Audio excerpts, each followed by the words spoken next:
Chapter 1581. Published at 30th of January, 2023, 9:57 and 25 seconds a.m. Chapter 1581. Grand display. If audio player doesn't work, press stop, then play button again. Lionel closes eyes. With his dream world, now capable of projecting outside, focusing on any one thing was all too easy. This had already been proven when he went through so many years of Void Palace history in just a few seconds. Now it once again came in handy. However, what Lionel didn't expect was for him to suddenly and so forcefully be sucked in. In fact, meditating on the Dark Star Force tablet was far easier than it ever had been with the Light Star Force tablet. Of course, the reason for this was because he hadn't awakened his starry-tailed fox's starry spirit domain back then. But that didn't make the feeling any less magical. If before Lionel could vaguely touch upon the exterior mysteries and slowly meditate on them, right this moment, he felt like he had been sucked into a vast and endless world, one no less complex than the one he was used to. And yet, all he could see in this world were three large and looming figures. The first was mysterious and ethereal.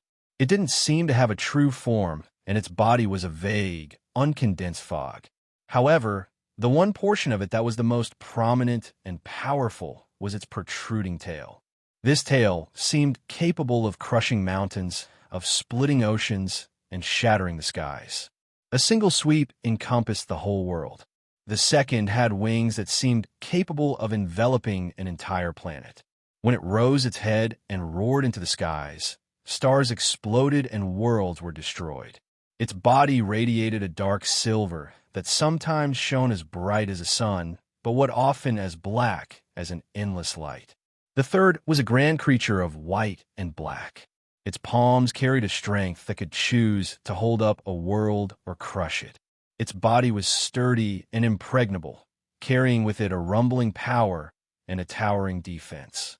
Lionel knew the names of these creatures, but he didn't quite know how to react to them being portrayed in such a grand light. The Shadow Tail, the Dusky Steelbat, the Aurora Black Panda. These were names that he had heard from Y-Star Order, and they were the counterparts to the Snowy Star Owl, the White Stone Elephant, and the Starry-Tailed Fox.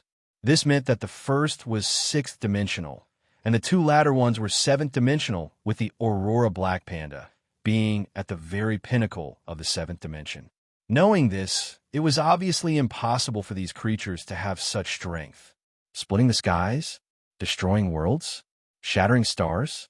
Even eighth-dimensional creatures shouldn't have such strength unless they return to a fourth or fifth-dimensional world. If the worlds these creatures were in were indeed so weak, it would explain things. But why had they displayed themselves in such weak worlds? What was the point? And even then, how would that explain their size?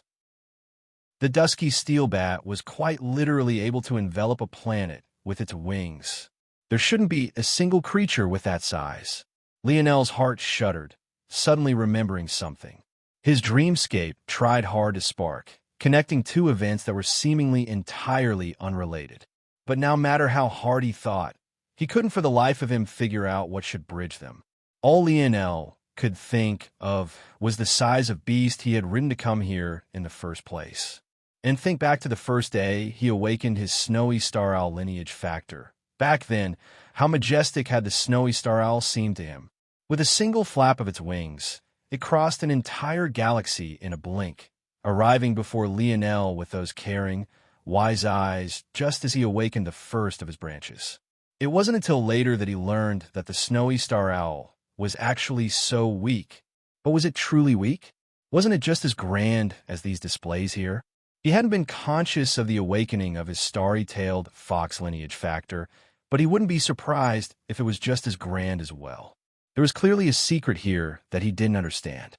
Lionel didn't discount the possibility that this was just yet another creator of a technique blowing their own trumpet.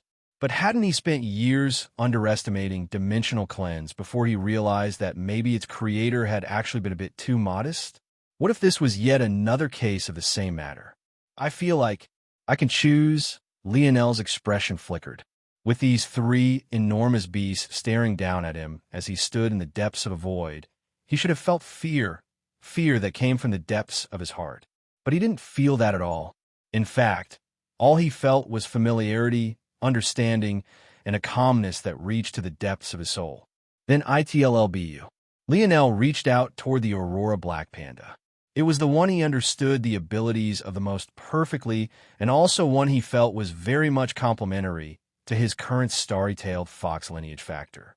Like Y-Star Order had said, it too had a healing branch, a strength branch, and a wisdom branch, similar to the Whitestone elephant. However, it manifested in completely different ways. The strength branch spoke for itself.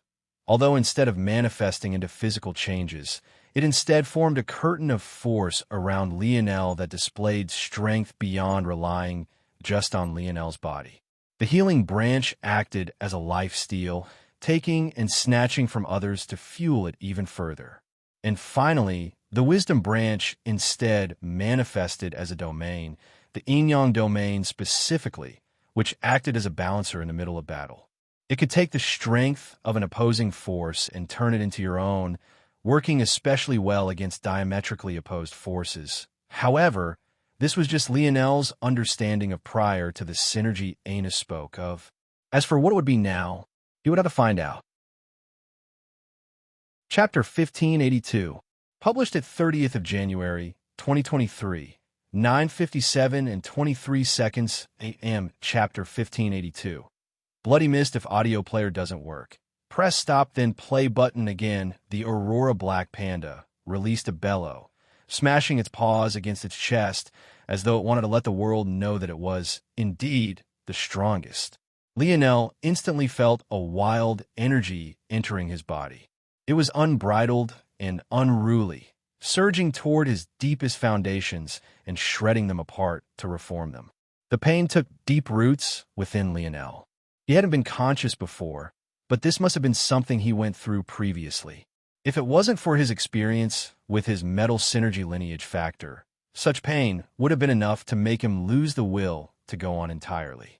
Lionel immediately used Dream Sense, splitting his sensory perception and easing the load on his nerves. However, this feeling of relief only lasted for an instant before it came back even stronger than before. In the real world, Lionel involuntarily released a roar, his body cracking apart like he was carved of fragile glass. Aina's expression changed. She wanted to do something, but she held back. There was already nothing more that she could do. If she interfered now, she might actually make things worse instead of better, especially since the dense fog in the surroundings wavered and her connection with Lionel severed. He couldn't seem to maintain it anymore. Aina frowned, with a thought. Another bottle of blood shattered and formed a down that enveloped Lionel. Others didn't need to see what was happening here. After she was finished, she became several times more vigilant, even forming the dome of blood into a ball that directly picked Lionel up so that she could be ready to move at any time. She might have become much stronger, but it still wasn't anywhere near enough to be casual in this place.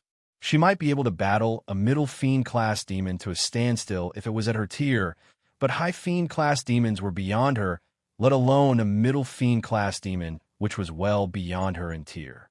Right now, her top priority was Lionel's safety. All sounds were immediately cut off, but Aina could still feel the fluctuations of Lionel's life force. They seemed to rise and fall rapidly and without a clear pattern, making it more and more difficult to tell exactly what was happening and only making her more worried. She hadn't expected this to happen to Lionel. In fact, because the synergy had been so great, she had assumed that the fusion process would be very simple. But Aina hadn't known about one very important thing. Right this moment, Lionel's body had become a warring battlefield, a clash of titans butting heads and cashing against one another again and again. However, the clash wasn't between Lionel's starry-tailed fox lineage factor and the incoming Aurora Black Panda lineage factor. Instead, it seemed to be against something entirely different, something intangible and almost unknowable. A hidden crimson energy within Lionel's body lashed out, seemingly unsatisfied with something. The arrogance it exuded was almost palpable, whipping at and crushing bits and pieces of the Aurora Black Panda lineage factor, as though it was disgusting by its presence. It hammered away without a care for Lionel's well-being, pushing again and again and splintering it into bits and pieces. These bits and pieces scrambled to survive, pushing out against Lionel's body and causing his skin to splinter and break, a rain of blood flooding out from his body. However, it was then that something quite magical happened. The Aurora Black Panda lineage factor began to find shelter in the depths of Lionel's starry-tailed fox lineage factor. The further it was broken down, the more the two ingratiated into one another. Although they were still separate, their union was far more cohesive, and the large leaps Lionel's strength was taking only grew larger.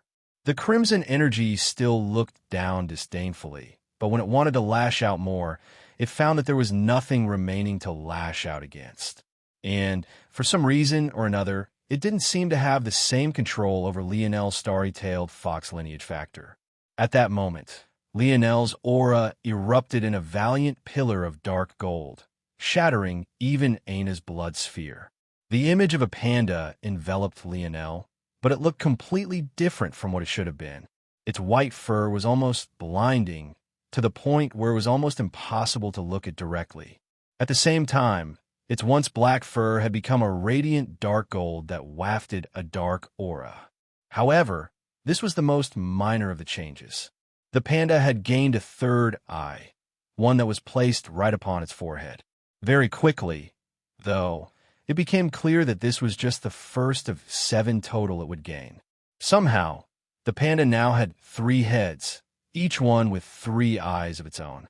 At the same time, it had gained 2 more pairs of arms, giving it a total of 6 limbs, not including its feet. Its aura was incomparably majestic, its large belly and radiant dark gold body making it look like a Buddha incarnate. Just its presence alone made the space around it tremble. Those that laid eyes on it would feel the desire to prostrate themselves and commit themselves to a life of servitude. Lionel, who was hovering within its illusory chest, still didn't seem to have realized what was going on around him, his eyes still closed. However, what was astounding was that his bronze runes, which had been slowly thickening, now radiated a color far more dark gold than it was bronze. At the same time, his pale violet hair danced with a subtle light of its own, the crown on his forehead and the halo above his head trembling with a powerful majesty. When Lionel's eyes opened, a beam of light split the space before him, a strong ripple of spatial force incomparably more powerful than his previous force ripping it to shreds. Lionel's gaze shifted, only to find that Aina was battling to keep him protected. She was holding her own, but when the sphere of blood had shattered, she had lost her mobility. Lionel's brow furrowed. Another middle fiend class demon? Die! The dark gold panda raised one of its size palms, slamming down with a mighty aura. Bang! The wind pressure of the strike alone, long before the palm hit the ground, shattered the fiend-class demon into a bloody mist. Chapter 1583. Published at 30th of January, 2023, 9:57 and 22 seconds a.m. Chapter 1583. Grin if audio player doesn't work, press stop then play button. Again, Aina's brows shot up. For a moment, she thought that another enemy had come. But it wasn't long before she realized that it wasn't a stranger at all, but rather Lionel. She couldn't help but stare for a while. Although she knew that whatever changes Lionel underwent would be explosive since her own was already so great, but even this was outside her expectation. This change was more than just explosive. It was even a bit difficult to accept. The dark gold panda, Lionel, sat within was at least 10 meters tall, dwarfing even many of the demons they had come across. But what was truly fearsome was the amount of condensed power it exuded.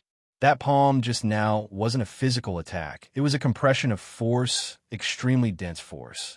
If Aina was correct, that force should be Aurora Star Force, a fusion of Earth, Star, and Dark Force only second to Chaotic Particle Force.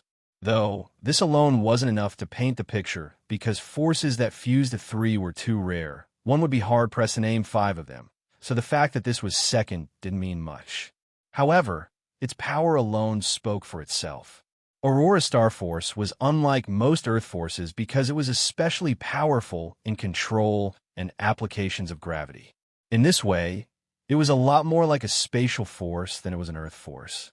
The difference, however, lay in the fact that rather than twisting space to achieve its results directly, it, instead, concentrated a large amount of weight into a small point. These principles were the core behind what generated the yin-yang domain of the Aurora Black Bear, as well as the gravity of Aurora Star Force was the core of what powered the balancing abilities of the yin-yang domain.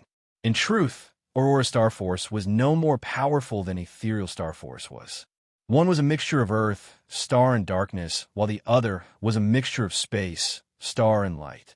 They were both top 100 in their respective light and dark categories, making them very powerful considering the rarity of light and dark force. However, for some reason, Lionel's Aurora Star Force seemed much stronger now than his Ethereal Star Force had ever been.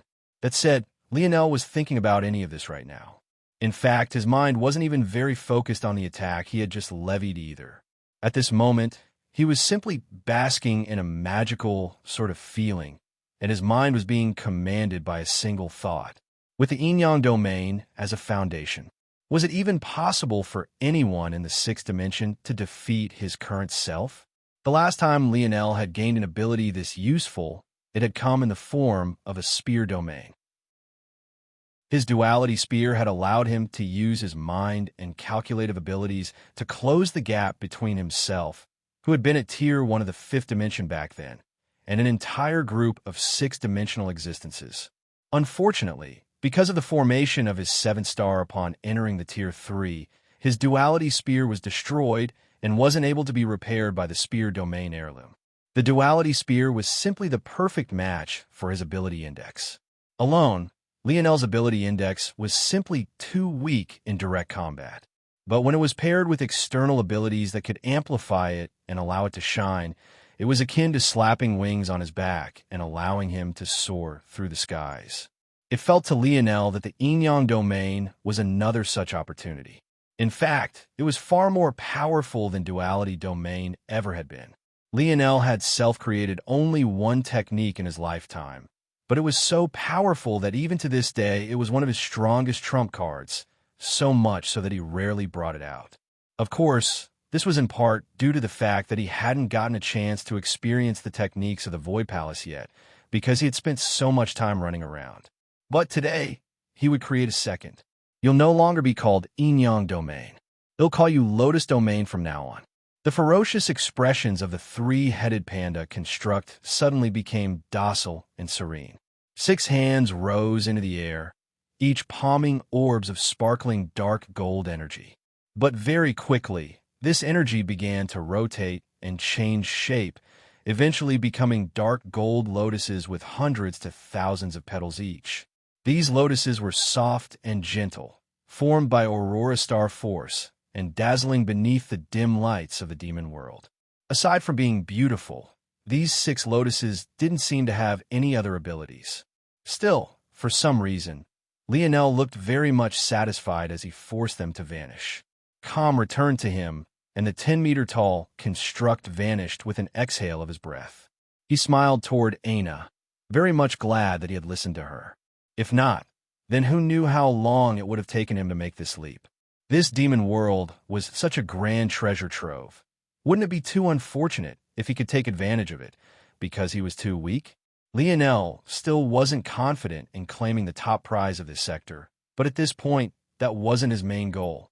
What he wanted to do was to collect as many demon corpses as he could before this event came to an end. Then once they left this place, the foundation he would have to build up the foundations of his allies and prepare for the air wars would maybe be beyond even that of his elder cousins. Also, with such a large selection of demons here, he didn't believe that he wouldn't be able to collect enough samples for when he finally reconnected with the segmented cube and gained access to the tentacle womb once again. While he might not have strength to dominate the Fiend-class sector, he most definitely had the strength and intelligence combination he needed to scrounge up more resources than he knew what to do with. He couldn't help but sweep Aina into his arms, a bright grin on his face. Chapter 1584. Published at 30th of January, 2023, 9:57 and 20 seconds a.m. Chapter 1584. Ninth day. If audio player doesn't work, press stop then play button again. So you've learned our lesson now? Aina smugly met Lionel's gaze after the two finally decided to come up for air. My lesson. Lionel could immediately guess at what Aina was talking about, but for the sake of his pride, he feigned ignorance, preparing the best line he could to shift the topic to the weather.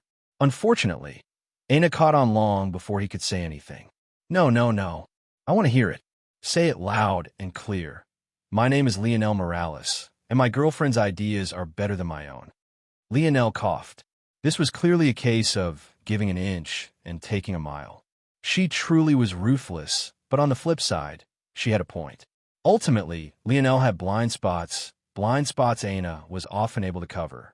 It wasn't wrong of her to ask him to run more things by her. At the same time, this was a bit of a special case, since it literally required her to swallow dozens of liters of his blood, a loss he wouldn't have even been able to sustain if not for instant recovery being active. Regardless, though, at least in this case, she was definitely correct. All right, you win. I concede defeat. Aina blinked, perking her ears up. About being the most handsome man in the world, Lionel sighed. It's a heavy burden to carry. Aina laughed, shaking her head. Clearly, this was the greatest concession she was going to get out of this blockhead. But she would take this small victory. Let's go. We probably have a few weeks to maybe a couple months to gather up as many demons as we can, not to mention make it to the exchange so that we can get the final ingredient. We can't waste even the smallest bit of time. Aina nodded. Now that Lionel had so much strength, their best bet was to maximize it. Since Lionel had a method to leave this zone, they should be thinking ahead to the future. If the Void Palace could monopolize this zone, it would be a huge game changer. The demon race of this world was simply far too valuable in how great of an effect their corpses could have on human development.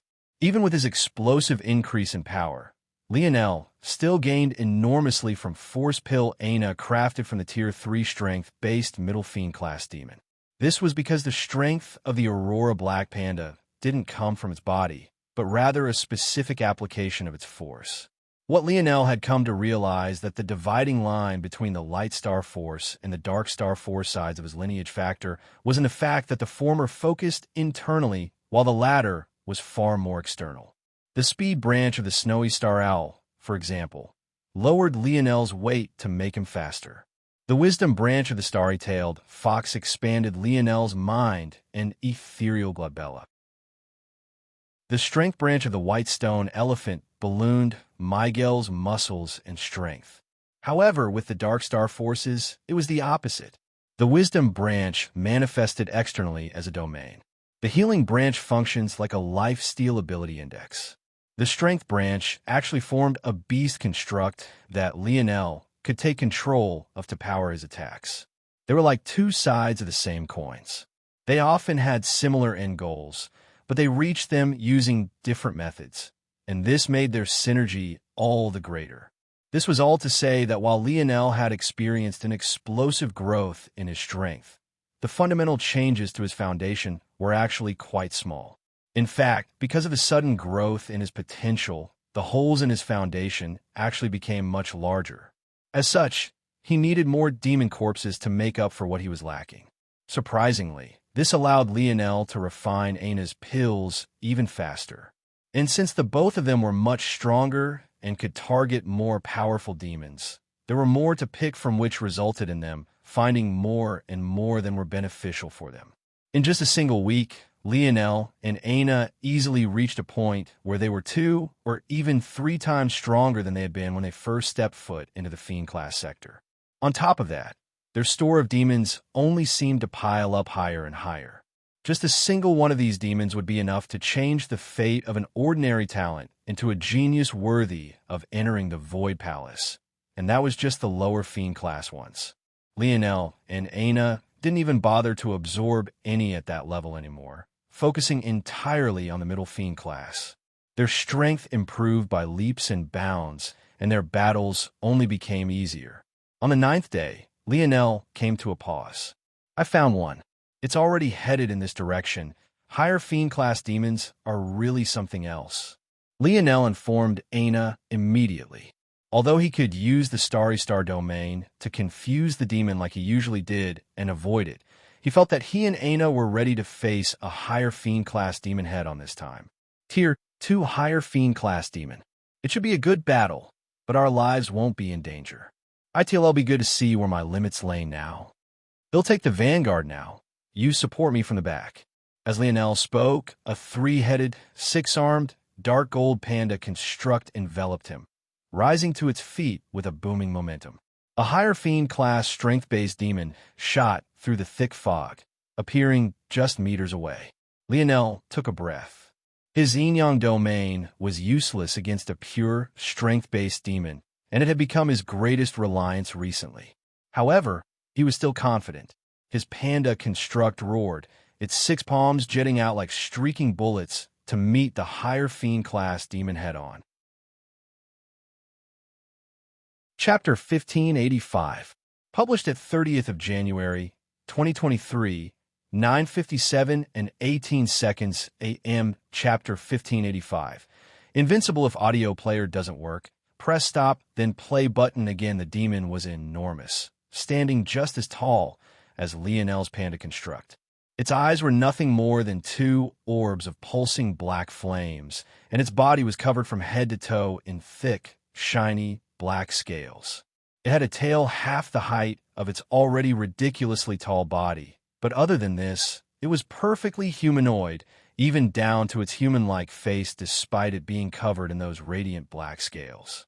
When its palms met Lionel's, they were evenly matched for just a moment before Lionel's third, fourth, fifth, and sixth arms collided against its solid cheek, sending it spiraling backward. Deep indents appeared on its torso, Lionel's Aurora Star force leaving devastating impacts in its wake. The collision was so powerful that the demon almost fell down, its balance having nearly been taken away from it. This was a shocking matter for high-level warriors, especially a strength-based one like the demon. Their coordination, their dexterity, and their balance was what most of their strength relied upon. Such a mistake wasn't something that would happen, and yet it just had. Despite this, Lionel wasn't satisfied. This construct was powerful, but the reason he had yet to simply shift to purely targeting higher Fiend-class demons was because it was also greatly restrictive. He wasn't used to having 6 arms, and he hadn't grasped enough of the mysteries of this lineage factor to even understand what he was supposed to do with 3 heads.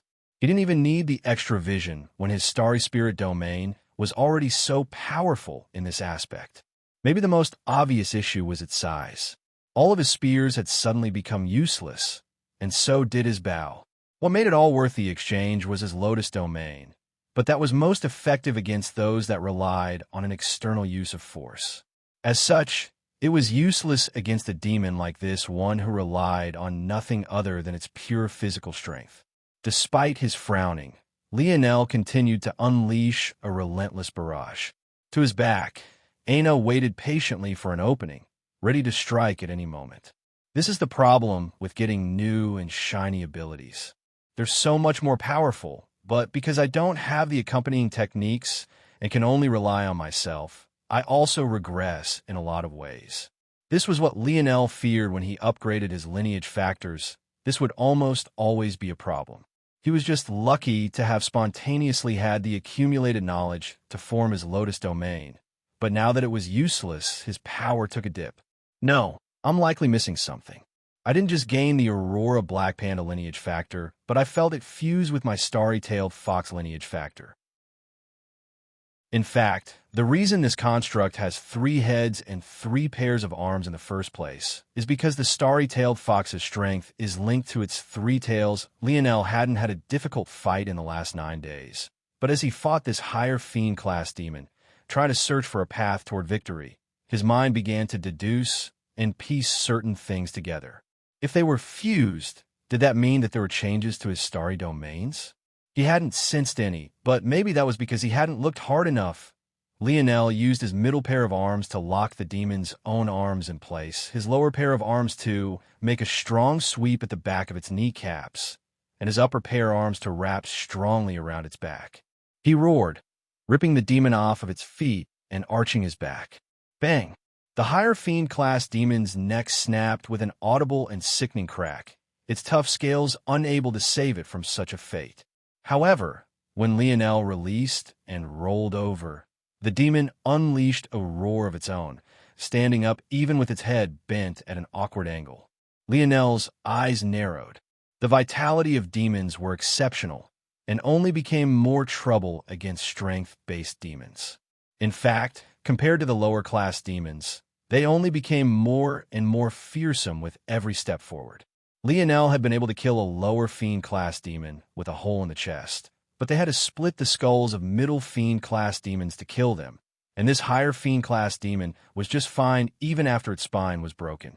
It would clearly be far more involved to kill this one, and Lionel couldn't imagine how much it would take to kill a Chaos-class demon. It seemed that he would need to bring out his Starlit Star force. Only high-quality force of higher dimensions could stop this sort of quick healing. The higher fiend-class demon snapped its neck back into place, its tail suddenly lashing out like a vicious whip. Its speed was impossibly fast, too fast for Lionel to react to normally. Lionel subconsciously tried to use his starry light domain to escape. He had already had the idea of testing out the new secrets of his domains at the forefront of his mind, so he chose to try this out first. A light enveloped his enormous panda construct, shifting him back just 10 meters in less than a fraction of a second. The tail whipped by, leaving a streak of trembling space in its wake, as though any more energy would rip through the fabric of reality. That feeling, Lionel's heart skipped a beat. Yes, that tail strike was powerful and would have probably shattered his panda construct, but that wasn't what had shocked him. In that moment, he faintly felt his ethereal star force and aurora star force fusing into one before seamlessly separating. It made sense. His dark gold panda construct was formed of aurora star force, and his starry light domain used ethereal star force. If he wanted to move one through the latter, they would need to fuse for a time. This Lionel's eyes glowed like two blazing torches. He flipped over a palm, a spear covered in white gold hexagonal scales appearing in his hand. At the same time, his starry light domain bloomed to life, fusing with his yin-yang domain and surging with aurora star force. Lionel's panda construct reached out a palm, dark gold and white gold energy forming a spiraling cyclone around it before an illusory and vibrant reconstruction of a spear appeared. This one, however, rather than being 2.5 meters tall, was just over 12 meters tall. Lionel laughed, his spear swinging out casually. A wild wind shot out in all directions, forming a tsunami of force that sent the higher fiend-class demon stumbling backward. Lionel's eyes glowed with confidence. His lineage factor was called the Spear Domain Lineage Factor for a reason. The core of his spear essence wasn't in the spear itself, but rather in the domain it represented. That was where all of its strength came from. If Lionel's Starry Light domain could fuse with his yin-yang domain, then why couldn't the latter also fuse with his Starry Spirit domain? The Starry Spirit domain was ultimately a representation of Lionel's dream world, and Lionel's dream world was a projection of his abilities. He could use his dream world as a medium to project the core essence of the spear in his hand to his yin-yang domain by fusing them into one. Then he could use Aurora Star Force to give it life. The yin-yang domain was in the first place designed to take a force of one kind and turn into a force of the exact opposite kind. So what if you took Dream Force and forced it to become its direct opposite? Wouldn't you go from something that was purely a construct of your mind to something that was tangible and real? Lionel struck forward with a mighty momentum, his laughter ringing throughout the demon world and echoed long after his spear ran through the high fiend-class demons' hearts. He felt invincible. Chapter 1586. Published at 30th of January, 2023, 9:57 and 16 seconds a.m. Chapter 1586. Hardly if audio player doesn't work. Press stop then play button again. An unruly amount of power trembled in Lionel's palm, almost to the point that it intoxicated him. He could already see several flaws with this ability, but none of it seemed to matter right this moment. Right here and now, he felt more powerful than he had ever been before. Lionel took deep breaths, quickly calming himself and allowing his thoughts to flow smoothly. When his heartbeat had returned to a manageable rhythm, he looked down at the spear his dark gold panda construct was wielding. It looked absolutely identical to the spear that he was wielding in its true hand, with only the caveat that it was somewhat illusory. It looked no different from a projection of Lionel's dream world, and yet it was able to interact with the world and display might no less than that of his spear. In fact, it was even faintly beyond, because it was built with the core essence of the spear domain in mind. After Lionel broke through the sixth dimension and raised his dream force to the pinnacle of the seventh dimension, the rising difficulty he had faced traveling through the spear domain world barely had an impact on him any longer. In fact, while before it had been difficult for him to reach this quasi-gold spear, right now, he could pick from a selection of tens of thousands of them with absolute ease. It was no further than a thought away for him.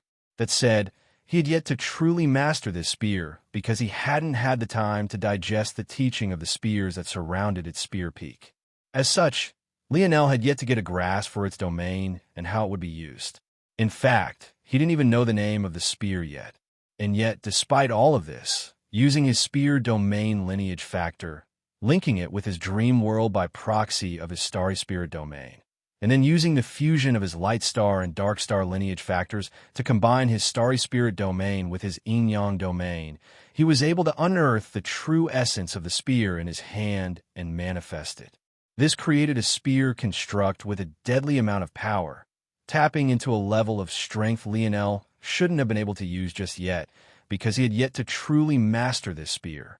When Lionel found the time to truly master this spear and bring out even more of its strength, the construct would only become more powerful.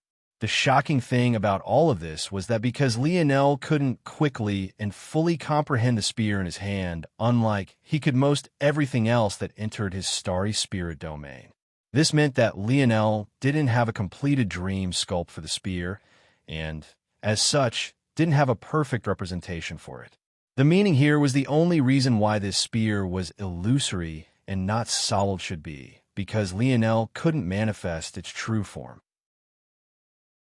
Since the Dream Force version was incomplete, the opposing force used to construct it, a force Lionel wasn't even sure had a name, would likewise be incomplete. That meant Lionel's palm flipped over, his foggy black bow appearing in his free hand. In just a few seconds, a complete construction of the silver-gray bow was completed in his mind, and a perfect dream sculpt appeared in his dream world. A rush of aurora force flooded forth, and space quaked and struggled. Bang! A rush of violent force charged through, manifesting a bow that stood 15 meters tall from tip to curved tip. The dark gold panda construct trembled, hoisting the bow up. Lionel used 2 hands to hold onto his spear and 4 to hold up and draw his bow. Wild winds fluctuated in the surroundings, a violent tempest of force surging forth. Because the bow is so much bigger, the force arts used to forge are also much larger and much more robust. So, the amount of force it can gather in forming an arrow is on an exponentially larger scale. If I fully draw this bow, Lionel wanted to test it, but he forced himself to stop. The only reason he had started this was to test something. There was no way that such an ability didn't come without a price, and there definitely was one. But after paying keen attention to his body, Lionel found that he was in a unique position to deal with the drawbacks. First, there was the creation of the construct. When Lionel's Dream Force was converted to what he could only call Construct Force for now, it used Aurora Force to power the yin-yang domain, but the formation of the actual construct was a lot like the Dream Force used in the construction of zones. The difference here was that while that Dream Force was just an illusion, Construct Force demanded something real. The good news was that because of his metal synergy lineage factor, Lionel was in an extremely unique position to very easily supply the yin-yang domain with exactly what he needed. It had to be remembered that thanks to his metal body, Lionel could manifest the ores he had absorbed into his foundation in real life. That was because he had reference points to draw perfect reconstructions of them. But now that his dream world could manifest materials into reality, the burden shifted from his metal body to his dream sculpts. This meant that anything Lionel could perfectly reconstruct, so long as it was related to a force he had great control over, he would likewise be able to manifest it.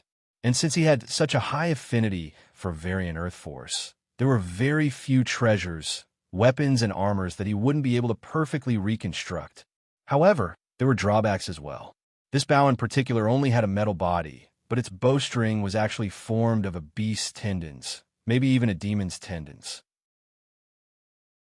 As such, when Lionel manifested it into reality, not only was at least 10% of his stamina used up despite it being a six-dimensional construct, but the bowstring was still somewhat illusory, a lot like his spear.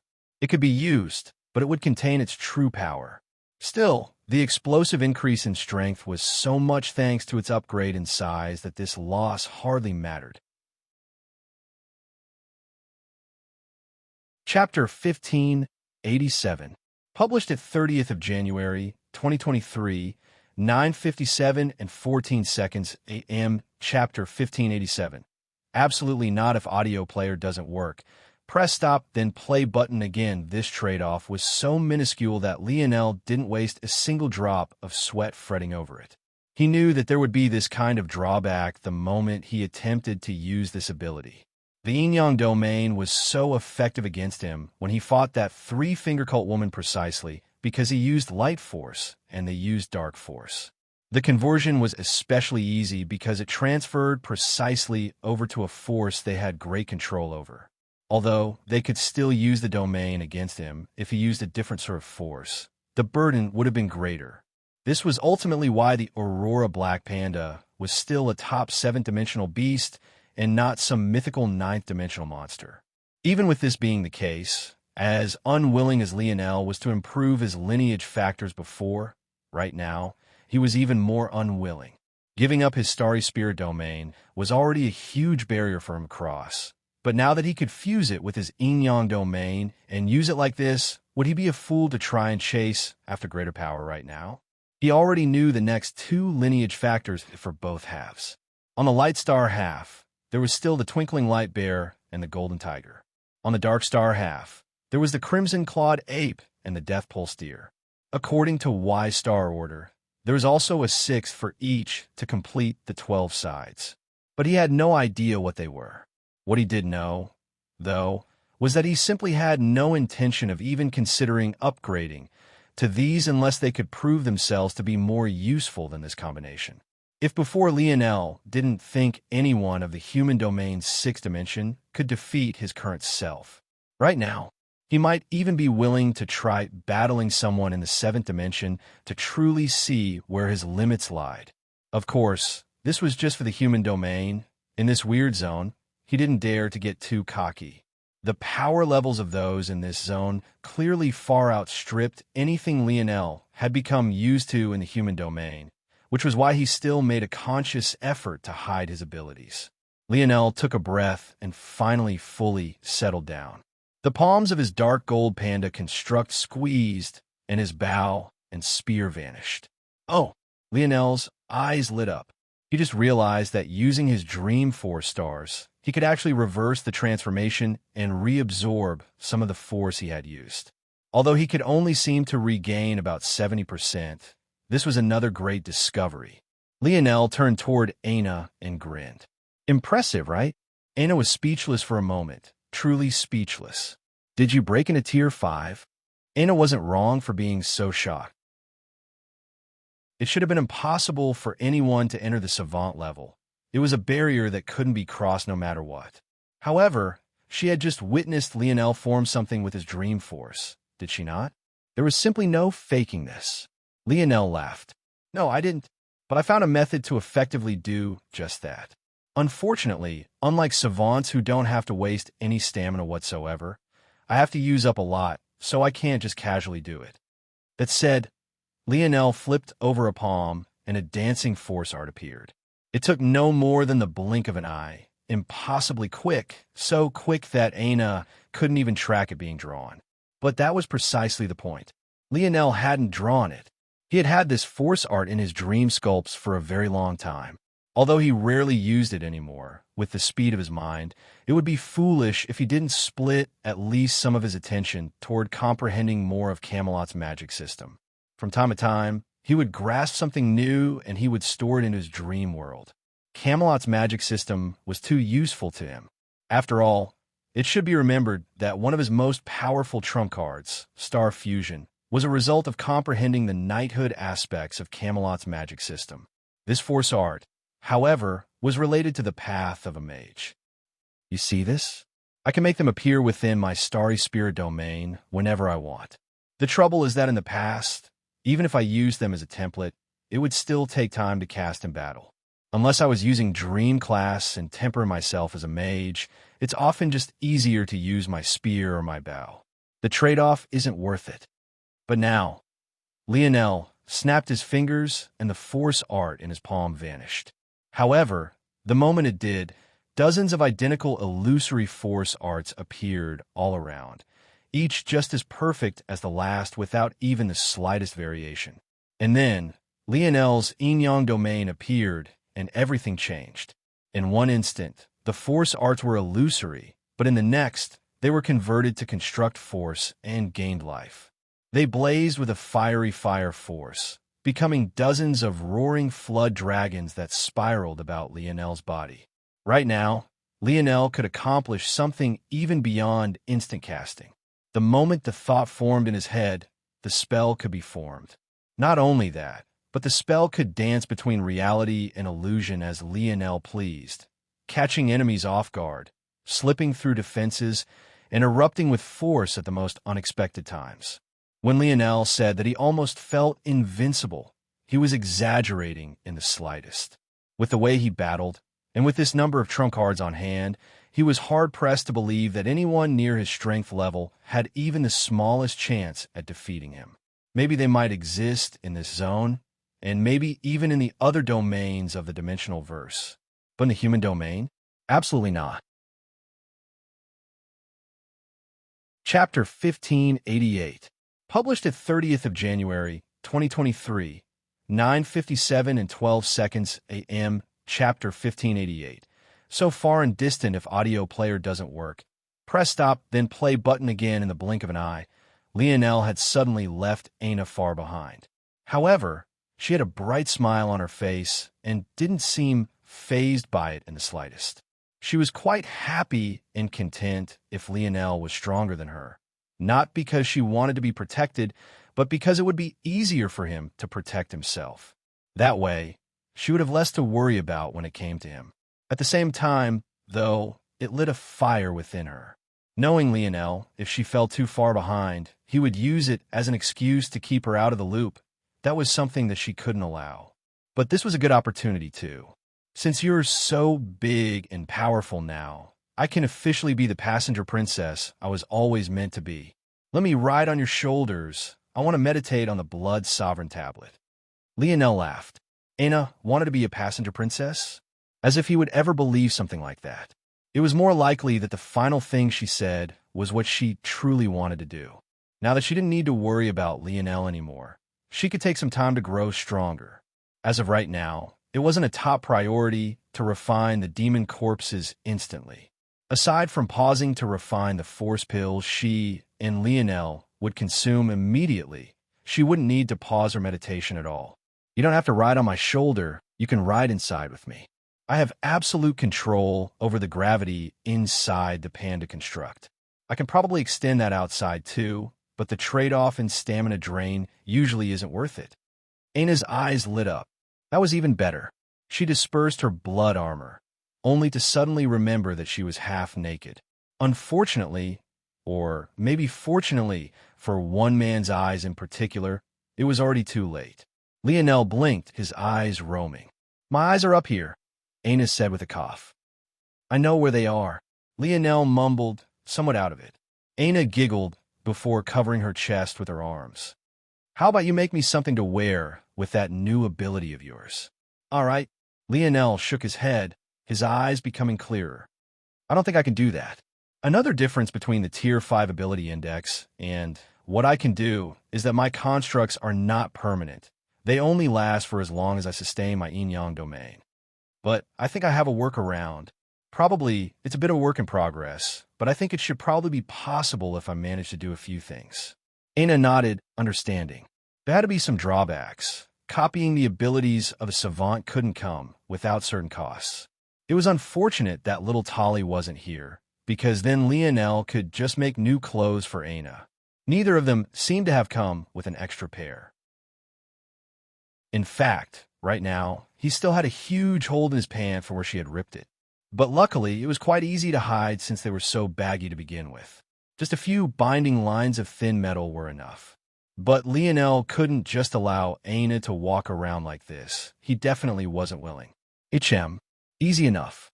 Lionel reached a hand forward and placed a palm on Aina's breast. Not the one that was exposed to the air, but rather the one still hidden behind her leather and plate armor. As the foundation of his metal body was improved and strengthened, he also felt that his control over the Earth Force had increased as well, especially toward variant Earth Force and metals. Although his ability to mold them to his will wasn't as great as when he had little Tali by his side, his TLL wasn't too bad. The plate armor that had covered Aina's chest thinned and began to spread, stretching across her body and forming a band around her chest. Lionel continued to manipulate the bits and pieces of metal that were left just like this, and when he ran out, he even manifested some fifth-dimension star core to fill in the gaps.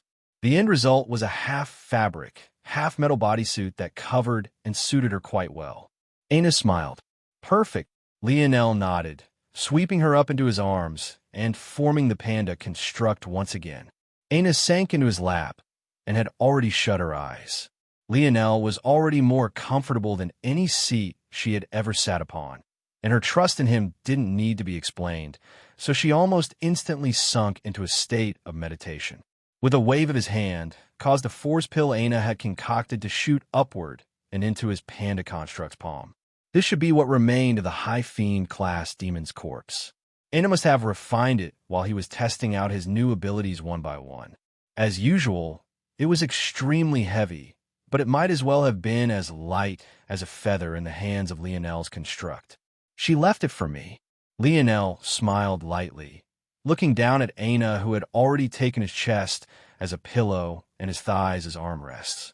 In fact, before she closed her eyes, she even made him wrap an arm around her like a true passenger princess. Lionel felt a calmness in his heart right now. Those days of him willingly giving her up felt so far and distant. And for a moment, he felt a sinking feeling that he would never be able to do that again. He didn't even know how he had managed the first time.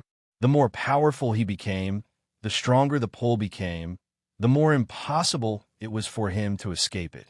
He just couldn't leave her side. Somehow, though, this so-called sinking feeling only made her heart lighter and the path ahead all the brighter.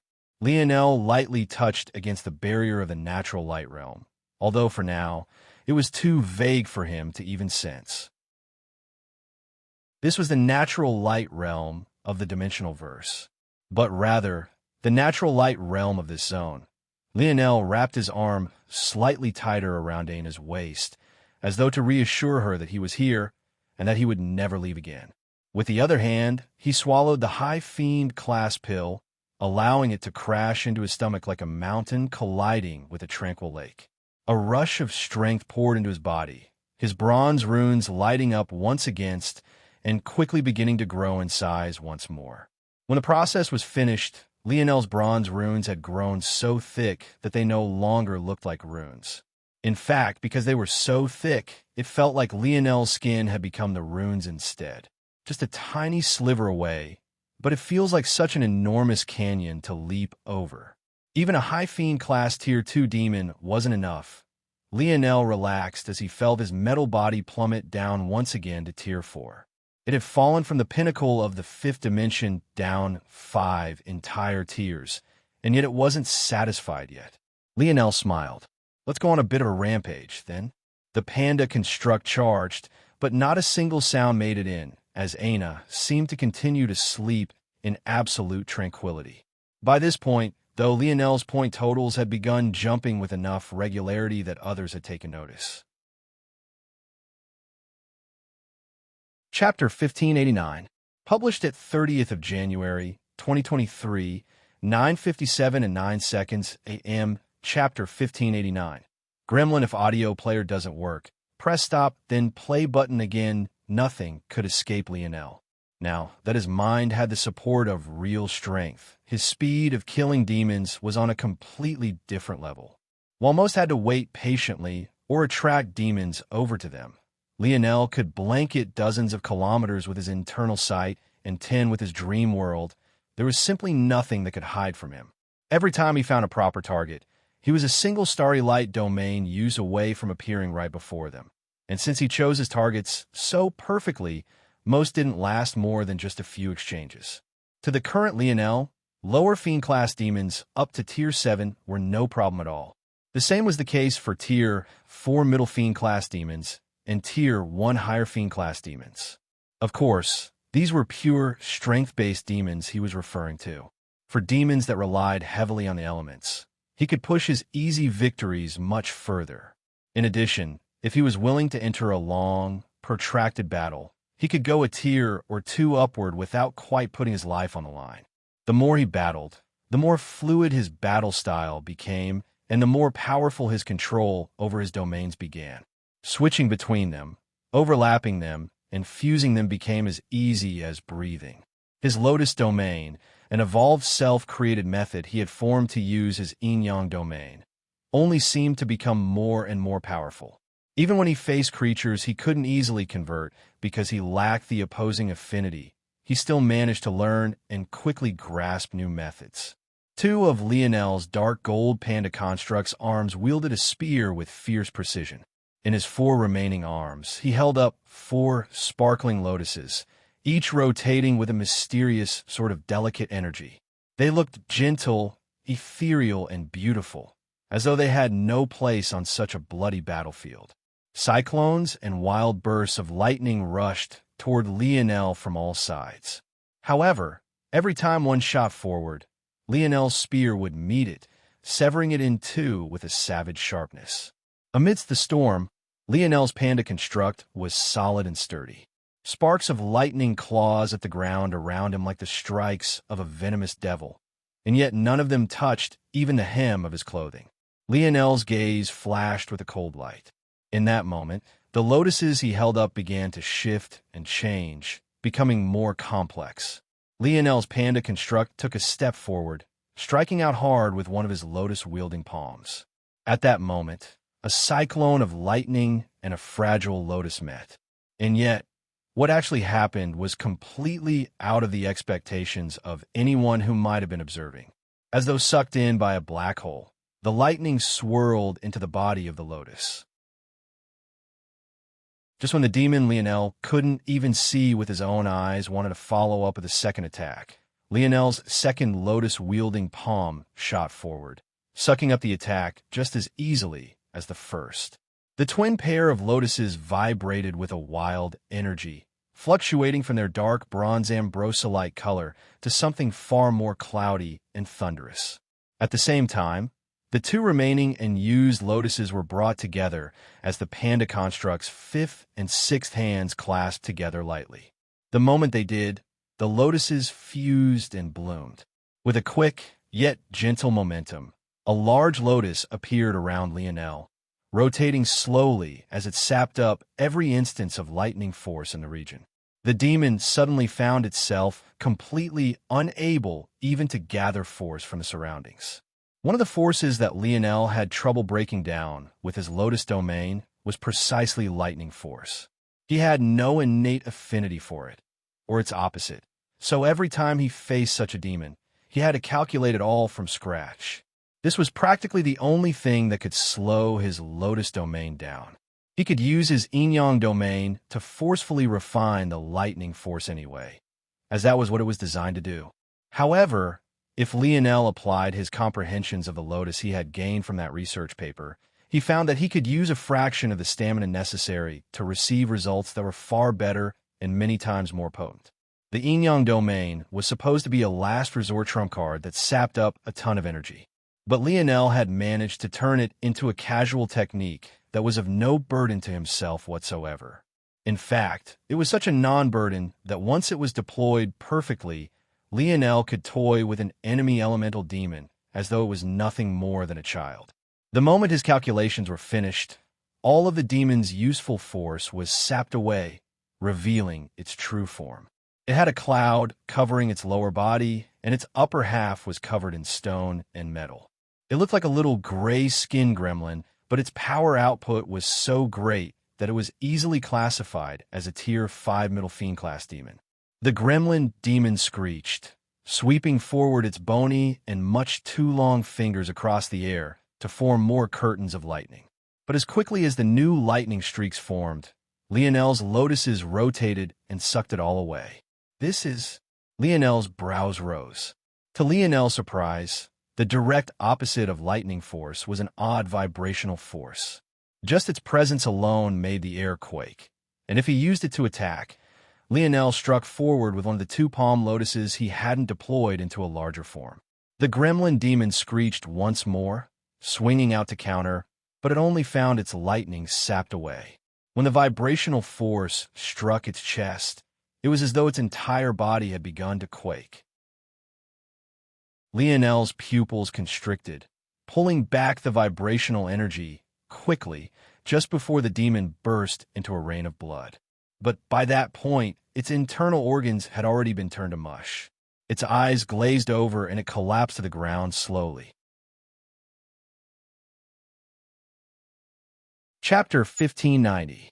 Published at 30th of January, 2023, 9:57 and 7 seconds a.m. Chapter 1590.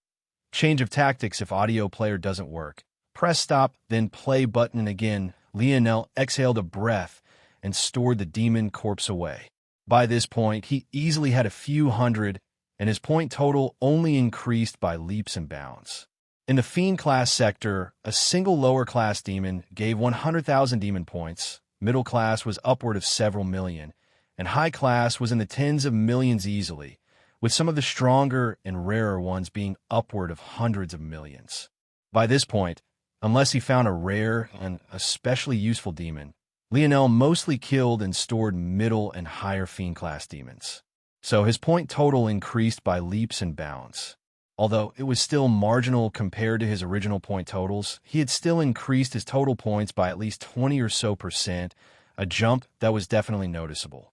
However, even after several days, Lionel still hadn't found an exchange point. He was beginning to wonder if he was searching incorrectly, if there was a trick he was aware of, or maybe, the worst-case scenario, there were no exchange points here at all.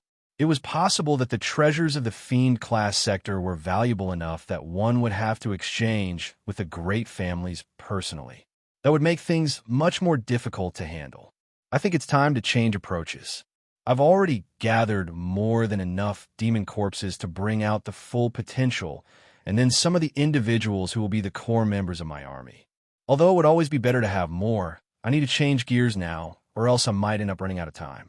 If that happens, it'll be too late to regret. In that case, I should start targeting people instead of demons. If he was lacking in information, he would just have to find what he was lacking in, and the best bet were the geniuses here. The trouble was that Lionel had always taken a wide path around them all. In these last several days, he had run into more than just a few, but even if they saw his dome of fog, they wouldn't dare to casually enter it. And even those bold enough to do so simply wouldn't be able to catch Lionel if he wanted to run. He detected them long before they detected him, and his escape abilities at this point were quite potent. Avoiding these geniuses and not getting involved with them just seemed like the best choice to make. These individuals here were decided to be strong enough to have a chance at clearing out 10% of the demons in this demon bubble. Such monsters weren't individuals that Lionel should dare to take casually. But it seemed that he would have to seek them out this time. Lionel's gaze narrowed. If he had to choose, he would choose the one of them he was already familiar with. Lionel closed his eyes. He unleashed the full strength of his starry spirit domain, which had only grown more powerful after the fusion with his Aurora Black Panda. But even before that, he hadn't unleashed its full strength. There was simply no need. It wasted too much stamina, and the range he had now was more than enough. However, now that he was actively looking for someone, Lionel didn't allow his fog domain to increase in size. There was no point, and it would only alert others. But his starry spirit domain increased explosively in size. 10 kilometers, 20 kilometers, 50 kilometers, 100 kilometers, 110 kilometers there. Lionel's eyes snapped open, his starry spirit domain rubber banding back to its original size.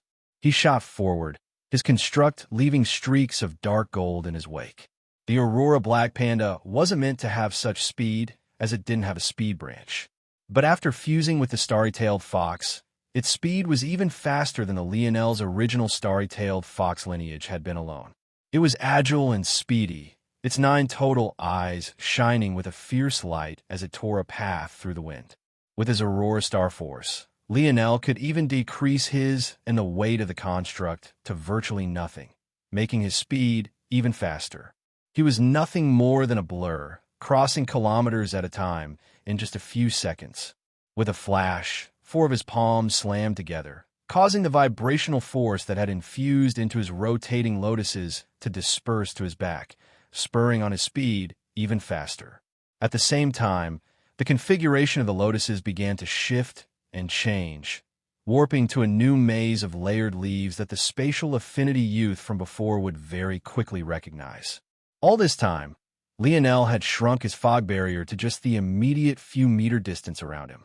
But the instant he was within range of his target, it exploded forth once again, completely enveloping him. The young man was caught completely off guard. Seeing the familiar fog, his eyes widened. He subconsciously spread his internal sight outward, only to realize that it was just as useless as it had been before. He instantly changed tactics, spreading out his spatial force instead, his gaze turning serious. However, an instant later, his expression warped to an ugly sight to behold. Before, he had been able to circumvent Lionel's domain by using his spatial force as a sensory organ instead of his internal sight. But now he found that even his spatial force was being interrupted. Could it be that he was correct all along? Was Lionel just feigning weakness? What the young man couldn't see was that the world around him was completely covered in floating lotuses. Every time he sent his force outward, it would immediately be swallowed up by these rotating lotuses and turn into an enigmatic force that seemed to push and pull on time itself. The lotuses had a similar, but far more potent ability in comparison to Lionel's heavenly body realm comprehension, warping one's perception of time. However, Lionel had restrained the effect, not allowing the young man to sense it just yet. The young man unleashed a wave of spatial force, forming a concentrated barrier around himself as his foot began to pivot so that he could look for where his enemy might be coming from. Chapter 1591, published at 30th of January, 2023, 9:57 and 5 seconds a.m., Chapter 1591. Monster, if audio player doesn't work, press stop, then play button again in that instant. A palm suddenly appeared above the young man's head, causing his expression to change. He could no longer use his spatial force in long range, but he had concentrated it to the point where even Lionel's lotuses took a long time to cut into it. As such, within a 5-meter radius of him, he could sense everything clearly. In addition, because of the special abilities of space, he could sense ripples of space up to 15 meters away. Whereas the sight range of internal sight ended abruptly, all space was connected to more space. Any changes to the mesh would inevitably have extended travel. However, while this was the case, the face of the young man was still ugly because he could feel his stamina being quickly drained as Lionel forced him to replenish his dome of spatial force again and again. The young man released a growl, his palm shooting up to meet Lionel's. A wild ripple of space and pure power met. Bang! Lionel's palm was forced back up, but the knees of the young man bent so fiercely that he almost fell to the ground. The latter grit his teeth hard. He flipped over two palms, a twin pair of silver sickles appearing in his hands for just a moment before he threw them out with all the strength he could muster. Before they even landed, he flipped his hands over one again, forming another pair, one of which he threw in the air above his head, only to replace it with another flip of his palm. 5 silver sickles manifested in quick succession, one of which hovered high in the air and 2 of which were quickly spinning toward Lionel's chest. Lionel's gaze flashed. This was another issue with his Lotus domain. It was useless against physical objects. That said, while these were physical objects, it was powered by something quite obvious. The twin giant lotuses surrounding Lionel Panda Construct spun, ripping the spatial force from the twin pair of sickles, stripping them of all their profundity before snatching them out of the air with 2 hands. At the same time, 2 of his arms wielded his spear, piercing straight for the young man's forehead. If such a blow landed, let alone being pierced through, the young man would find his head shattered into a rain of blood and gore. The young man crossed his arms about his chest, the 3rd sickle above his head, swinging down as though it had a mind of its own, carrying with it a fierce momentum. The 3 sickles blocked with a single mind, their 3 blades intersecting. But even before they struck, the eyes of the young man widened. He suddenly couldn't sense his other 2 sickles anymore. What the hell happened? There was no way for him to see beyond this fog, and his internal sight was entirely useless. He felt as though he was trying to swim forward in a raging, relentless storm. Bang! Spear and sickles met, the resonating boom sending violent ripples of space in all directions. The eyes of the young man glowed with a cold light. These brats really thought that he was a pushover. After he had run away the first time, he realized that he had been overly cautious. That woman he had battled had been blown away too easily by his spatial barrier. And as he meditated on the lotus that tricked him that day, he realized that it was just a clever trick to redirect his spatial force. While it was quite profound, it wasn't impossible to circumvent. If it wasn't for this fog barrier that messed with his senses, how could he be toyed with like this? He was a fiend-class genius. While he had no chance at the top prize, he had pride of his own. How could he lose to 2 who had just been promoted from the human class? Fury lit his gaze, a silvery light exploding forth from his eyes. With their blades connected like this, he knew exactly where Lionel was. He would make them pay for daring to underestimate him. The silvery light grew, becoming a vaporous sort of energy that almost looked like dancing solar flares. Die! Just as the young man spoke that word, his eyes widened. At that moment, a twin pair of sickles he couldn't have been more familiar with had come back toward him. They arched so beautifully in the air that for a moment he was mesmerized. Too few people knew that even in comparison to bowmanship, Lionel was on a completely different level when it came to using throwing weapons. As much control as he had over his bow, when the medium of the bow was removed and all that was left was the weapon and himself, he was a god.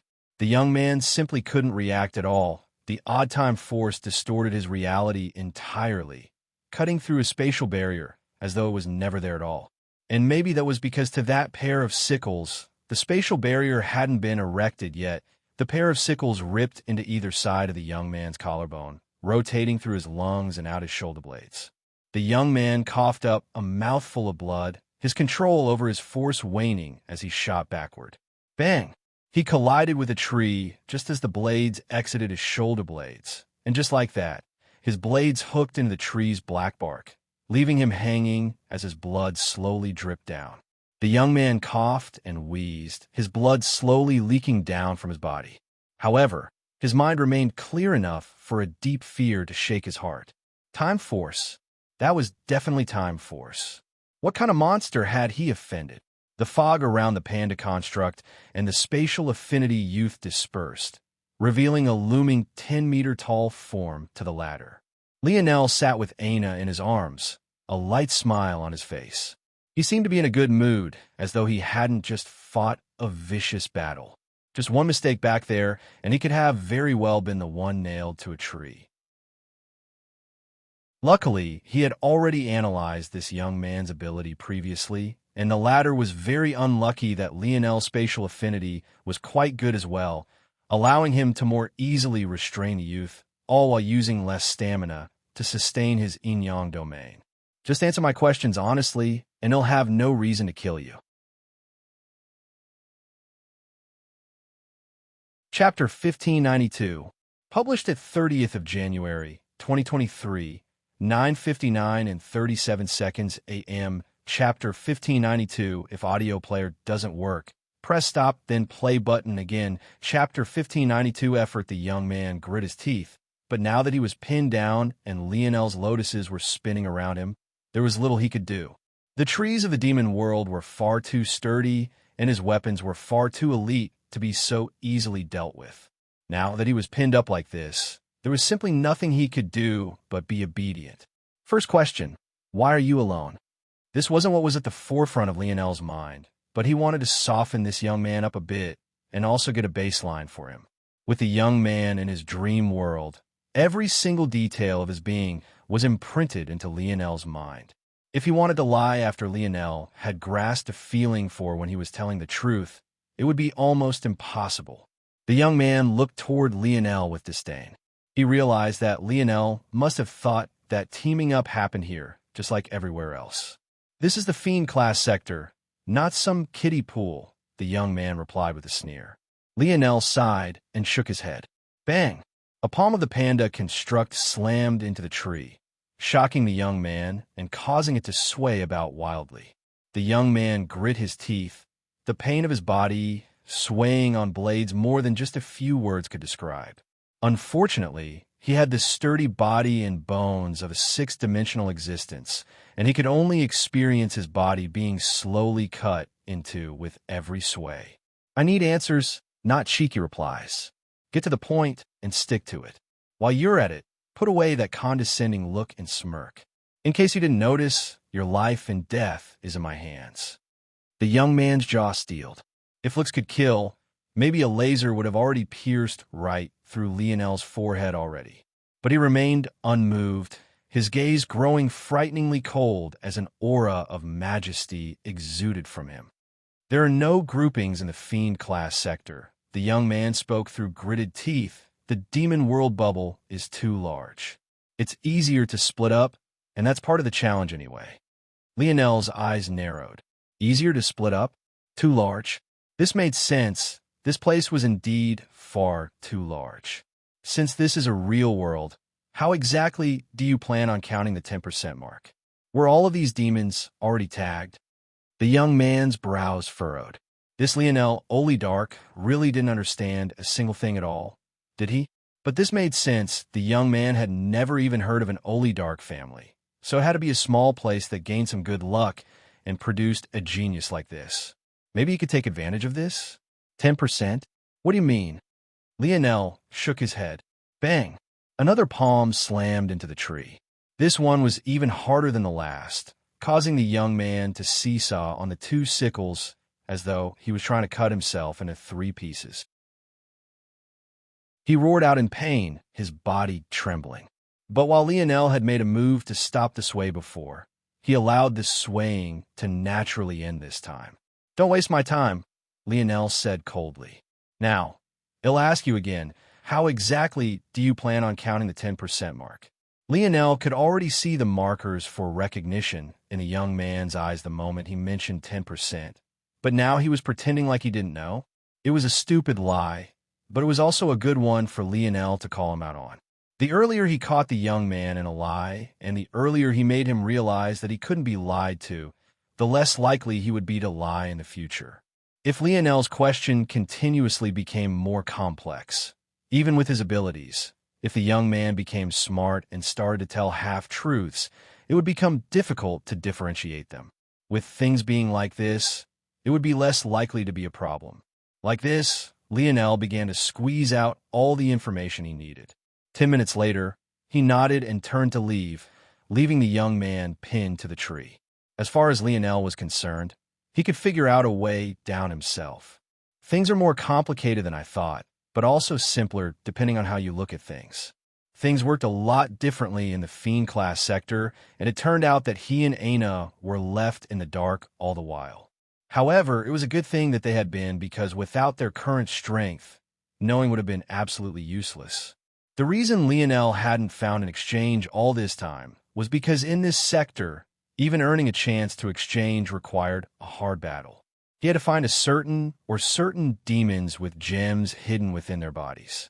These gems could be shattered for a direct teleportation into a new space where he could then exchange for what he needed. The value of the gem and the quality of store you were teleported to was dependent, unsurprisingly, on the strength of the demon. If Lionel wanted a path to the highest echelon exchange there was, he either needed to defeat one Tier 9 higher Fiend class demon with a gem, 10 Tier 9 middle Fiend class demons with a gem, or 100 Tier 9 lower Fiend class demons with a gem. With the latter two options, the gems would have to be combined into one using a special method, which would still require higher Fiend class demon blood. In other words, battle and more battling. Without the strength to defeat a higher Fiend class demon, you could forget about getting a chance to enter the best exchanges. This rule was likely put in place for the likes of Lionel, who gathered so many points in the human class sector and hoped to use them here. In the past, this would have been a huge hurdle to jump for Lionel, but now it would just require a bit more effort. Before, he had just been looking for demons compatible with himself, Aina, and his friends. But now that he knew he had to look for gems, his entire outlook shifted. Chapter 1593.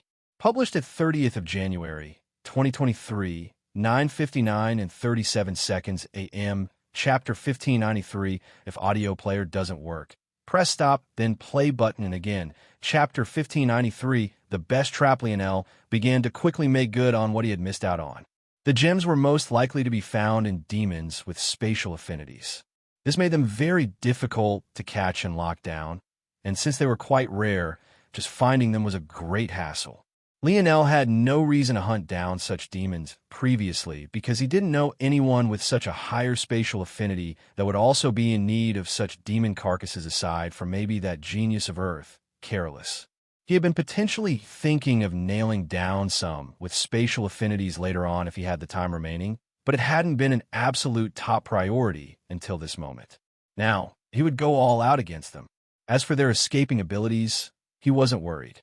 Lionel began to quickly cut down one after another, quickly racking them up. Defeating a Tier 9 higher Fiend class demon was simply impossible. A Tier 9 middle Fiend class one was still too difficult. However, 100 Tier 9 lower Fiend class demons was something that he could just barely handle. The first 2 or 3 were actually exceptionally difficult. At Tier 9, the gap was so large that even Lionel had trouble making it up. He had to use a series of tricks and ambushes to get his way.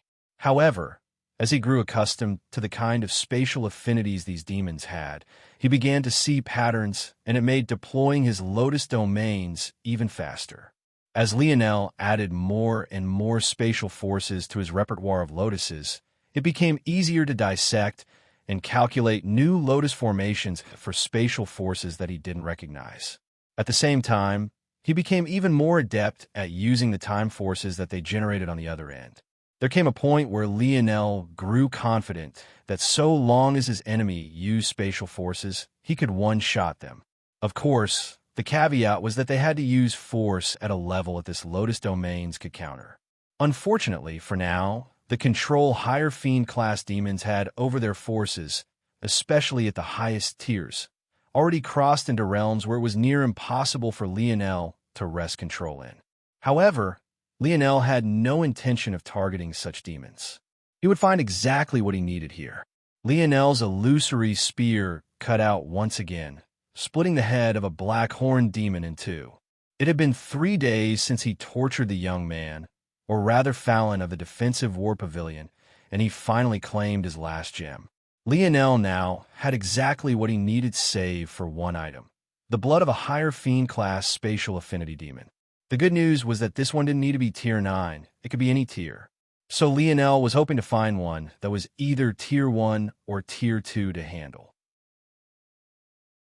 He felt that he was beginning to run out of time, as the competition on the leaderboards had only become fiercer. The secret of the gems wasn't the only thing Lionel had learned about in these 3 days. According to his new understanding, the top prize of this sector wasn't based on the 10% rule. Rather, it was a bit special. According to Fallon, one first had to enter the top 10 in points. Once 10 trillion points had been accumulated across all participants, the top 10 would be locked in and the final phase would begin. Within this final phase, every one of the top 10 would be granted a chase. This chance would be used to teleport them to a new region where a final demon would be waiting. This would trigger a one-on-one battle where the first of the 10 to win would be granted victory. Then, once this battle was concluded, one could then use the exchange method to teleport to the highest level exchange and claim your top prize. Due to these rules, most with a chance had likely already killed a Tier 9 higher Fiend class demon to claim the gem they needed and would be immediately ready to do teleport should they be the first to claim victory. However, that also left a slight problem for Lionel to face as well. Most had ignored his existence earlier because they all rightfully assumed that he had come from the human class sector. As such, they assumed that he would fall quickly from the top 10 spot he had claimed, and this much had been true at the beginning. Lionel quickly fell and was about to fall out of the top 10 entirely when his points suddenly began to jump upward. From falling out of the top 10, he began to maintain his ranking. Although he didn't move up, his descent downward started to slow enough that those on the fringe began to panic and look for him. The ranking wasn't necessarily entirely about strength. There were many near the bottom that would have a great chance at winning the one-on-one battle first. Take Lionel, for example. A huge reason for his killing speed was his internal sight and dream world, and his ability to quickly locate perfect targets for himself. Not everyone had such an ability. In the minds of many on the fringes, hovering between 15th and 11th place, they had already realized that their only chance at claiming a top 10 spot was to take Lionel down. At the same time, those hovering around Lionel's rank knew what those below were thinking. As such, many of them wanted to deal with Lionel themselves as a strictly defensive tactic. Like this, every individual from 15th to 7th place had their antennas up in search of Lionel, tracking a moving dome of fog and attempting to corner him inch by inch. Unfortunately, Lionel's escape abilities were too great, and he often found them long before they even spotted him. Lionel's luck, though, was bound to run out. Some understood that it was best to work smarter, not harder. Rank 13, Thela Urizana, Endless Twilight Pavilion. Thela had realized something very interesting. While noting the point jumps in Lionel's score, she realized that he was suddenly entirely focused on killing lower Fiend class demons. Realizing this, she made a guess at Lionel's goal and realized that once he hit 100, he would be looking out for a higher Fiend class spatial affinity demon that would be easy to deal with. She knew just how rare such creatures were, and she happened to have the perfect ability to lie in wait. This wasn't a camouflage ability, but rather a cloning ability. With time running out, she was confident that Lionel would come even if he knew it was a trap. She was very clever. Just by observing Lionel's point total, she was able to tell that Lionel had no intention of joining the final battle. It wasn't that he didn't want to, but rather that he didn't even have the strength to. And she was very much correct. Lionel had no intention of chasing after the top prize in this sector. He simply wasn't strong enough. He couldn't even defeat a Tier 4 higher Fiend class demon. But this final demon was most definitely not just Tier 9, but a Tier 9 higher Fiend class demon that was an elite amongst them all. In fact, there was even a small chance that it might be a Chaos demon. This was why Lionel was in such a rush. There was no way he could allow himself to be teleported to the final battle, but he also couldn't give up his points because he needed them to trade for the final item that would get them home. This left him with only one choice. He had to leave the demon world, and there was only one path to doing so that solved everything, and that path needed a higher Fiend class demon's blood. Thela didn't have to try very hard. While Lionel had been fighting these last 3 days, she had found and marked several such demons, leaving 8 clones hidden nearby their locations. When she spotted Lionel's fog domain quickly approaching one of them, Her lips spread in a beautiful smile, and all of her clones suddenly vanished in an instant, fusing into her main body. Her prey was here. Within the fog domain, Lionel's eyes were narrowed, and his jaw was clamped shut. The best trap was one an enemy knew was there and still had to run into. He was very used to using his intelligence against others, but it seemed it was his turn to take a taste of his own medicine. Chapter 1594, published at 30th of January, 2023, 9:59 and 38 seconds a.m. Chapter 1594, if audio player doesn't work. Press stop, then play button again. Chapter 1594, amusing Lionel's frown settled down, his features smoothing out and his countenance becoming frighteningly cold. He didn't know who this woman was, but he was absolutely certain that she was extraordinarily powerful. In addition, he could deduce exactly why she was waiting here. So, she was also very much confident in the gap between their strength. With just a single glance, Lionel could tell that this young woman was in Tier 9 of the 6th dimension. Not only that, but she was also comparable to a high fiend class demon, or else she wouldn't even dare to come here to fight Lionel for a chance to fight an elite demon to begin with. In all likelihood, then, this young woman was not only comparable to a high fiend class demon, but she also should be comparable to an elite one even among them. Lionel immediately noticed her fusing back with her clones. Her doing such a thing, especially so prematurely, seemed to open up a gap for Lionel to escape. After all, now that her clones had vanished from the sides of the other demons, so long as Lionel ran, he should be able to escape her. The main issue with that, though, was that Lionel didn't believe that someone intelligent enough to force him, of all people, to walk into such a trap could possibly make such a rookie mistake. In fact, he calculated that there was a better than 80% probability that should he try to run now, he would end up in an even worse situation. Although he couldn't be certain, this young woman likely had other contingency plans ready to deal with him, and it made him feel somewhat wary that he couldn't immediately sense. In that case, there was only one option to take: do the very thing she least expected him to do. Bang! The ground beneath Lionel's panda construct shattered, and he rippled through space like a beam of light. In a mere instant, he appeared at the edge of his fog domain, and then everything shifted and changed. Lionel went from being the center of his fog domain to being at the edge, and then instantly becoming the center once more. Just like that, the barrier which had been a distance away from Thela appeared right at the edge of his nose, causing her brows to shoot up. The sudden change was so fast and quick that her heart couldn't help but skip a beat, only to quickly calm a moment later. She hadn't expected Lionel's fog domain to move so suddenly and quickly. It was hard to fathom. Domains like this one should take time to shift, and they definitely shouldn't just flash forward by 10 kilometers in the blink of an eye. But what Thela didn't know was that this wasn't the work of just one domain, but two of them. And what she also didn't know is that while her heart relaxed just the smallest bit when she realized the domain had stopped right in front of her, a bow had already appeared in the hands of Lionel's panda construct, and in less than half a breath, it had already formed an arrow, and said formed arrow had been released. It shot through Lionel's domain with an impossibly great speed. At such a level, it should have made a whistling noise in the air or released cacophonic booms of shattering sound barriers, and yet it was deathly silent, too silent. Lionel's starry light domain had formed a tunnel of light for it to shuttle through, following its arc with absolute perfection, as though Lionel had already predicted the exact trajectory of the arrow, because that was precisely what he had done. Danger! The brows of Thela shot up. It wasn't an especially strong scent of danger, but something told her that she might fall into an ever-growing precarious state if she took one wrong step.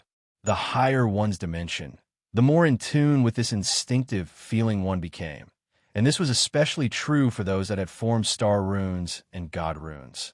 Intuition was something even the primitive man of Lionel's spear domain heirloom had been able to grasp and pass along to Lionel.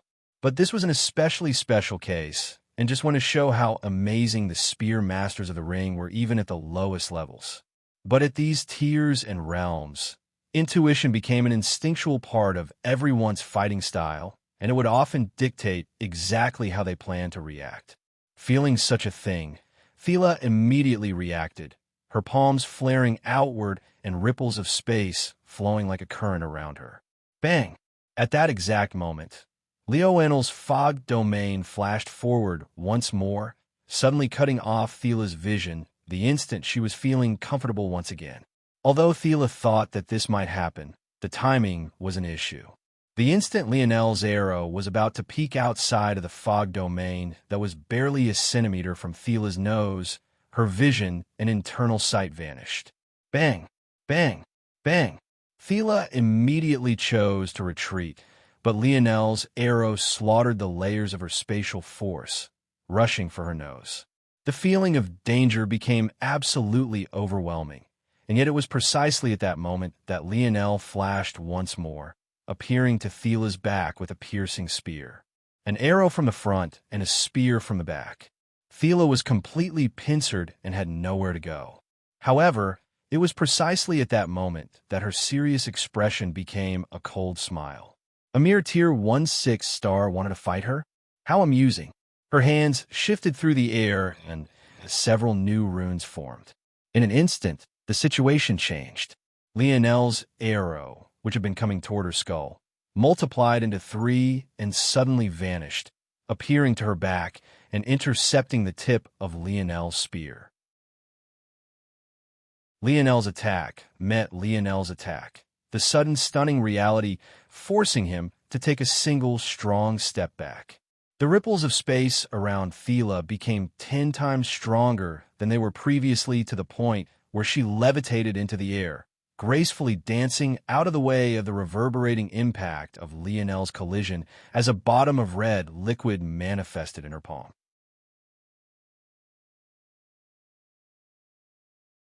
Chapter 1595, published at 30th of January, 2023, 9:59 and 38 seconds a.m. Chapter 1595. If audio player doesn't work, press stop then play button again. Chapter 1595. Obliged. Thela smiled a sweet smile as silence fell over the area, playing with the bottle in her hand. This is the blood you wanted, right? No need to answer. I already know that that's the case. But if you think this pitiful amount of strength is going to be enough, I would suggest that you obediently hand over your head to me. If you do so, I can take care of your Olidark family while you're gone. If not, and you force me to fight this battle to the end and waste my time, then not only will I not lift a finger to help your Olidark family, they'll also kill them to the last man, woman, and child. Make your choice quickly. My time is limited. Thela obviously didn't want to fight this battle. If she could voluntarily get Leonel to give up his life, that was for the best. Unfortunately, there was no simple way to exchange points in the Fiend class sector, due to the top 10 rules, and in order to mitigate the use of teamwork, an exchange of points wasn't possible. That was why, although there were 2 members of the Endless Twilight Pavilion in the top 10, Thela still had to fight for her spot on her own, instead of borrowing from 2 who should have been her teammates. Due to this, the only way to take points from someone else was to kill them. This was also why Leonel hadn't gained Fallon's demon points either. If Thela wanted Leonel's points, the only method was to kill him. But this fog domain and Leonel's abilities were far too troublesome. And if there was no chance at all, Leonel could very well just run away despite the contingency plan she had made. As such, she chose to immediately set down her requirements. If she threatened Leonel later, when she had less control over the situation, she would come off as the weaker party. If she did so immediately, though, especially after so easily dealing with his attack, even if he didn't immediately accept, a shadow would be cast over his heart and he would definitely hesitate. What Thela didn't know, though, was at the moment Leonel heard these words, the frostiness of his gaze went from purely due to him focusing on calculation to him being infuriated. What vile woman. Leonel didn't care about the Olidark family or if they were wiped out. In fact, he assumed that once he vanished from thin air, they would suffer such a fate just for being associated with him. However, it was the principle of the matter that left him enraged. The only reason Leonel didn't care about the fate of the Olidark family was because they had harmed a great deal of individuals. In fact, if he was correct, that restaurant he had worked in when he first reached their city had likely been wiped out to the final person. However, these weren't matters that Thela was aware of. Lionel could tell by the look in her eyes and the curl of her lips that she wasn't bluffing in the slightest. She had every intention of doing what she said, and for what exactly? Resources? Treasures? Glory? If she knew who his true family was, wouldn't she target them?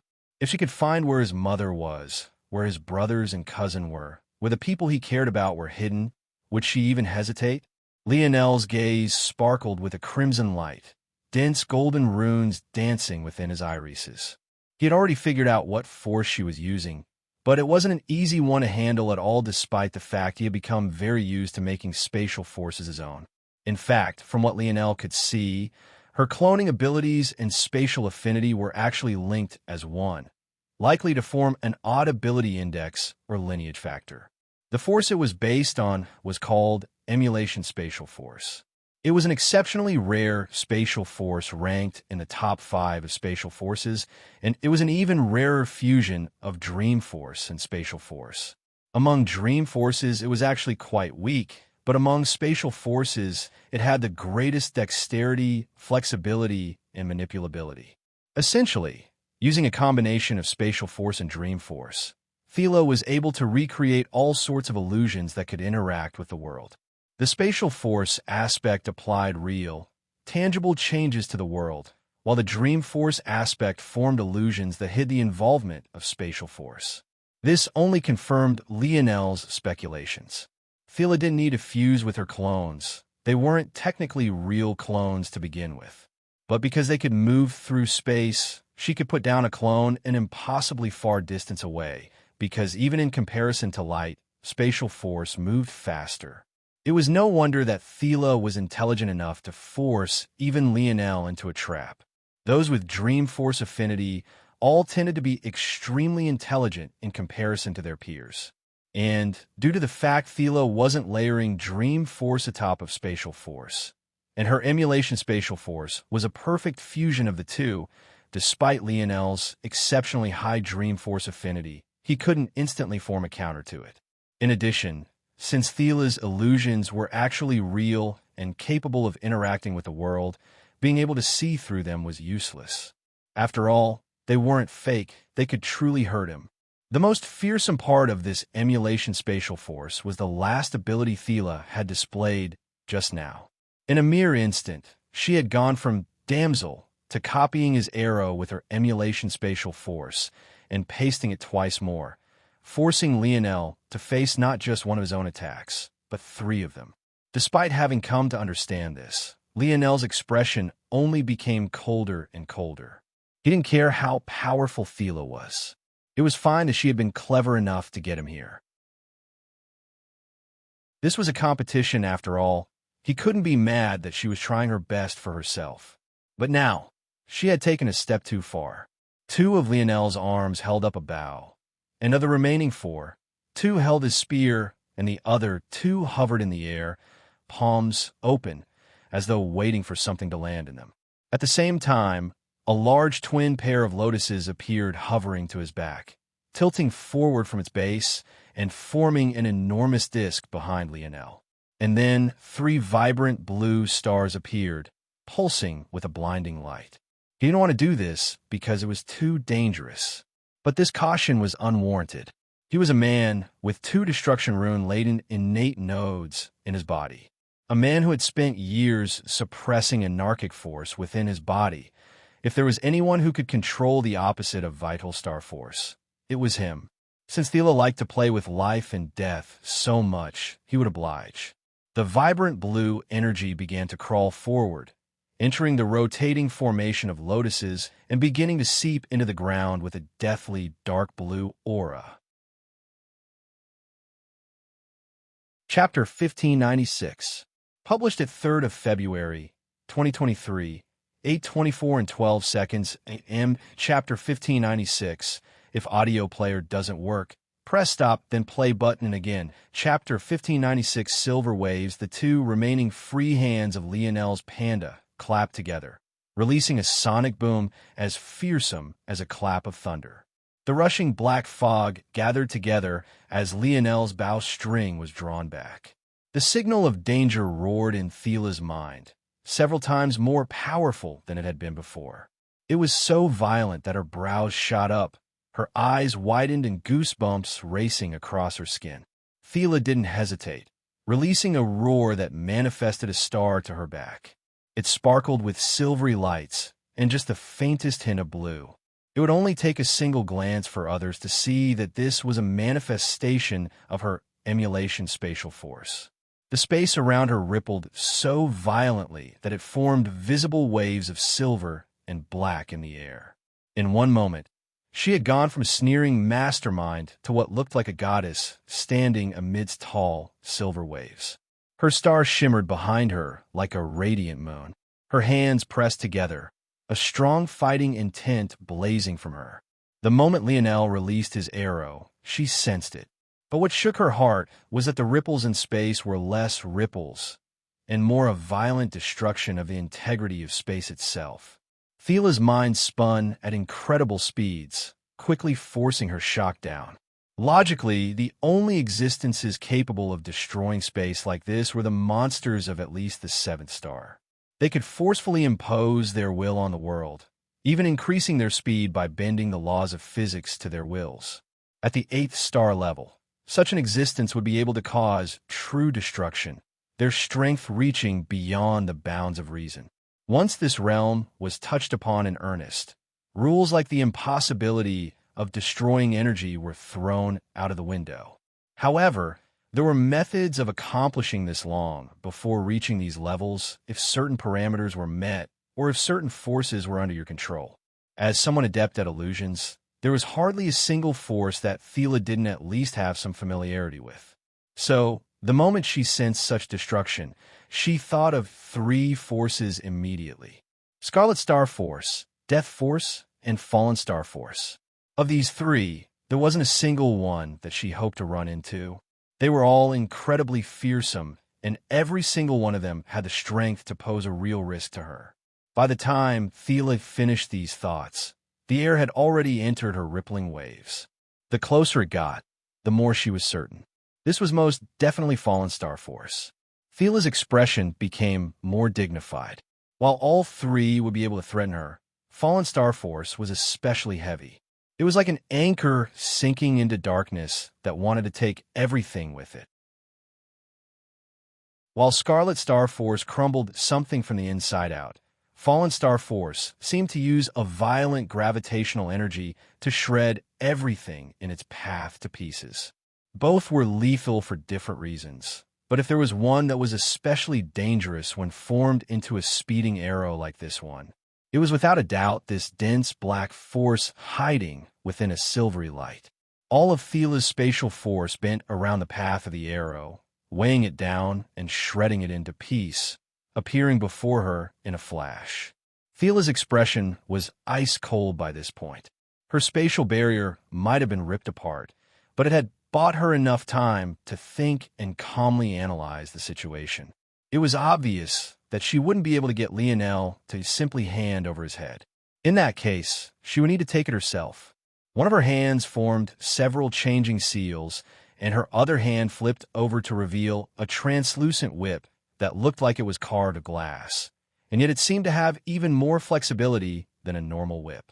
Her whip-wielding hand flexed, her wrist forming a spiral pattern.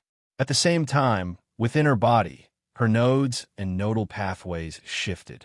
Her whip shot forward, forming a tornado around the incoming arrow, and a rush of powerful water force followed suit.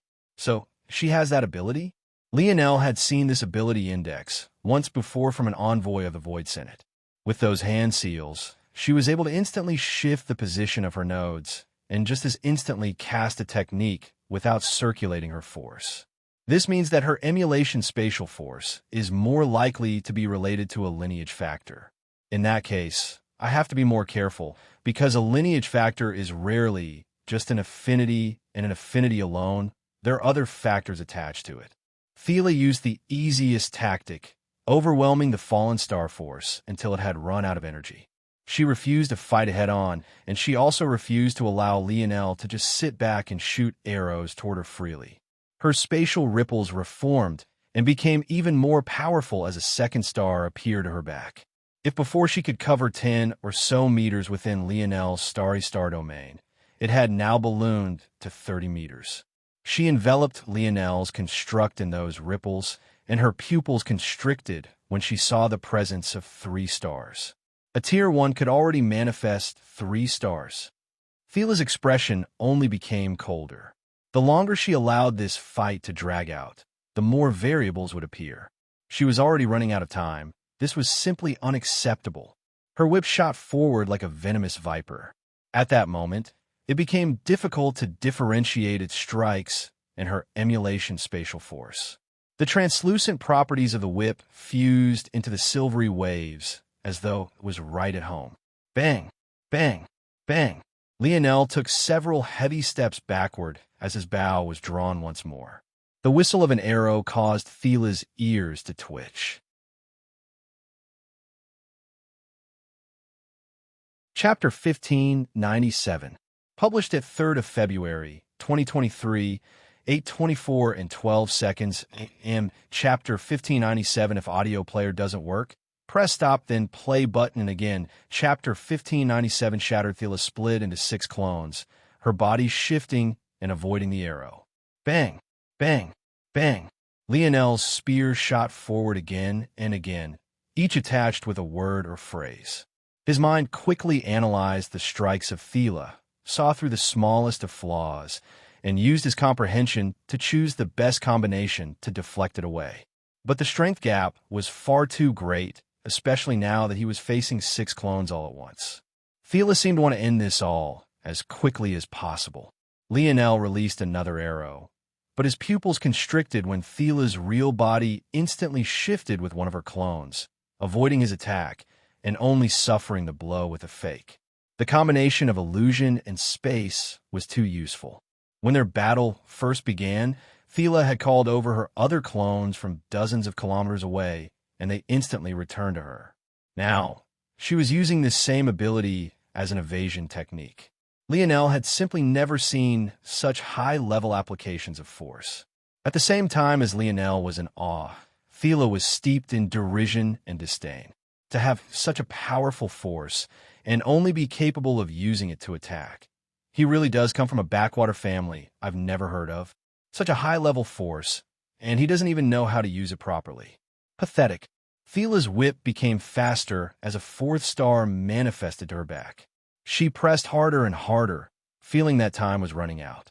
At first, she wanted to be more cautious, and she still was, but she also knew that there was a point where the effort wasn't worth the return. If it wasn't for these weird domains Lionel kept pulling out, she would have defeated him in a few exchanges. He was unable to threaten her, so she would press harder. Bang! Bang! Bang! 3 of Thela's stars were of emulation spatial force, but the 4th was also silver one. The moment these appeared, her water force changed, losing its delicate blue color and becoming almost like streams of mercury. The streams of liquid metal fused into Thela's rippling spatial waves, making them heavier and denser. At the same time, her whip became even more difficult to strike, and its attacks became more and more lethal. Thela's clones all unfurled a hand, twisting their wrists about. At that instant, the whips they wielded that were only formed of emulation spatial force fused with this mercury-like water force, making their attacks also several times more forceful. Lionel's expression flickered, but the moment he suffered the first attack, his spear construct cracked. He was immediately forced to repair it, but the second attack also forced it to crack. His panda construct shuddered. His steps back were becoming more frequent and harder to stop. His stamina drained faster and faster. With every attempt to maintain his construct, the amount of force within him was being taken away at a quicker rate. Lionel's cold gaze was frightening, but it couldn't change anything. If he was fighting with his real body, he would have already been beaten into a half-dead state. He knew that he couldn't allow his construct to collapse. Without it, setting aside himself, it would put Aina in a direct line of fire. And knowing the kind of venom that was within Thila's heart, he couldn't even hope that she would be spared. If it wasn't for the fact his construct enveloped himself and Aina, making it impossible for Thila to tell that there was someone with him, he was certain that she would try to take advantage. No matter how infuriated Lionel was by this disciple of the endless Twilight Pavilion, there was little he could do about the power she wielded. She was stronger, faster, and more adept in practically all facets in comparison to him. On top of that, her abilities perfectly fused into one. And while her thinking speed and intelligence wasn't quite on Lionel's level, it wasn't far enough away that he could toy with her like he usually did against those with far higher stats than himself. Bang! Bang! Bang! One of the arms of Lionel's panda construct shattered into a rain of Aurora Star Force. It tried to quickly reform under his control, but the gap was taken advantage of by Thila. She was attacking from 6 different directions at once. How could she not? Lionel immediately pierced out his spear with his real body. If the whip continued like this, it would most definitely shatter the chest of his panda construct and run right through his body. But first, it would pierce through Aina, who sat on his lap. Lionel's eyes were practically entirely crimson by this point, but it didn't change his base strength. His panda construct's chest shattered just as he expected.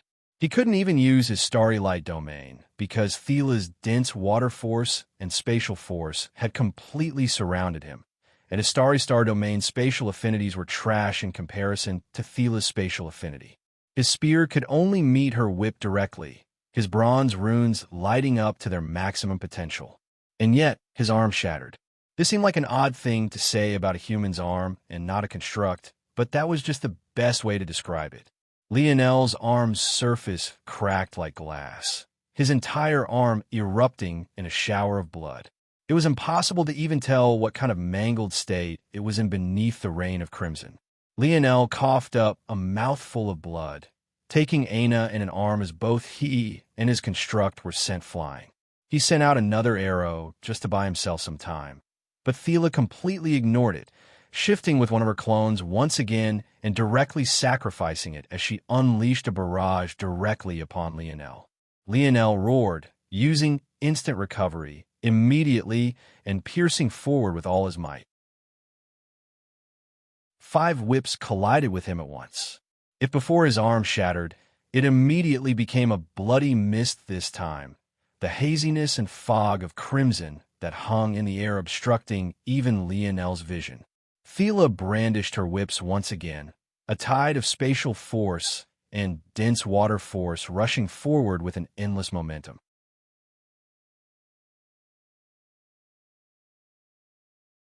Chapter 1598, published at 3rd of February, 2023, 8:24 and 13 seconds a.m. Chapter 1598, if audio player doesn't work.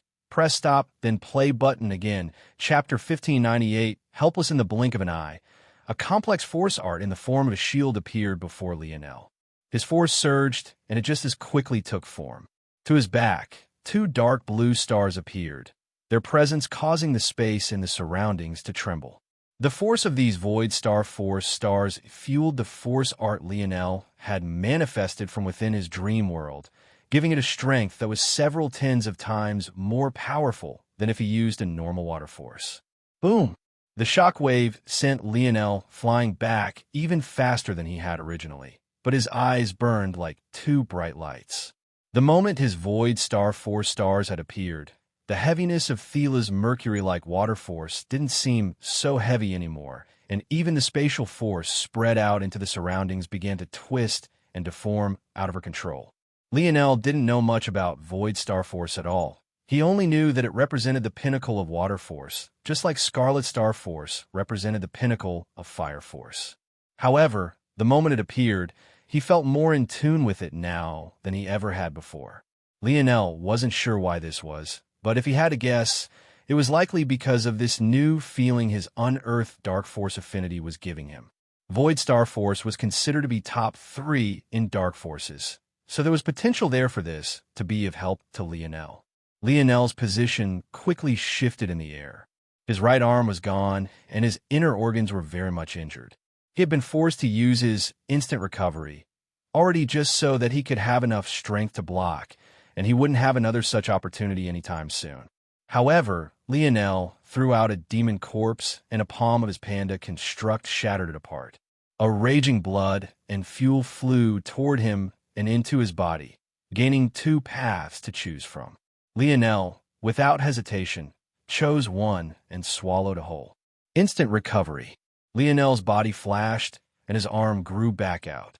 All of this happened in an instant, even as his body was still flying backward. In fact, even his spear, which had been thrust back with him, was still there for him to snatch out and grab.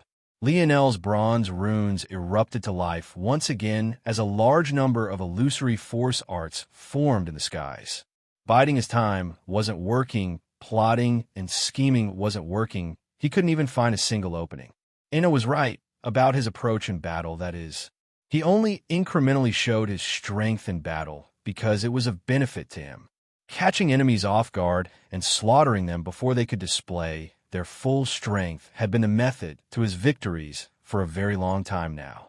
But this Thela, no, it felt like this entire zone in specific made this incredibly difficult. These geniuses were on an entirely different level, and the methods with which they used their force was so multivariable and multi-layered that for Lionel, who didn't have nearly the same amount of flexibility, it was impossible to use his normal methods. The only way he would have the slightest inkling of chase was to put everything on the table and use his abilities as freely as he could. Only that way might he stand a small chance.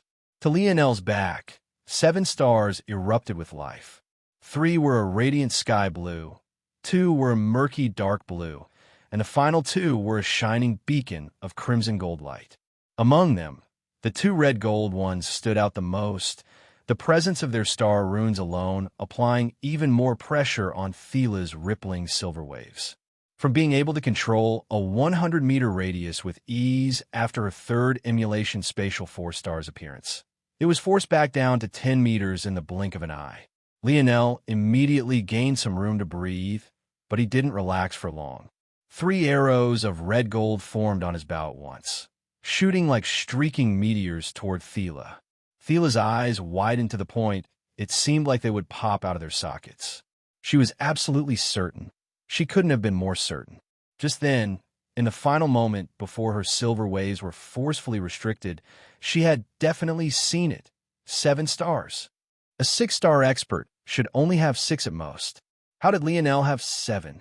It didn't make any sense. When Thela sensed the coming arrows, her expression only became more unsightly. First Fallen Star Force, and now Scarlet Star Force? Not only that, but Scarlet Star Force that was clearly powered by star runes. Her defenses couldn't deal with this. It was foolish to even try to defend. Thela swapped with another one of her clones, not understanding what was happening. How could one person control so many powerful forces? She had never even met someone with Scarlet Star 4 stars before. Such a thing was practically legend. The human race couldn't possibly form them. Only the spirituals might have 1 or 2 appear in a generation, and very rarely there might be a demon. But such a demon would most definitely be a chaos demon and wouldn't appear here. For Lionel to both have such stars and even have formed their star runes, especially the latter point, there was only one explanation. He had an innate node. Thela's expression danced between coldness and greed. She knew exactly how powerful innate nodes were intimately. But such an innate node was not like others. Damn it. Thela found an entire sky of flood dragons rushing toward her, each fueled by Scarlet Star Force. She was absolutely infuriated. This idiot had no idea how to properly apply his force, and all he knew how to do was ram it ahead into bigger, stronger attacks. Idiot. Idiot. Idiot. Thela wasn't mad that Lionel wasn't strong enough. She was enraged that he was just strong enough to delay her. A fool like this couldn't possibly defeat her. The gap between them was too large. But when this talent was combined with the annoyance of this fog domain and the fact that Lionel could move about more freely with his starry light domain now that the effectiveness of her own stars had been limited, what was supposed to be a quick battle became long and protracted. Thela didn't even suffer a single injury, resolving every one of Lionel's attacks and evading the ones that she could not. She was too smart, too well-versed in battle, and her library of techniques and methods of applying force were far too vast. She could use just a single force like Emulation Star Force to evade, to defend, and to attack. And not only that, but she could do so in a myriad of different ways. She could evade by swapping with her clone or folding space.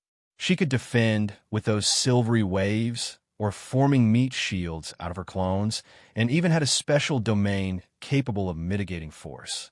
As for her methods of attack, they were too numerous to even name.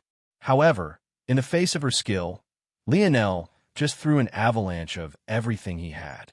Magic spells covered the skies. He wielded 2 bows in 4 hands, shooting as fast as he could, and his spear became nothing more than a defensive tool. He was pressing just as hard as Thela. He couldn't afford to lose here, and he definitely couldn't go to fight that demon. He wouldn't be able to leave that one-on-one hell until the demon was killed, but at least here, there was still a small chance that he could escape.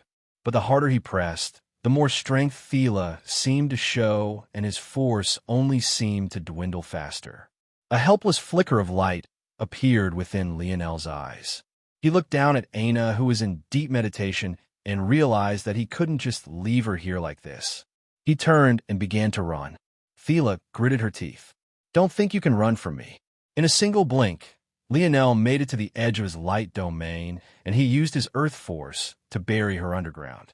Then, in another blink, he appeared before Thela once again sent out another powerful strike. Boom! The two separated, 4 of Lionel's panda construct's arms shattering to pieces once again. Thela released an infuriated screech, feeling that things were slipping out of her hands. Unfortunately, it was already too late.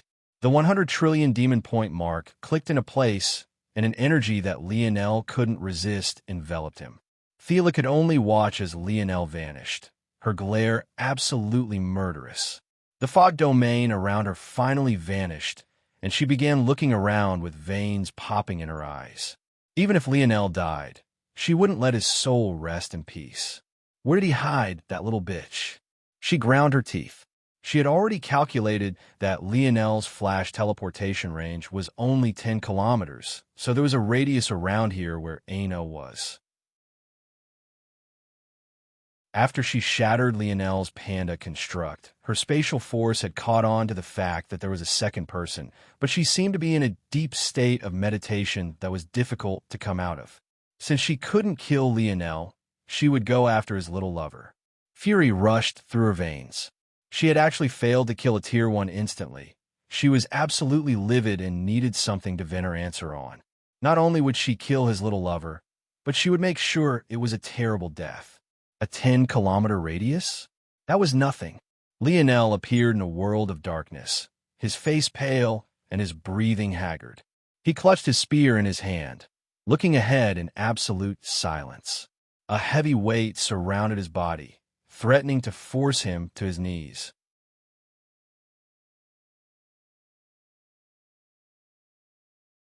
Chapter 1599, published at 3rd of February, 2023, 8:24 and 13 seconds m. Chapter 1599. If audio player doesn't work, press stop, then play button again. Chapter 1599. Cage Lionel breathed heavily, his body feeling quite dry and his head threatening to burst.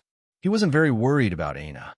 He had only used his starry light domain in a 10 kilometers range in order to set up a trap for Thela, but he didn't get an opportunity to use it. Much like he could extend his starry spirit domain beyond 10 kilometers when he had been searching for the young man he interrogated, he could do the same with his starry light domain. Thela would likely think that Aina was buried somewhere in a 10-kilometer range, when in reality, she was over 50 kilometers away. In addition, he had left their collection of demons with her. So if it came to it, she would have more than enough blood force at her fingertips to use in protecting herself. This way, Lionel's mind could be as relaxed and stress-free as possible. Of course, flashing so far away was also the reason that Lionel was in such a poor state aside from the fact he had just fought a long and difficult battle. But there was no way he could allow Aina to be in danger of being found by that murderous woman while she was still in a critical state of meditation. The only reason she could enter such a state to begin with was because she had an implicit trust in Lionel. How could he do anything to let her down? Unfortunately, such a decision left him even more drained than he was previously, and now facing a battle he felt that he had no chance of winning. Lionel exhaled a breath, standing to his full height and stretching out his back. Pushing against the heavy gravity of this space made his muscles whine and his bones crack, but he still pushed through until he was at his full height. The gap is actually so large. If the gap between the Fiend class and the Chaos class is as exaggerated as the books in that library explained, then it likely means that I might not even be able to defeat a Chaos class existence at Tier 1, or even Tier 9 of the 5th dimension, for that matter. This was a huge problem, an enormous one.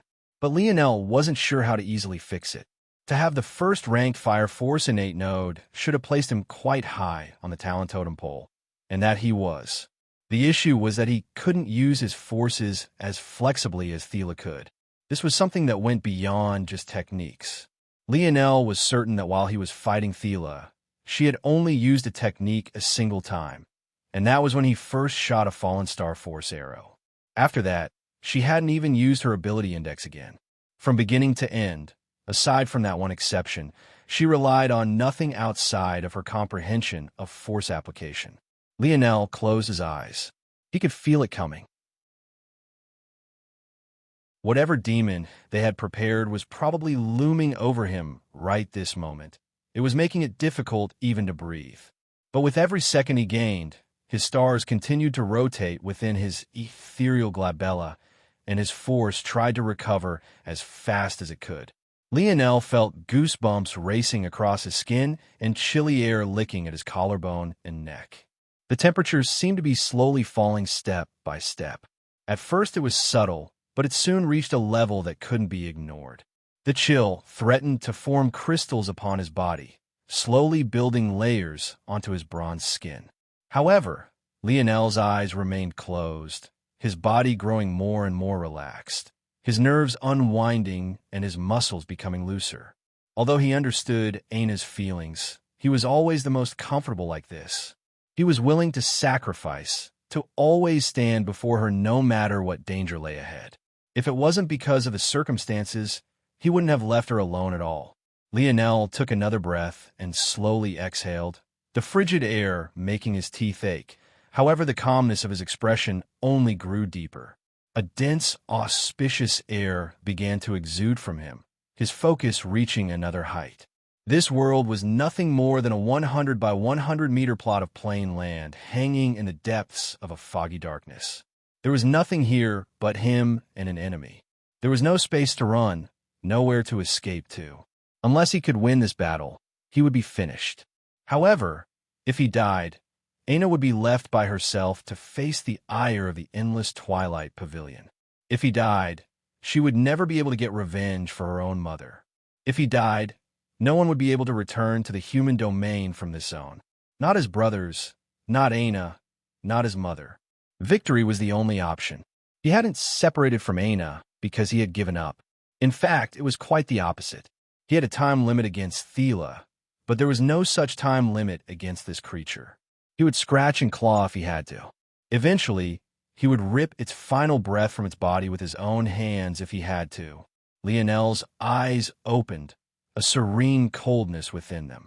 Before him, no more than 3 inches away, a pair of reptilian eyes stared back. They were an ice-cold blue color and looked as though they had been carved out of sapphires. Their pupil slits were an abyssal black that seemed to swallow everything into an icy void. The demon had the body of a muscular human man, but the head of a cobra, its neck flaring in and out with its every breath. It stood a full head taller than Lionel, its entire body covered in gorgeous sky blue scales. Just its breath alone caused crystals to form in the air, its mighty, ancient presence weighing down the atmosphere as though its appearance alone was enough to multiply gravity several times over. This was a true fiend-class demon, its strength alone capable of toppling worlds. Bang! Lionel couldn't even see how the demon moved. In the blink of an eye, he found himself crashing against the barrier keeping him caged in this space.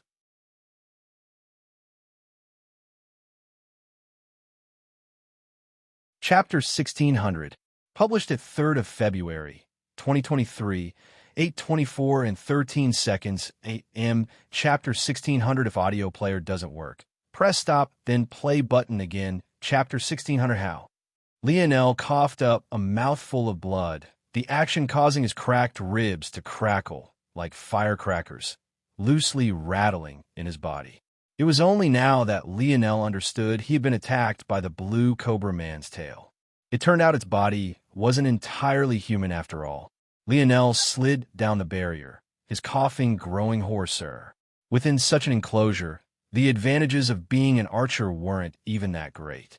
At any moment, he could at best be 100 meters away from this monster, a distance that was negligible to a demon with this level of strength.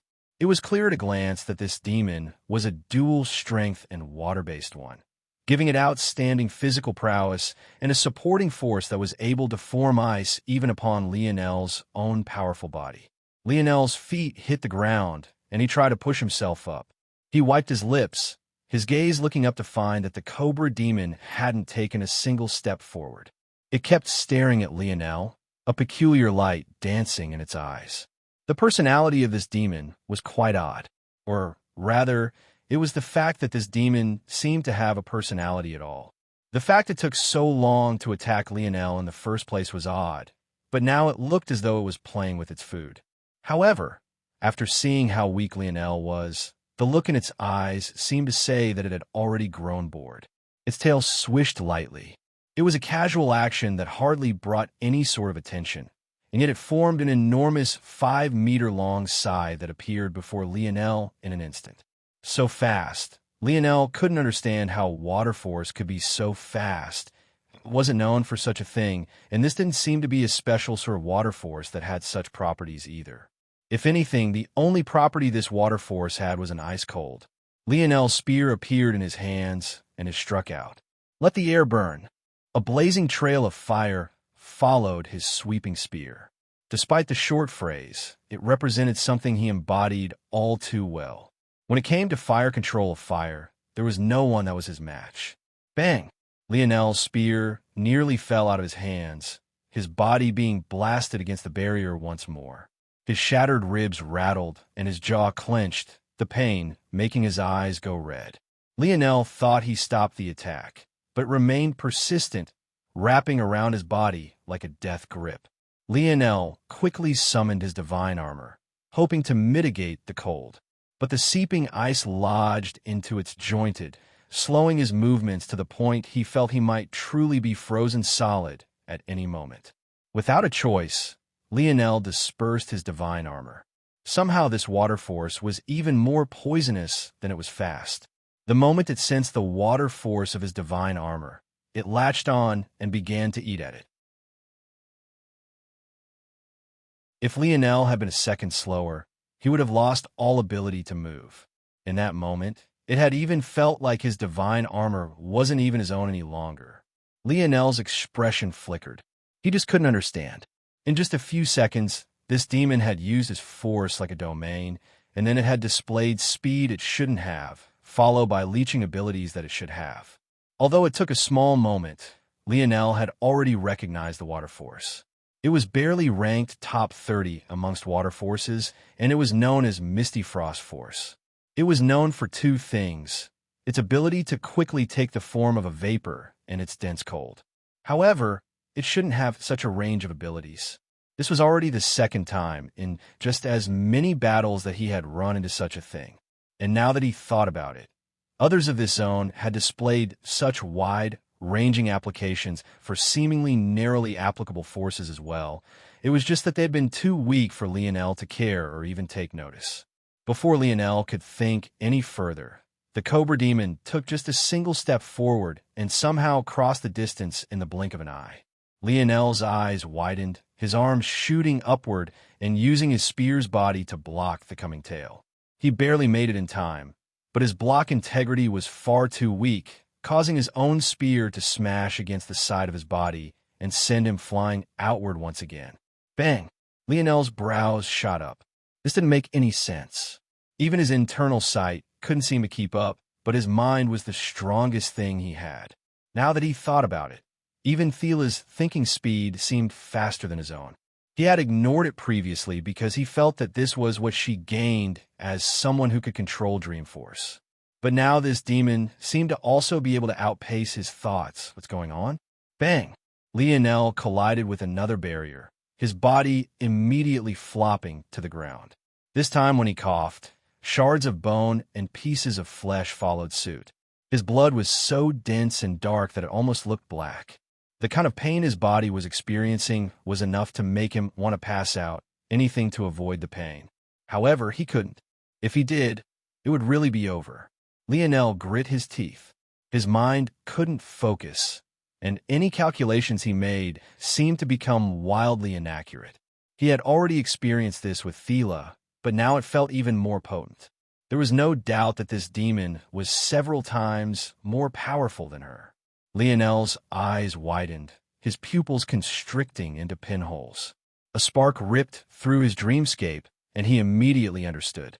Time Force. That was much too similar to Time Force.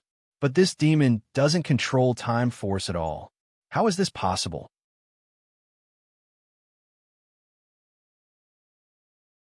Chapter 1601. Published at 3rd of February, 2023, 8:24 and 13 seconds a.m. Chapter 1601. If audio player doesn't work, press stop, then play button again. Chapter 1601. Byte displaying the abilities of a domain, displaying speed it shouldn't have, poisonous abilities it shouldn't have, outpacing his mind at the same dimension, and now even displaying the effects of a completely different force entirely. Lionel dove out of the wave, but he was still too slow. While he managed to avoid the Cobra Demon's punch, it was as though it had managed to predict exactly where he was going. It was a stupid choice, maybe the most idiotic choice Lionel had ever made. He had been thrust against one wall and then slapped to the side until he hit another one. With the Cobra Demon now coming straight at him, there was only one way to dodge, and that was to his right. To his left, there was a barrier. Coming straight at him was the Cobra Demon, and the only open space was right there. But if he could realize this, how could the Cobra Demon not? The demon's tail whipped across Lionel's face. At that moment, Lionel smelled the scent of death closer than he ever had before. There was no instant recovery to rely upon, there was no chance at clearing this zone, and there was no escape. His head snapped back and his spine cracked. His skull fractured, his brain rattling about and tearing under strong G-forces that it wasn't equipped to handle even in the 6th dimension. His jaw, nose, and teeth all cracked at once, leaving his face in an unrecognizable, bloody mess. Lionel entered a dazed-like state, and the fraction of a moment this took seemed to be stretched into infinity. He could practically feel his body shutting down, the reserves of his life force speeding out of his pores and back into the universe that had gifted it all to him. The pain came all at once, and so forcefully that he actually didn't feel a thing. It was hard to tell if it was because his spine had entered an unrepairable state or if this was just a numbing that came with such a lingering scent of death. In those moments, Lionel's thinking speed, which had felt like it was running through sludge all this time, finally picked back up. But that only made him more aware of his impending demise. Shit. He couldn't understand how he made such a stupid mistake in battle. But it was even worse that he couldn't even think of an alternative. Meeting the Cobra Demon head-on was impossible. The gap between them was far too large. Every time it attacked him, its strength seemed to increase. But Lionel knew that the truth was that the Cobra Demon hadn't attacked all out from the very beginning. It was just toying with him. And now, it was bored. It simply didn't feel the need to hold back anymore. Lionel was furious. Furious with Thila, furious with the bastards that had forced the Void Palace into such a situation, furious with himself. The one time he didn't overestimate himself, The one time he wanted to obediently accept a loss, take what he could get and go home. The one time he pressed his own desires down and didn't pursue the position of number one, he had actually ended up in such a state. He didn't want to fight this battle. He never wanted to fight this battle. He wanted to protect the life of his mother, of Aina, of his brothers, and he had felt that the only way to do that was to lay down his pride and focus on maximizing his chances at survival. But even when he did this, he had somehow ended up like this. Bang! Time seemed to finally catch up with Lionel's speed of thought, and his body was slapped back to the corner he had tried to roll out from. His head rebounded against the barrier, and his fractured skull directly shattered on impact. Lionel slid down the barrier, his eyes half opened to reveal nothing but their whites. His limbs went limp, and his body ceased movement. His face was nothing more than a rain of mangled flesh and blood. His limbs were twisted into odd angles, and he seemed to have not the slightest sign of life left. Like a candle that had been snuffed out beneath a harsh, cold, and suffocating wind, he sat dully, his head hanging, his legs spread, and his arms limp.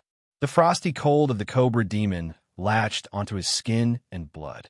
With nothing to fight back against it, he quickly gained patches of frost here and there, some on his face, some on his limbs, others on his torso, but each of them spreading like a blooming flower. The cobra demon gripped Lionel's neck and pulled him upward. An odd crunching sound followed as the shifting of Lionel's weight forced his cracked spine to crack once again. The tongue of the cobra demon slithered out, a hint of surprise coloring its snake-like face. It wasn't very interested in Lionel's corpse, at least not originally.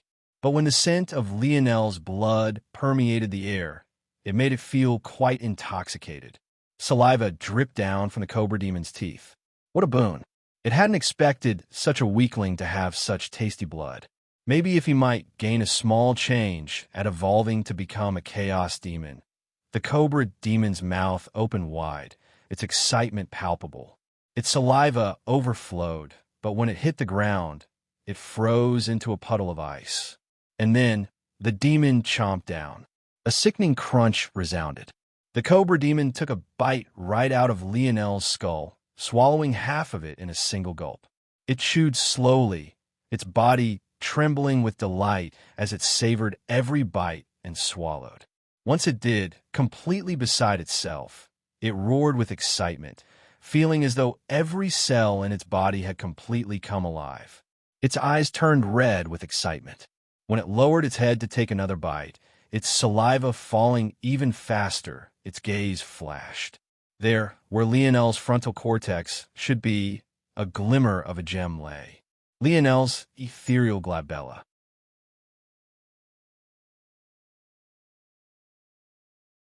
Chapter 1602. Published at 3rd of February, 2023, 8:24 and 13 seconds a.m. Chapter 1602 if audio player doesn't work. Press stop, then play button again. Chapter 1602 Overlord. It was large, abnormally large. Of course, despite this, it was still barely about the thickness of 2 thumbs, but such a thing was already beyond what could be said for most humans. Ethereal glabellas didn't grow in size. Even when Lionel was facing off against enormous oceanic creatures, he had a hard time pinpointing exactly where theirs were, and that was despite the fact that the beast crystals of beasts were innately several times larger than the ethereal glabellas of humans. Lionel's, though, was so large and bright that even in the mess of his sliced skull, it stood out. In fact, it seemed a bit different as well. Incredibly thin, crimson threads spread out from it.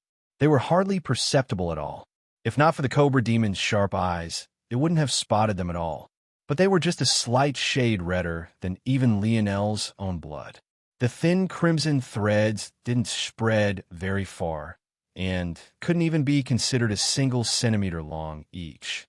They seemed to both fuse with Lionel's ethereal glabella and act as a separate existence altogether.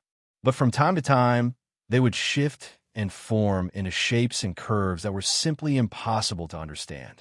In that state, they looked less like threads and more like delicate and thin carvings. The cobra demon was enraptured. Much like humankind's love of refining demons, Demons also loved to eat and refine humans. But the truest delicacy was most definitely the ethereal glabella. Only chaos demons could form them, as such lower-level demons were only good for their flesh. But absorbing powerful ethereal glabellas, especially for fiend-class demons so close to the chaos realms, was especially good. The Cobra demon definitely felt like it had hit the jackpot. Originally, it thought its path of evolution was over after these humans caught it and forced it to be a ringleader for these pathetic little juniors. But with such an opportunity before it, how could it not be ecstatic? If before it wasn't certain, it was sure now that so long as it swallowed and completely refined Lionel, it would finally take that step it had been dreaming of for so long. Its manipulation of force had already reached the greatest extent it could. If it wanted to, before it had been captured by these humans, that is, it could have broken into the 7-star whenever it wanted. But it was unwilling to. The 6-star was considered to be the true start of a practitioner's journey. It was the dividing line between those who could truly become powerful and those that would forever wallow in mediocrity. If it entered the 7th star without changing its class, the difficulty of doing so in the future would be exponentially more difficult. It had originally regretted its unwillingness. If it had broken through earlier, it would have been too powerful for the humans to use for this test, so it would have avoided such a fate. And now, it couldn't break through even if it wanted to. But to think that it would gain such a boon. If it broke into the Chaos class, the seal placed on it would become useless. It could break into the 7-star in one go and shatter this cage. Once it entered the pinnacle of demon society, it would even have a chance to seek revenge for this day. The Cobra demon trembled, reaching forward in an attempt to carefully pluck out Lionel's ethereal glabella. It was best to refine the entire body first. Once that was complete, he would be perfectly primed to refine this gem. But what the Cobra demon couldn't have expected was that when it tried to pluck out Lionel's ethereal glabella, something that should have been easy, its claws were rebuffed. It pinched 2 sharp nails together, trying once again, but it was only rebuffed again. If it had a human face, it might have an incredulous sort of expression right this moment. Was it the crimson threads? Lionel was definitely dead. His heart had stopped. His skin had already begun to lose its warmth, and his entire body held not the slightest ounce of tension. It was definitely impossible for him to be doing this, so the only explanation was that these crimson threads and the odd runes they formed were doing something. The Cobra demon was a genius that had pushed the use of its force to the absolute limit. In fact, it had started off as a human-class demon that diligently worked its way up to its current realm, a feat that took tens of thousands of years. When it came to pure talent, it wasn't nearly the best, as its innate affinity was for a mere water force barely in the top 30. However, when it came to its application and its use, it was on a completely different level. So when it saw itself being rebuffed for the second time, it took a moment to sense exactly what was happening and came to a conclusion. This was a sealing-type force, an extraordinarily strong one. However, this seal was latched onto this body. So long as this body didn't exist anymore, the seal would also fall. It was no doubt a very heavy blood force seal, one more powerful than any it had ever seen before. It was clear that the parents of the cub should be very powerful. They would definitely be enraged about his death. The Cobra demon knew it would have to escape as quickly as possible then. Realizing what had to be done, the demon began chomping away at Lionel's body. Every sickening crunch represented another piece that vanished. One arm, both arms. One leg, both legs. The demon didn't dare to eat around Lionel's skull anymore. Not until it refined enough of Lionel's body that the seal would lack the blood force necessary to lash out. To the demon's astonishment, it actually found not one, but 2 innate nodes in Lionel's body, one of which was a legendary 9-star innate node, and the other of which was a 5-star innate node. This alone was shocking enough, but the force that was inside shook it to its core. How? How could it have such great luck? The demon held both innate nodes in its hands. When it completely refined Lionel and evolved, it would have the perfect foundation to take these innate nodes as its own, while Miguel wasn't able to perfectly assimilate with it due to the Luxnix family's crude methods. It will be able to use Lionel as a catalyst for its perfect fusion with these two innate nodes. Like this, it wouldn't just become a normal chaos demon. In the future, it would become an overlord.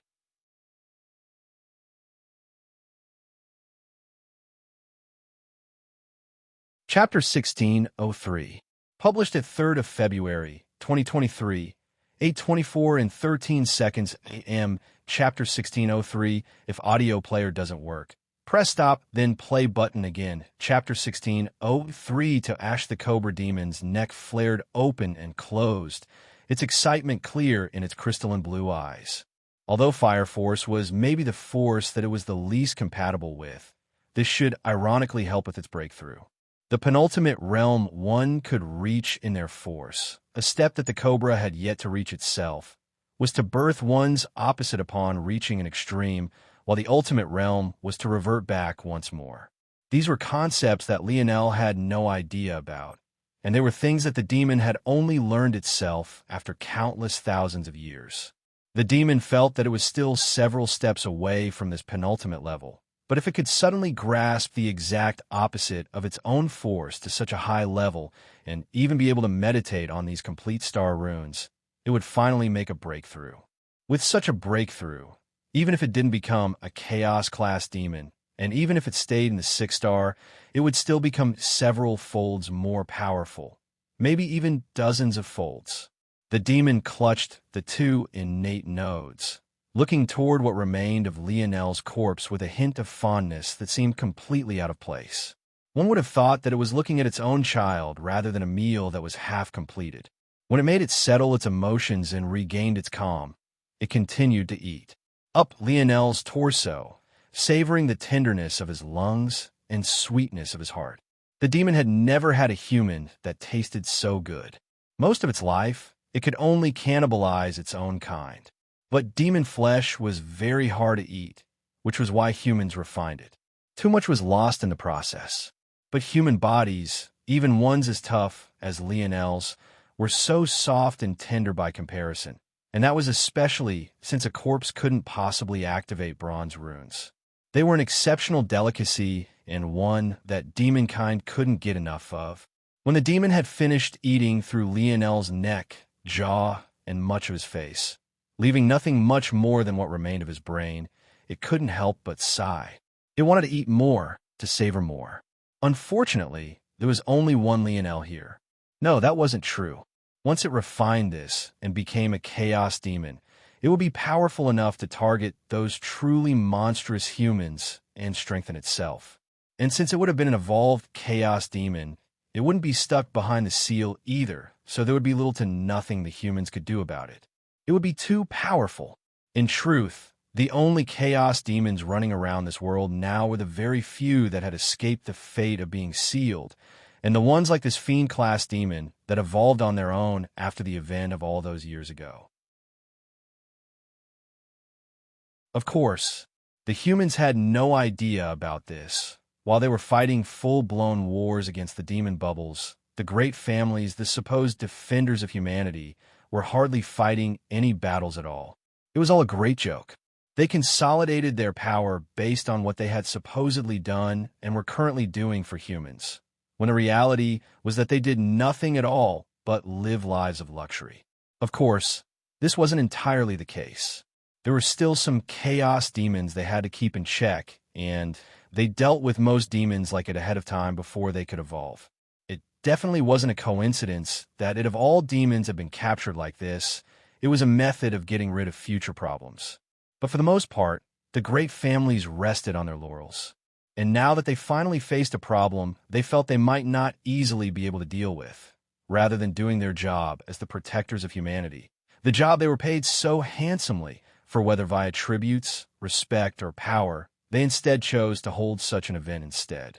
They planned to wrangle together some useful talents they could use as cannon fodder so that they'd once again be able to survive while putting in a minimum amount of effort. Humans were truly pathetic. The Cobra demon sneered. Clearly, it had a great amount of intelligence to piece all of this together. But how much of it was true, and how much of it was just its distaste and bias against those that had hunted it down for its whole life? That much was unknown. The cobra demon carefully ate around what was left of Lionel's brain. Piece by piece, it swallowed them down.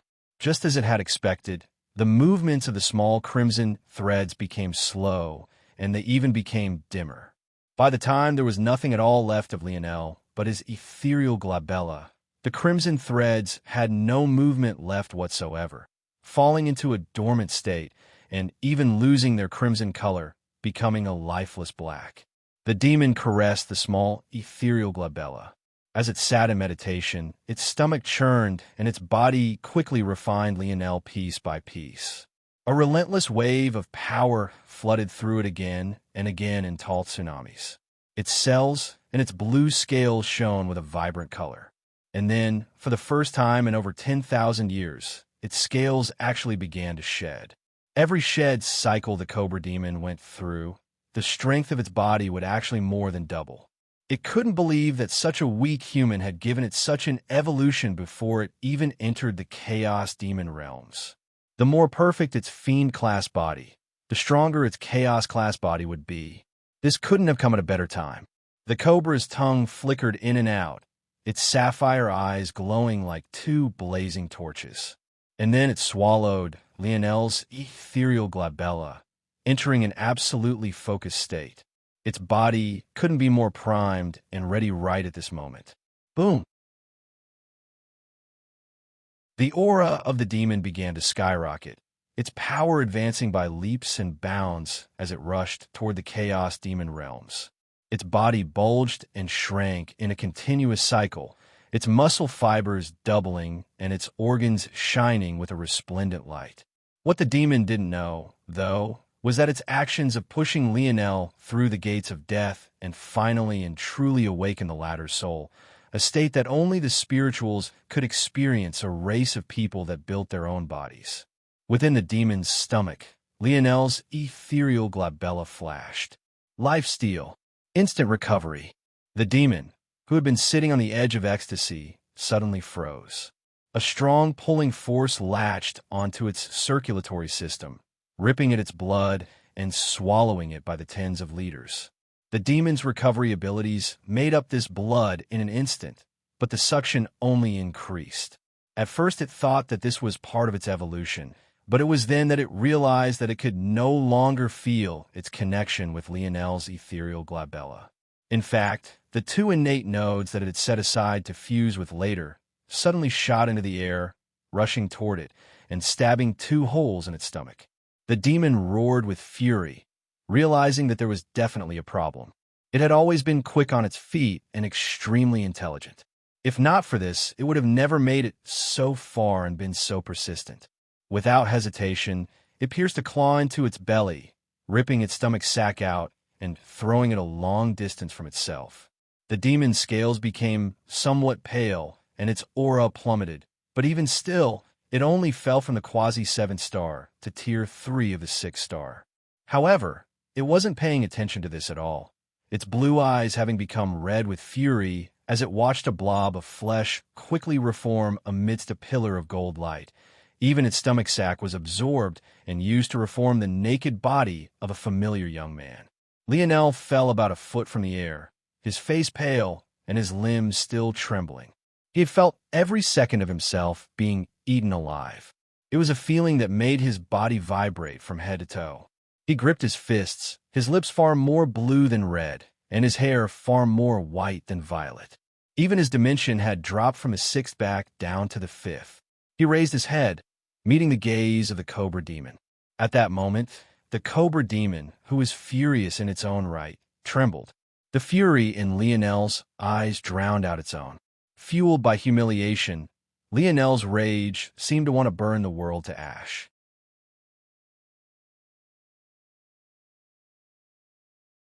Chapter 1604, published at 3rd of February, 2023, 8:24 and 14 seconds a.m. Chapter 1604, if audio player doesn't work. Press stop, then play button again. Chapter 1604, spiritual Lionel's body felt like it was breaking apart. It felt like he was a normal mortal man once again, and that he hadn't eaten or had anything to drink in weeks. Not only was his skin pale, his heartbeat was incredibly fast as it tried to move around the limited blood in his body, and his skin practically stuck to his bone. He had gone from someone who had more defined muscles and vascularity in a lean frame than most bodybuilders had in their behemoth-like bodies, to a walking, breathing skeleton. Though, even breathing hurt, so the latter might not even be true for very much longer. The furious light in his eyes was almost like the smoldering flames of an undead, his sunken features making him look like he was a step away from death. The state of the Cobra Demon couldn't be considered to be much better. Lionel had left it in a terrible state. Even after taking so much of its blood, he had barely had enough to reform his body. It was clear that the gap in talent between Lionel and the Fiend-class demon was actually enormous. If not for this, how could the latter drop down 6 tiers? And yet Lionel could still hardly stand? In fact, he hadn't even been able to maintain his 6th-dimensional status. The Cobra Demon should have been able to heal an injury as simple as a lost stomach almost instantly. And yet it still stood hunched over in the distance, its eyes and tongue flickering as it kept its gaze locked onto Lionel. It was clear that it could seem to heal. However, lingering energies from its near breakthrough into the Chaos Demon realms was still there. It just needed time to recover, and there was about a 10% chance it could still manage to make that final breakthrough. However, when facing the smoldering fury in Lionel's eyes, its senses were primed to an extreme, its scales rippling as they moved up and down. It couldn't even think about a breakthrough right now. It had never seen someone capable of regenerating to such an extent. Even demons, who were especially known for their recovery abilities, couldn't do such a thing. Could it be that this boy had that soul separation ability it had heard about? But no, that still shouldn't be possible. Those with that ability needed to take over other bodies. They didn't even have ethereal glabellas, as their souls were vessels capable of replacing the function of one. As such, their very essence could be moved from place to place. It was possible to create a body for oneself if you had such an ability, but as a human, your ability to do so would be very much lacking in comparison to spirituals. This was because a spiritual could take raw materials and use their powerful souls to mold it into their image. However, one with this ability wouldn't necessarily have a soul powerful enough to do this. In addition, even if they did, they would lack the refinement techniques of the spirituals. As such, you would only be able to use crude clone creation methods like Era, but such clones would only last a few years at best before you would have to create a new one. Could it be that this boy was a spiritual? One that had used the raw materials of its very own body in order to reform his? When the Cobra Demon thought to this point, its body shuddered and its level of seriousness raised by several levels. It wasn't a fool. Lionel didn't have the aura or smell of a spiritual. However, when it thought about the fact that Lionel had 2 innate nodes of the number 1 fire force in all of existence, it overrode all of its other thoughts. Theoretically, if a spiritual wanted to, they could construct a body with a human aura. In fact, now that the Cobra Demon thought about this, wasn't this a human lead trial for youths? Could it be that this genius of the spirituals had masked his real identity in order to sneak in and partake in the secrets of the demons? The spirituals should be far more powerful than humans, though. Was it even necessary to do such a thing for someone of Lionel's caliber? However, the Cobra Demon didn't bother to think so far. Every race had its own internal conflict. For a spiritual like this boy to have such poor force control and comprehension, it definitely meant that he had been ostracized by his people. A genius of this level should be able to wipe it out with a single wave of a palm, but clearly this boy could not. Plus, if it treated Lionel like a spiritual genius, it wouldn't lose out. In fact, its caution would only help it. Until now, it had only been toying with the boy, not bringing out even a small fraction of its strength. But now it would go all out. The temperature plummeted and then plummeted once again. The pit in the demon's torso became a block of ice, freezing over all the leaking blood and stopping it in its tracks. The Cobra Demon reached out into seemingly empty space. But at that moment, fine lines of cracks in space appeared, and its hand vanished, leaving only its forearm in sight. With it pulled back, a menacing weapon slowly manifested inch by inch. It carried with it the wild fluctuations of space. A scythe that looked as though it had been carved of black ice made its presence known. Everywhere it swept by, space froze over and cracked. It curved with a murderous aura, blue frost wafting from its body. The Cobra Demon rose to its full height, roaring into the skies above. Bang! It shot forward like a streak of blue light. Lionel was the only thing it could see. This boy was the gate between it and freedom, between it and true power. Spiritual or not, it would make sure that this boy felt its pride as a demon.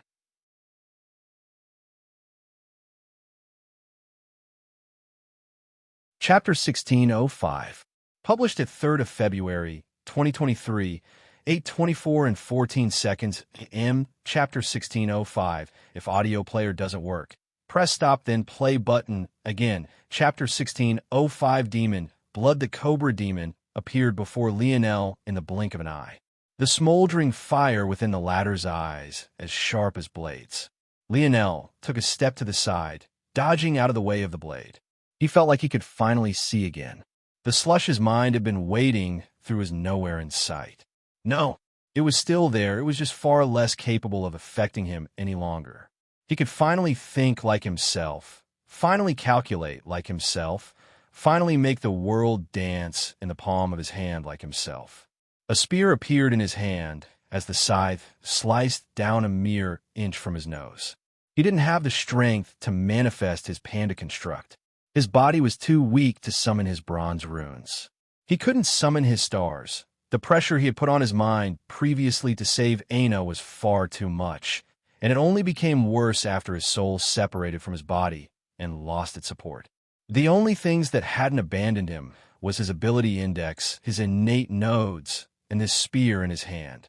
His gaze blazed. This was more than enough. Scarlet Star Force flooded Lionel's body from his left kidney. At this moment, he was thankful that he hadn't shattered the seals upon it to the 6th dimensional level. With the current state of his body, there was no way that it could handle 6th-dimensional Scarlet Star Force. Flames blazed to life around him. He had never been more focused. His spear pierced outward, taking claim of the absolute perfect timing. The gaze of the Cobra Demon flickered.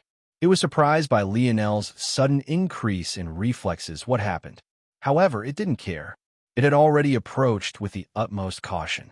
As for these Scarlet Star Force flames, how could they possibly hurt it with such a crude, rudimentary usage?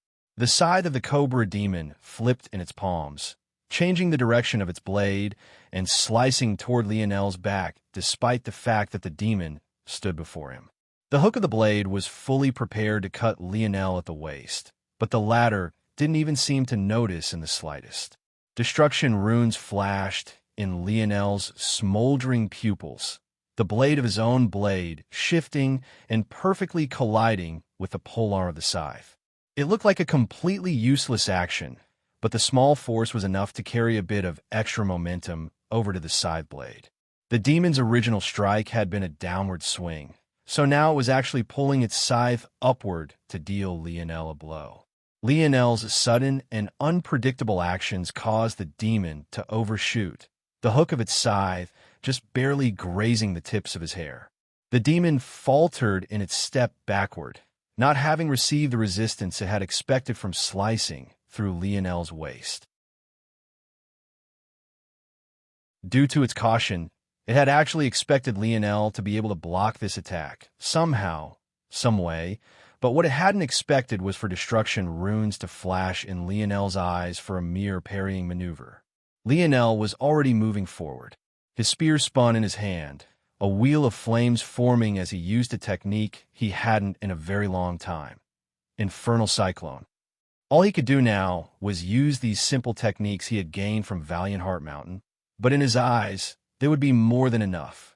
He regretted it. He regretted ignoring his heart and not shooting for first place, for scrounging for what he could instead of ripping away what he wanted. A wheel of fire shot forward, Powered by Lionel's Scarlet Star force, it tore the ground apart, rushing forward like the wheels of a blazing race car as it closed the small distance between Lionel and the stumbling Cobra Demon in an instant. Lionel's spear spun once again, forming another wheel and closing the distance. Due to its miscalculation, the Cobra Demon's scythe wasn't in place to block or counter. It could only remove a hand from its pole arm and slammed out with a claw. Meteoric impact. Lionel didn't miss a single beat. Even as the wheels of fire shattered into a rain, he took a strong step forward, and he pierced through the fires with a deathly momentum. His spear appeared before the Cobra Demon, but shocking enough, it wasn't toward any one of its vital points like the demon had expected, but rather right into the block of ice that had blocked up its stomach. The Cobra Demon was smart enough to consider that Lionel might use the first attacks as a cover. Lionel had already done it once. It was very possible that he'd do it again. But it thought that Lionel would attack one of its vital points, not a block of ice. Although it was an injury, it wasn't life-threatening. As a fiend-class demon, even if it didn't heal it, it would easily survive for decades without its stomach. It just didn't make sense for Lionel to attack such a thing.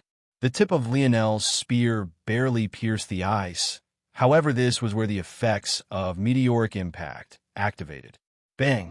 An implosion of fire blasted from the inside out. The Cobra Demon's eyes widened, coughing up a mouthful of blood as it was blasted backward. Lionel's battle intent blazed as a tempest of flames rose up around him. Harmonic spear. His voice was frighteningly cold. At that moment, hundreds of flame clones, each wielding a fiery spear, appeared in the skies. The plummeting temperature began to skyrocket. Even if Lionel couldn't win by quality, he would win by quantity.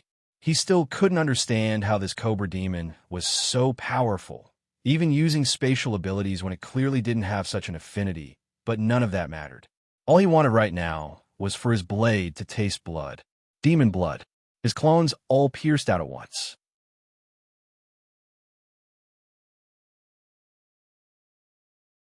Chapter 1606.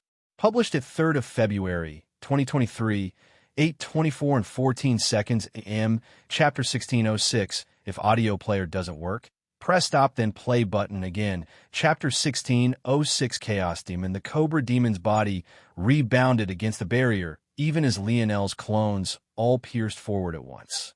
It coughed violently again and again. Lionel's spear was hardly strong enough to pierce its block of ice, which went to show just how sturdy it was. However, this was precisely its downfall. Lionel had used its own force against it, using it as materials for his makeshift grenade. Right now, shards of the Cobra Demon's own ice had torn into its lungs, its intestines, and most unfortunately, its heart. With how slow its regenerative abilities were now, such a thing was a death sentence unless it could find something to nourish itself. But would Lionel allow it such an opportunity? It felt that the moment Lionel had reformed his body, it had entered quicksand it couldn't find its way out of. It found that its suppression of Lionel, at least toward the latter's mind, was of no use at all. And now that Lionel's mind was unleashed in full force, it couldn't keep up with his deductions, and it couldn't read Lionel's intentions any longer. The Cobra Demon faced this rain of fire with a look of unwillingness in its eyes. How far had it climbed to reach this point? Now, it was just a single step from its goal, a single step away from becoming the Chaos-class monster it had always wanted to be. But now it was going to be snatched from it at the finish line? No, no, no.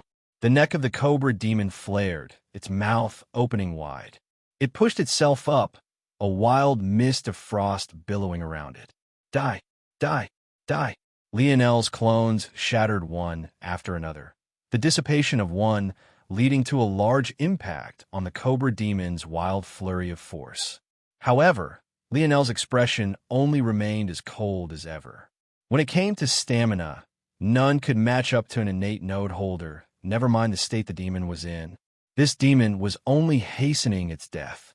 Lionel's spear spun, releasing Infernal Clone after Infernal Cyclone.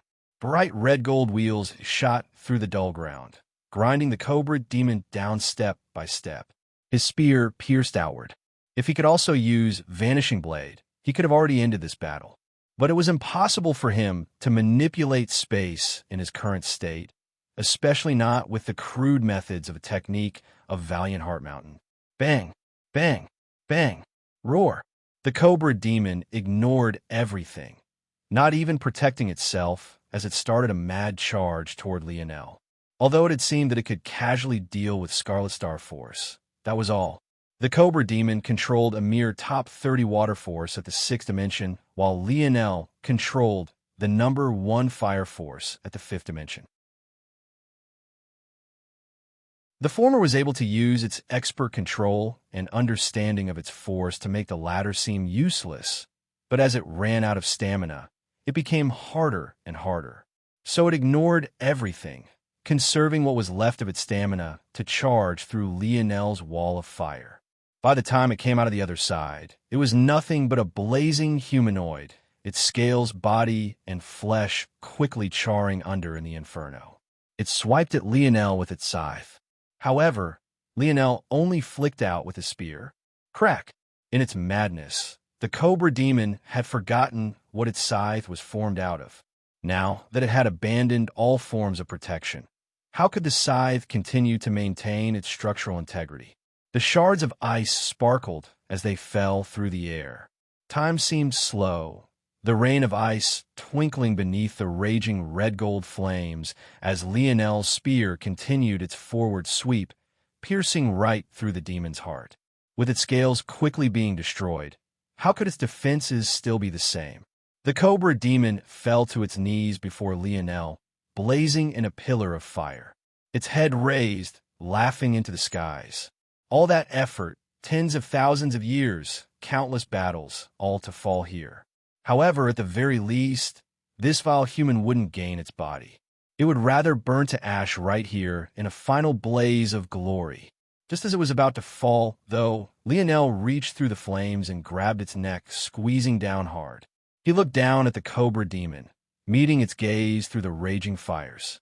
Did I say that you could die as you pleased? Your corpse is too valuable. Don't you like to eat people? They'll make sure to savor you well.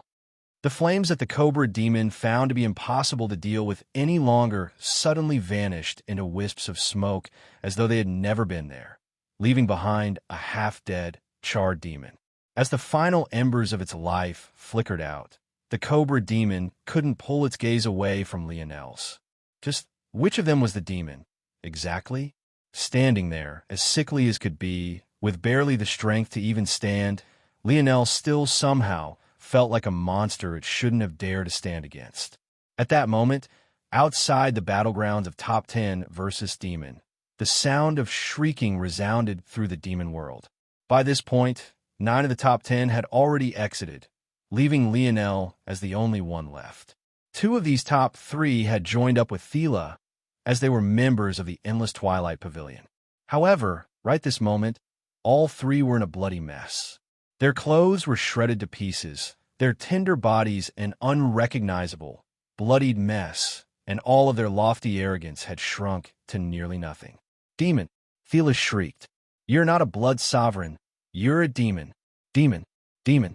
She seemed to have completely lost her mind, unable to even speak in coherent sentences. Before her, a beauty of unspeakable proportions stood. The white of this beauty's eyes had turned completely black, her irises looking like a pool of blood. On her back, at the level of her hips, a pair of black wings grew out where her Venus dimples would have been. Above her head, there was a jet black halo, and out from her tailbone, there was an incredibly thin and sharp tail that grew out like a menacing whip. A twin pair of horns curved out from her forehead, sparking with black lightning from time to time. Her body was wrapped in floating black feathers that circulated around her, making it difficult to tell if she was wearing clothes at all. The hints of skin such an appearance revealed was enough to intoxicate all those who saw her, including even women. It was you. You drove him to such a state. You deserve a life worse than death. A woman by Thela's side crushed a talisman. This was already her 10th time doing so, but she kept trying again and again. Master, Master, Chaos demons have infiltrated the fiend-class sect. Just then, the tail of the chaos demon whipped outward and a pink tongue flashed into the air, spinning about before plopping to the ground. This chaos demon swept a sorrowful gaze forward that quickly became frighteningly cold, as though she was thinking of other methods to torture these three. This chaos demon was none other than Aina Brazing.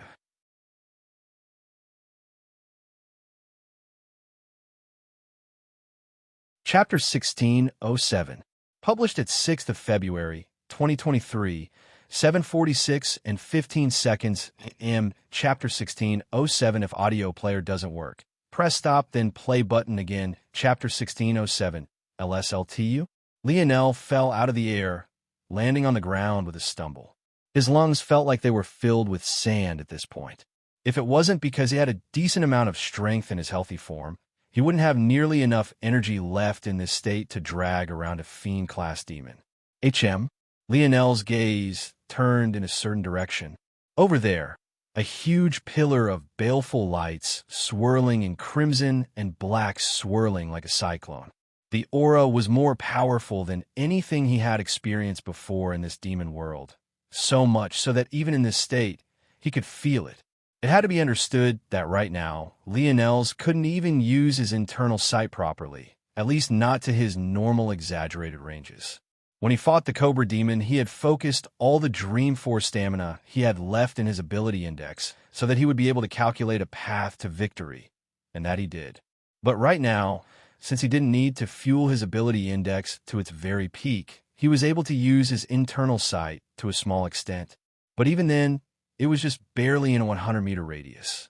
If others heard Lionel calling 100 meters a small radius for his internal sight, they would be greatly shocked. But truthfully, wasn't a 100 meters small compared to the over 100 kilometers Lionel was usually capable of? Even his Starry Spirit domain had a range 100 times that, and it was on a level all to its own. That pillar was at least 20 kilometers away from Lionel, though, and yet he could still sense it so clearly. He hadn't even initially been facing that way, and could have easily missed it considering his languid state, but it was as though it demanded his attention. Lionel's brow furrowed.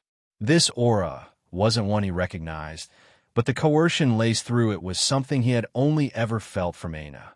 When Aina first rid herself of her curse, she had gained a coercion ability that she found difficult to control. Just by existing, her charm could practically enslave the minds of others. When she spoke, her words carried a beauty all to their own. The mental pressure she placed on most was simply on another level. Even Lionel was somewhat affected. Of course, this was also because Lionel had very deep feelings for Aina to begin with. Normally, such coercion wouldn't work on him at all. Lionel didn't know exactly what happened between his and Aina's separation, and their meeting once more. But by then, she had gained perfect control over her coercion and it never leaked again. In fact, she didn't even use it in battle. The last time she used it at all was under Lionel's request to sing a note to test something, resulting in them creating a powerful combination attack, an attack without which they wouldn't have been able to kill the first lower fiend-class demon they met in this world. It was thanks to defeating this demon that they gained a small foothold in this world to begin with. However, even after this, Aina seemed quite reluctant to use it. That said, Lionel never blamed her because he understood her feelings quite intimately. That experience Aina had on terrain was a heavy scar on her heart. She almost lost her life to the puppet master, and that was one thing that she could accept, but what the puppet master had wanted to do to her made her freeze up. The one dream Aina had outside of revenge for her mother was to have a large family, for her to bask in warmth she had never gotten a chance to experience as a child and live a happy life. Although Aina had originally wanted to keep a distance from Lionel when the metamorphosis descended, this wasn't because she hadn't had such hopes buried within her heart, but rather because she wanted to protect Lionel, a sentiment that waned somewhat the more of his talent he displayed, but never quite fully vanished. It could be said that of all of Aina's hopes, this was the one that ranked second of them all, but it was also the one that acted as the guiding light of her heart. While revenge might have been number one, there was only so much of such darkness a person could take. Why else would Aina want to have so many children? She really hadn't been joking that day. As many children as Lionel was willing to give her was as many as she would birth. She wanted a family so large that she would never have to experience coldness again. And yet, that bright, beautiful hope within her heart, within her soul, was taken, twisted, darkened, and perverted by the puppet master. Back then, it had really seemed like there would be nothing she could do. Her body was out of her control, and she could only sit, shivering. However, due to a stroke of luck, she had been able to use the effect of her curse to escape. But then the bastard appeared again on Earth, all while she was in one of her happiest moments with Lionel. The puppet master once again snatched control of her body away. Back then, Lionel hadn't understood Aina's thoughts and emotions so deeply, but he had understood enough to be infuriated. He didn't need to know the details. The fact that someone had made his Aina feel such a way was enough for him to sentence them to death. So, he dropped a city from skies. Lionel had done everything he could, but since that day, Aina had been very hesitant to use her abilities as a blood sovereign, only feeling comfortable enough to when matters were related to Lionel. She had always hated them because of that lack of control she had experienced that day. Is it you? Despite only just thinking this, Lionel was already running in that direction. His lungs threatened to stop expanding no matter how hard he breathed, but he just kept running. No matter how weak he was now, 20 kilometers was still a small distance to him, and yet it took almost half an hour before he laid eyes on her. The moment he did, his body gave way.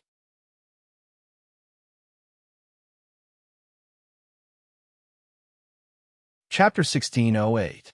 Published at 6th of February, 2023, 7:46 and 16 seconds a.m. Chapter 1608. If audio player doesn't work, press stop, then play button again. Chapter 1608. Someone Lionel's consciousness came in and out of focus. He was truly drained. Even his usually endless dream force was tapped out.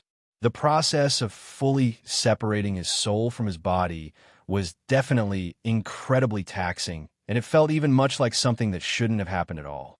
However, when that was stacked atop of what he had experienced before, it really pushed him over the edge. He had only managed to run so far out of sheer will, and he wasn't even 100% certain if what he expected to find on the other side would be that. However, before he could hit the ground, he found himself enveloped by a soft embrace. The moment Lionel appeared, Aina had sensed it immediately and rushed over. She seemed to blink away from her location, nothing but a tornado of black feathers being left as a marker for her former appearance. When she appeared once more, she had already caught Lionel. Those black feathers that had wrapped around her, dancing about in a pattern around her, was a defense the three women had become intimately familiar with. It was as though they couldn't pass through it no matter how hard they tried. However, at that moment, they didn't harm Lionel in the slightest, allowing his head to pass through as though they weren't there at all. Aina's expression flickered. Lionel looked so sickly and weak. The first emotion she felt with excitement, but then when she said his state, she felt worry, and very soon that became an unbridled rage. Die! In her fury, her tail whipped out and shot through the skulls of the three women in one sweeping motion that was no less sharp than a flexible sword. As though a disc had run through their foreheads, their expressions froze in horror before their bodies plopped to the ground with a dull, wet sound. Aina held Lionel in her arms and shivered when she realized that he had actually fallen to the fifth dimension. Just what had happened to him? Her gaze landed on the demon he had been dragging behind him. Was it because of this demon? Her demonic eyes flickered with rage. She couldn't refine this demon to help Lionel. In his current state, there was no way that he could handle a force pill on this level. One had to remember just the kind of violent upheaval Lionel's body underwent whenever he swallowed these pills. Even in his peak state, it was like he swallowed a mountain and his digestive system was placed under a great amount of stress. Most importantly, it was mostly because of his Tier 4 controllability index that he was able to lower much of the risk. However, if he swallowed even a lower fiend-class force pill in this state, he would end up ripping a hole through his body. It definitely wasn't an easy feat to improve your foundation. It needed one to have decent enough talent to begin with and a tremendous amount of focus. Lionel needed something more delicate to absorb. Anna's brows furrowed, but this didn't last too long. She placed a hand on Lionel's chest, and a strong life force began to pulse. She reached out another hand toward the demon's corpse, and it was quickly sucked dry before it began to be quickly refined. Anna's expression flickered. This demon looked like any other higher fiend-class demon, but there was something different about its insides. It was actually on the verge of becoming a chaos-class demon, and it had even started the process, but for some reason it had halted. After thinking to this point, Anna thrust away all other distracting thoughts. By now, her skill in manipulating blood force had skyrocketed. Since Lionel could absorb it on his own, she would just have to break it down into bite-sized pieces he could absorb. It was as simple as that. Even the Aurora Black Panther's lifesteal abilities were nothing compared to her. Lionel quickly began to regain some color. His skin gained some luster, no longer sticking to his bone. His white hair and eyes began to slowly regain their pale violet hues and the faint light they usually emitted. And his muscles returned inch by inch as though vegetation that had finally been watered. Lionel's consciousness, which had been fading in and out, regained some of its focus, his heart skipping a beat. Though it seemed like he had only lost consciousness just now, it was far worse than that. If not for someone's action, he would have died. His body was running on empty, and it could be said that the only thing still running was his soul. But once he ran out of dream force, wouldn't it also be running on empty? If his body and soul hit a wall, what was there left if not death? Both needed to be functioning properly for Lionel to hold on to his life. Normal humans of the human domain had their souls and bodies fused into one, so once the body died, the soul would die as well. Likewise, if one met a spiritual capable of targeting one's soul, death would also be the only path forward. However, the separation of Lionel's soul and body meant that he had some leeway. His body could be pushed to the brink of death, and he would be able to bring it back with his soul. At the same time, his soul could be brought to the brink of death, and he could use his body to bring it back. The only caveat was that his ethereal glabella had to remain intact. It was the link that chained the both. Without it, there was only death waiting for him. "Wait, someone!" Lionel started, and his head shot up to final a demonic pair of eyes looking back at him. Its whites were completely black, and the irises were entirely crimson. Anna, who hadn't been ready for Lionel to suddenly wake up, panicked, trying to hide her face.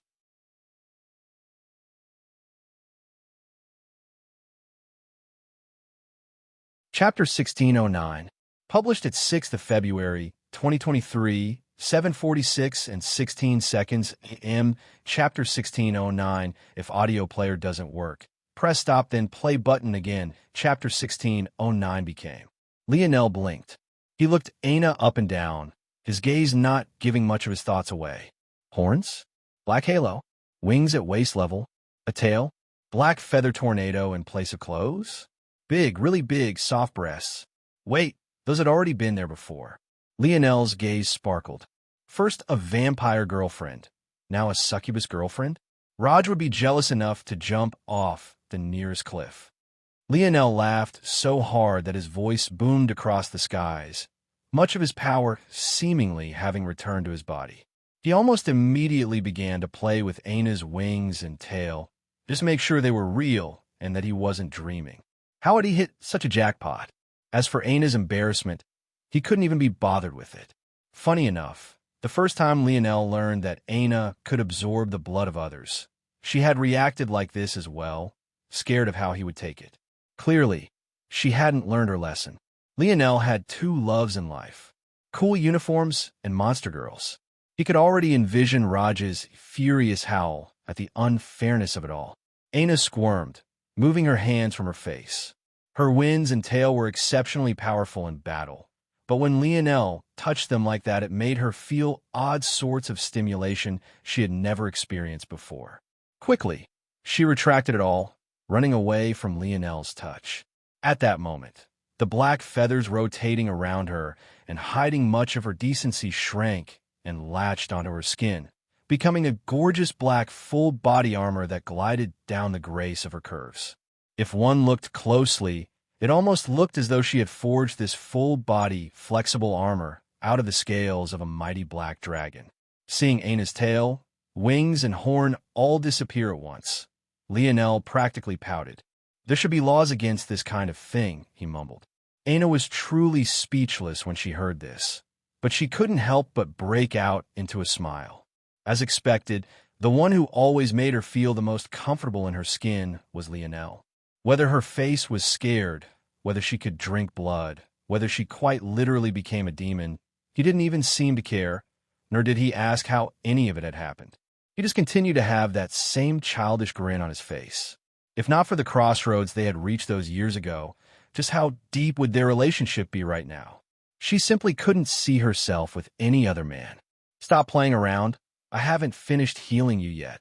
Aina had barely managed to awaken Lionel. Even now, he was still quite sickly and had only regained enough energy to be somewhat lively, but not enough to return to his peak. "Yes, ma'am." Lionel obediently placed his head on Aina's lap, as though this was some sort of punishment. Aina began the procedure once more, slowly nurturing Lionel step by step. "Aren't you going to ask?" Aina asked after a while. "Ask about what?" Lionel blinked. Aina rolled her eyes. Sometimes this man was truly too dense. "Oh, you mean about the succubus mommy? I mean demon morphing thing?" Lionel coughed. It just slipped out truly. They weren't even his words, nor did he have such a fetish. It was just something that Raj had repeated so many times he had subconsciously blurted them out. He was in a delirious half-dead state. He deserved this kind of free pass. Aina burst into another fit laughter. "I didn't know you had such hidden fetishes. I was actually planning to learn the whip as my next weapon. Are you interested?" Lionel was speechless for a moment before we recovered. "I think between the both of us, we know who the real masochist is." Aina suddenly blushed profusely. She had never told Lionel that. Did he just figure it out on his own? Of course, in the past, Lionel's mind hadn't been sharp enough to pick up on it. But with his impeccable memory and his strengthened mind, he could easily see through things he hadn't been able to see through before. In this arena, he was undefeated. However, what Aina didn't realize was that when Lionel said masochist, he was actually referring to Aina's training methods. But when she suddenly blushed like that, a spark went off in his dreamscape that he couldn't ignore. Lionel's brows shot up. Lionel was about to say something, but he found a firm hand had been placed over his mouth and a murderous glint in Aina's eye as she looked down at him. In the end, Lionel could only cough lightly and pretend as though he hadn't seen a single thing. But inwardly, he was grinning like a madman. "It's the Silver Empire. HM." Lionel looked up to meet Aina's again. She had gone back to focusing on helping him heal, but she still began to talk. "When I was with my dad, I entered a zone with the youths of the Three-Pillar Sector. That was a remnant zone of the dead Silver Empire.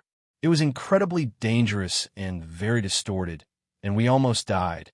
However, inside, I was able to receive a legacy that I didn't really fully understand.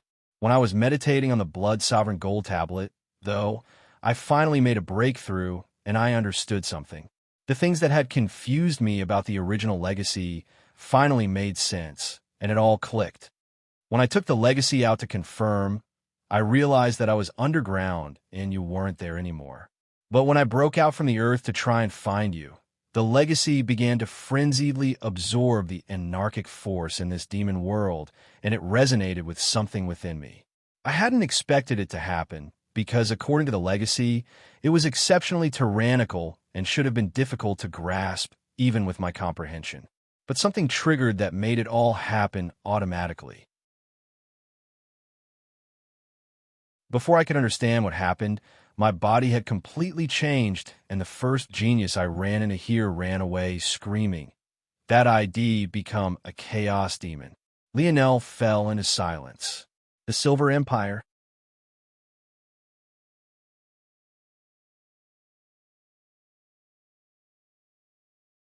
Chapter 16:10. Published at 6th of February, 2023, 7:46 and 16 seconds a.m., Chapter 16:10, if audio player doesn't work. Press stop, then play button, and again. Chapter 16:10, Silver Empire. Lionel kept hearing the name of this empire come up again and again. But oddly enough, the Void Palace hadn't had much information on it. One would think that one of the most powerful empires of the human domain would be well documented. After all, was it the point of the Void Palace to act as an alliance of humans? But if what Aina was saying was true, maybe it was the case that the Silver Empire was destroyed because of their connection to demons? This wasn't impossible considering the situation in this zone and how the two races seemed to be like fire and water. This would also explain why Lionel didn't understand anything about this zone despite the fact he believed it might be mythological. If the history of the Silver Empire was mostly erased outside of some vague information passed by word of mouth from time to time, then it was highly likely that any fairy tale this world was based on could have been erased as well, if for nothing other than to hide the connection. But there was a very glaring issue with all of this. If the Silver Empire could form chaos demons, Lionel didn't believe for a single second that the powers of the human domain could ever destroy them. Just from these last few weeks of interacting with Fiend-class demons, Lionel realized just how large the gap was. If Lionel had to rank himself, he was probably somewhere between a middle and higher Fiend-class demon in talent and strength, and he could use his mind and tricks to bridge the gap. Simply put, if the Silver Empire had been formed of a bunch of Lionels, how could the human domain have possibly destroyed them? Of course, Lionel thought of the possibility that they had actually been destroyed by another race, but he threw that idea out immediately. If another race infiltrated the human domain deeply enough to destroy the Silver Empire, why would the human domain even still exist at all? And even if Lionel was willing to accept that their only target was the Silver Empire and they left everyone else alone, that wouldn't explain why much of the Silver Empire's history had been wiped. The only thing that made sense was that the humans themselves wiped out the Silver Empire. But even that was lacking because the strength Lionel had seen humans display until now shouldn't be enough. In that case, it was likely a complex cobweb of internal strife and external pressure that led to their collapse. Things were rarely, if ever, just one-dimensional in their complexity, especially when the topic was real-world politics, powers, and organizations. There is also one more possibility that Lionel hadn't fully considered as well. Let's say that the Silver Empire really was able to access the strength of demons in all their glory, and they also had little to no internal strife, or at the very least, not enough to cause them to collapse. How, then, would they have fallen to humans?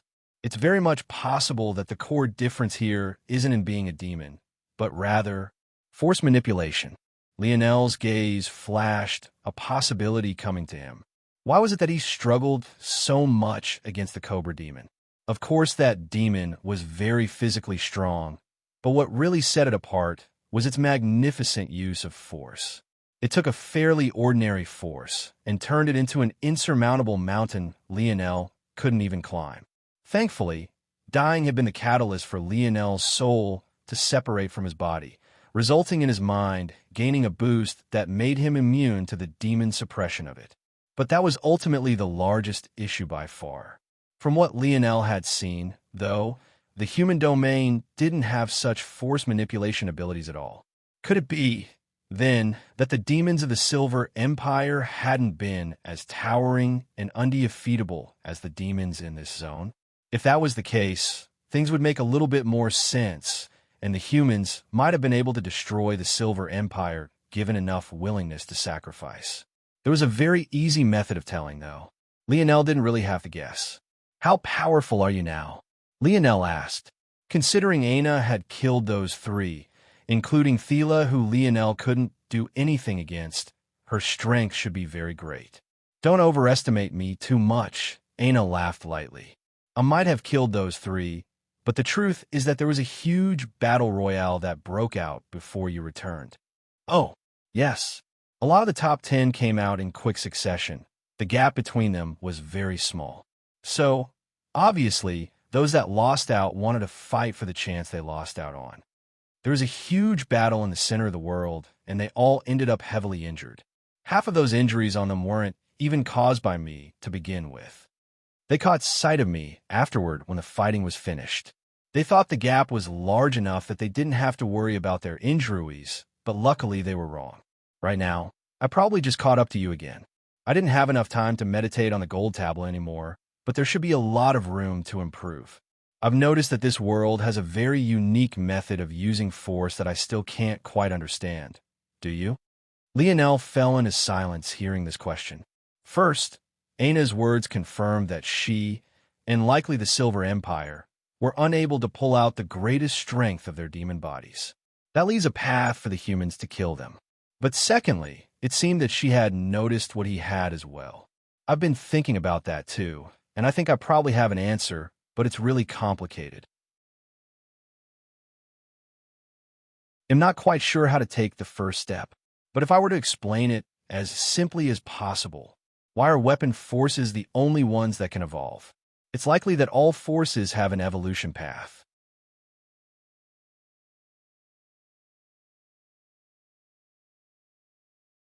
Chapter 1611, published at 6th of February, 2023, 7:46 and 16 seconds a.m. Chapter 1611. If audio player doesn't work, press stop, then play button again. Chapter 1611, force manipulation. Ina's eyes lit up, but she didn't interrupt Lionel. But I also don't think it's that simple. There's a fundamental difference between weapon forces and other forces, and that's that weapon forces all start from the foundational dimension. Aina frowned. Didn't all forces do that? Lionel's Scarlet Star Force was the perfect example. If not, he wouldn't have to undo the seal step by step. If it was someone else, Aina would have probably interrupted, but Lionel wasn't someone who would make such a rudimentary mistake, so she just continued to listen. When you look at other forces, it feels like that happens as well, but it feels like a rubber band. Lionel chose this example after a while. The stronger the force, the tighter and thicker the rubber. It's harder to stretch, but it's also more resilient at greatest length. It also stores up more energy per length stretched. If you take a normal fire force and you compare it to Scarlet Star Force, the latter is the far thicker and more powerful rubber band, even right from the start. If you stretch it a single inch, and let's say that inch represents the third dimension, if I release it, which rubber band will fly further and have greater impact is obvious. But the starting point from the very beginning is different. For some forces, if you stretch it past a certain point, rather than producing more powerful effects, the rubber band will snap. There are just certain levels of power it won't be able to reach no matter what. That's the most ultimate truth. Take my Dark Ice Force, for example. It's a fifth-dimensional force. Aina's brows jumped up when she heard that. She hadn't even thought about it before, but the moment Lionel mentioned Dark Ice Force, things suddenly started falling into place. That was right. Some forces were considered to be of certain dimensions, and yet higher-dimensional individuals use them all the time. What did that mean? As a fifth-dimensional force, that should be its maximum output. I can't really apply more strength to it. However, I fuse my Dark Ice Divine Armor with an evolution or allowing it to display power comparable to the sixth dimension. Ironically, because of that, it's taken me longer than usual to realize the problem. My Dark Ice Force is quasi-sixth-dimensional thanks to evolution, or my Ethereal Star Force is seventh-dimensional. My Scarlet Star Force is ninth-dimensional. I haven't reached the end of any one of those rubber bands yet, not even close for some, so I've never noticed a drop-off in power before, or even had to find a way to strengthen the rubber bands. Weapon forces are different, though. You notice the end of the rubber band almost immediately. You're forced to find a path ahead for it, because if you don't, it quickly becomes useless. Level by level, you're forced to push forward. I've honestly wondered why it is that everyone in the human domain uses a weapon force of some kind. Not everyone is destined to use a weapon. There have to be other paths. But the moment I step into this zone with such high-level attainments in force manipulation, I ran into the first and only mage I've ever run into outside of the Camelot zone. Of course, This mage Lionel was referring to was Aina's senior and a member of the Endless Twilight Pavilion. But I think I understand now. In our world, weapons are the only way to push past this bottleneck for people who aren't born with obscenely powerful affinities. Most won't have an innate node like mine, or even an affinity a step or two below. Even the very best lineage factors of the human domain are only 7th dimensional. My metal synergy lineage factor has an 8th dimensional door, but when I asked the dictionary about it, it triggered a video from my dad, and this is apparently a secret I have to keep no matter what. If you're in a world where the 7th dimension is almost a cap, then even in the Void Palace, the top-level geniuses usually, at best, control 6th dimensional forces. When you combine that with the fact that humans haven't consolidated their talents and focused on 1 or 2 lineage factors across the board, it makes us even weaker. I don't think it's a coincidence that the strongest families in the human domain are the Morales and Suyard families, who both have powerful weapon force lineage factors. That's where their advantage lies from the very beginning. Even the Archers Alliance would be right there if not for what happened with the White Lion Bow. It's not because weapon forces are more powerful. It's because weapon forces are the only ones with an easy and logical progression toward the next step. In addition, there's a large number of masters one can pull inspiration from as well, whereas for other forces, it's not so streamlined at all.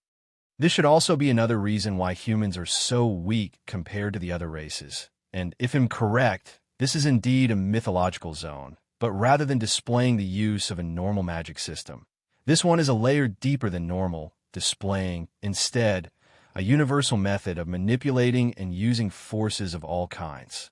I don't think the two of us are any less talented than chaos demons. What we lack are 2 things: foundation and force manipulation. The first can be fixed by absorbing refined demons. The latter, though, is more complicated. If this is a ubiquitous method of this zone, I should have already run into methods in the previous exchange stores I visited, but I didn't. I also didn't find anything in the Oli Dark family's libraries either. It's likely that just like what I faced in the Camelot zone, there's only one method to get the true magic system of this zone. But since we've already failed this zone, that opportunity is gone. So there's only one option left. Aina looked down at Lionel, who was still on her lap. We have to figure out ourselves. Lionel nodded. He wasn't feeling too terrible about this. Wasn't this what he was already doing with his spear force? He had seen enough examples by now to start figuring this out slowly. Lionel rose to his feet, feeling like he was brimming with power. Let's go to the highest level store before they boot us out of this world. Then we can leave this zone for good. Wait. Aina said for a moment before going to Thila's corpse. Without flinching, Aina shot a hand through Thila's chest and pulled out a bloody lump before handing it to Lionel. Lionel's brows shot up. In his hand, an emulation spatial force innate node Saturday.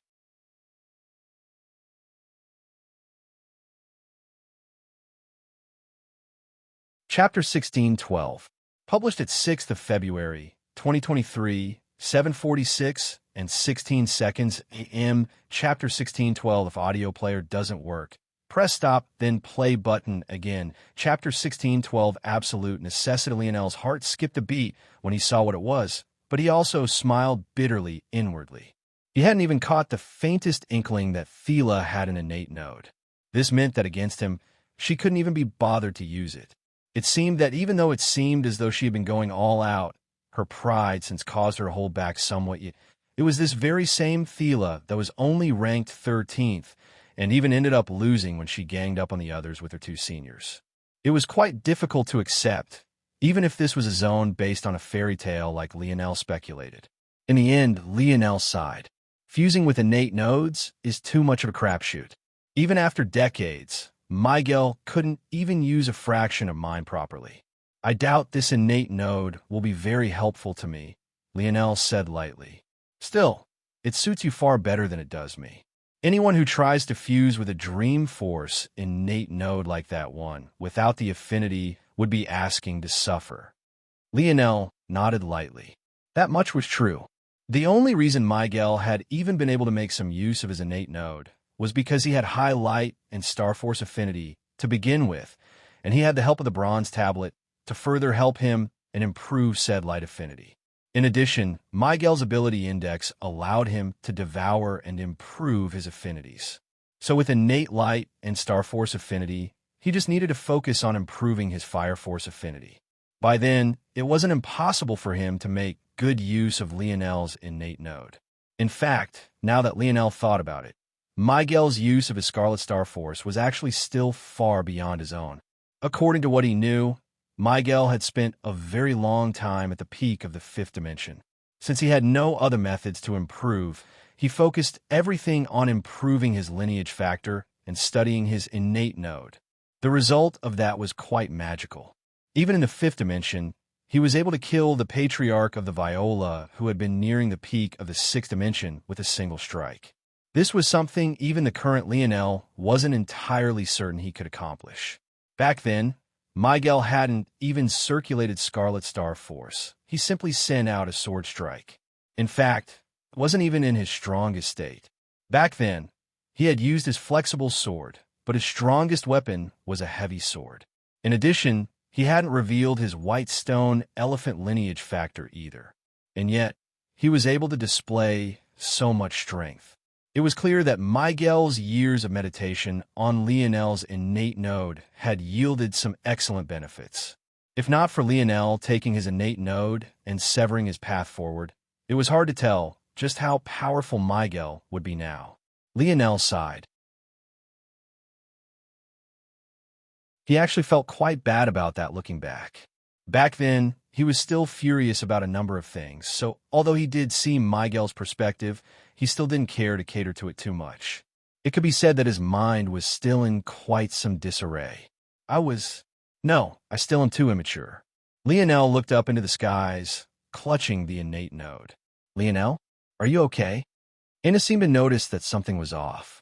Lionel looked toward Aina, his eyes softening and a sudden, overwhelming feeling overcoming him. He reached out and grabbed her waist, pressing his lips to hers. Aina was taken aback, but still melted into Lionel's embrace. Maybe only the two of them could be so carefree amidst a litter of corpses, flesh and blood around them. When Lionel pulled back, Aina seemed to be out of breath, her gaze misty as she looked up at him. Her heart bloomed with happiness, feeling as though she was walking on air. "Let's leave this place," Lionel said lightly. Aina nodded, but quite frankly, it seemed that she would have nodded just the same even if Lionel's words had asked her to walk into the fiery pits of hell with him. Although they didn't exchange such words, it was clear that both of them had the resolve to follow the other to the ends of the earth. Lionel waved a hand and claimed Thila's spatial ring, finding a vial of blood within it. After a small procedure, he finally finished what he needed to and a portal appeared, transporting both himself and Aina away with a single step. Since the process was so elaborate to begin with, they didn't need to exchange any points at all. When their eyes cleared, the two found themselves in a room of white marble. White marble floors, ceiling, walls, and counters. There didn't seem to be anything in this space, but it only took a single sweep for Lionel to find several complex and hidden force arts. It seemed that this place worked similarly to how the odd space he had first met Uncle Montez in. If he wanted something, he would have to ask for it. Lionel's eyes narrowed. This made things more complicated.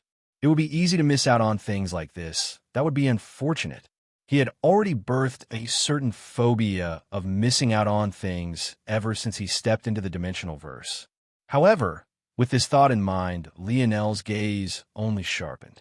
With his mind working even faster, he wanted to see if there was really anything he would miss out on. He had enough points to rank in the top 10, and Aina had just killed 3 top 13 individuals. Between the two of them, they had more points than even first place by quite a large margin. There shouldn't be anything they wouldn't be able to exchange for. First, let's start with the absolute necessity.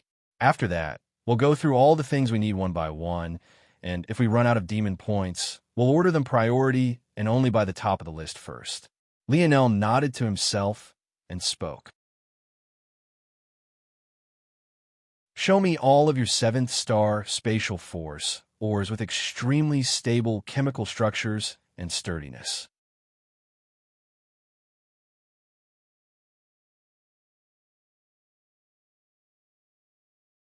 Chapter 1613, published at 6th of February, 2023, 7:46 and 16 seconds a.m. Chapter 1613. If audio player doesn't work, press stop then play button again. Chapter 1613. First on the list, Lionel smiled when he saw the selections. The prices were better than he thought. Even the most expensive was a shade under $1 billion or so. Since his and Anna's wealth amounted to nearly $2 trillion, this could be considered chump change. Excellent. Lionel didn't need to pick the most powerful here. He just needed the one most compatible with his current materials. After picking out an ore that went by the name of Starlight Spatial Ward, a domain type or which was known for its defensive spatial abilities, Lionel nodded to himself. With this secured, their escape from this zone was guaranteed. It would all depend on him, but he didn't even consider for a single moment that he would fail. His calculations should be correct. Anna, HM, because we have to ask for the things we want to appear, it'll be easy to miss out on things if we aren't careful. And we also have a limited number of funds. Though the ore was inexpensive comparatively speaking, I doubt that things will remain like this. So let's test things one by one and make a list. Once we run out of ideas, we can order things based on priority and buy the things we really need first. Okay, I agree. Anna nodded. What do you need? Anna's gaze flickered. I have my hands full with the Blood Sovereign tablet. The methods and techniques within it are almost too numerous, and I need to start from the very basics and work my way up. I have a feeling that the secrets of force manipulation you were talking about would be revealed step by step, so long as I'm patient too. So, I'm not very interested in techniques, or at least not supplemental techniques, or ones that provide auxiliary boosts to power. If I were to choose techniques, they would be from my battle axe. Everything else is covered in the Blood Sovereign tablet. Also, my body has a ridiculous amount of potential right now after it underwent that evolution. I even feel that my Abyssal Panther bloodline was purged. I can't sense it anymore, so I don't feel like I need Fiend-class force pills either. What about your mental coercion? Lionel asked. That. Anna hesitated. I believe the Blood Sovereign tablet talks about it as well. In fact, half of the tablet is related to that. I see. Lionel nodded. It really did seem that Anna had all of her bases covered, and although she mentioned battle axe techniques, she didn't seem very interested in them either. Anna didn't seem to like to be restrained by techniques, and her fighting style was incredibly free-flowing. Lionel fell into his thoughts. It seemed that it would be difficult to find things that it would make sense to give Anna. In the past, he wanted her to take more advantage of her bloodline absorption abilities, but now that she had gained the body of a chaos demon, even that was no longer necessary. An innate node, maybe? Lionel suddenly asked. Anna raised an eyebrow. Is that even possible? Lionel laughed. Why not try? Show us your innate nodes. Lionel didn't actually expect much, but his breathing hitched in the next second. Just what kind of zone was this? Before him, an array of innate nodes appeared. While none of them were on the level of his Scarlet Star Force innate node, there was no doubt that each one would cause a war in the human domain. Innate nodes were so incredibly rare. How could they just casually appear here in such numbers? Soon, Lionel calmed. Things still weren't so exaggerated. There were a little under 24 of them, and even the best of them was only of 6-dimensional forces. Still, Lionel couldn't help but be shocked, especially since they were only about 10 billion demon points each. None of these were worth trading for Anna, and none were worthy of her level of talent. But this sudden change really shifted Lionel's perspective. This world, it could accomplish things he could even properly fathom. If it could manifest so many innate nodes for him to choose from, then just what kind of things could he exchange for here? This would absolutely change everything. It suddenly struck Lionel. If there were so many innate nodes here, then maybe... Show me your innate node incorporation methods.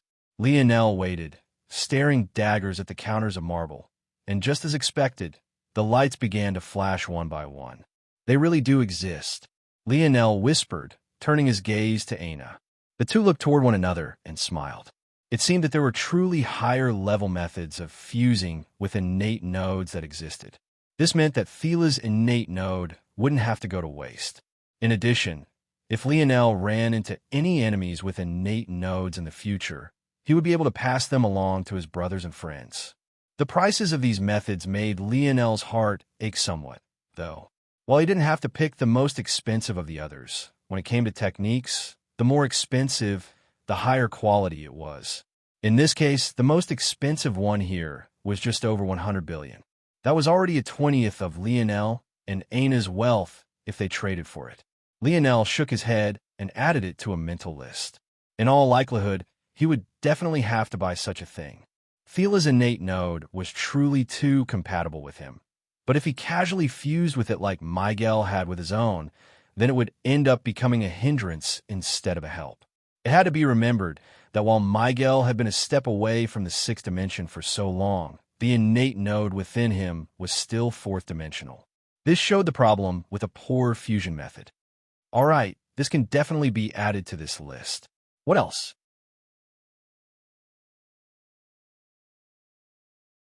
Lionel's gaze turned serious. Why don't you look for things that can help your tentacle womb and the golden-scaled koi fish to evolve? They're still too limited by their current strength. Hearing Aina's words, Lionel's gaze lit up.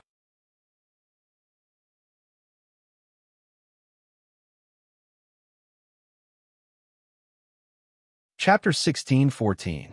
Published at 20th of February, 2023, 8:18 and 5 seconds a.m. Chapter 1614.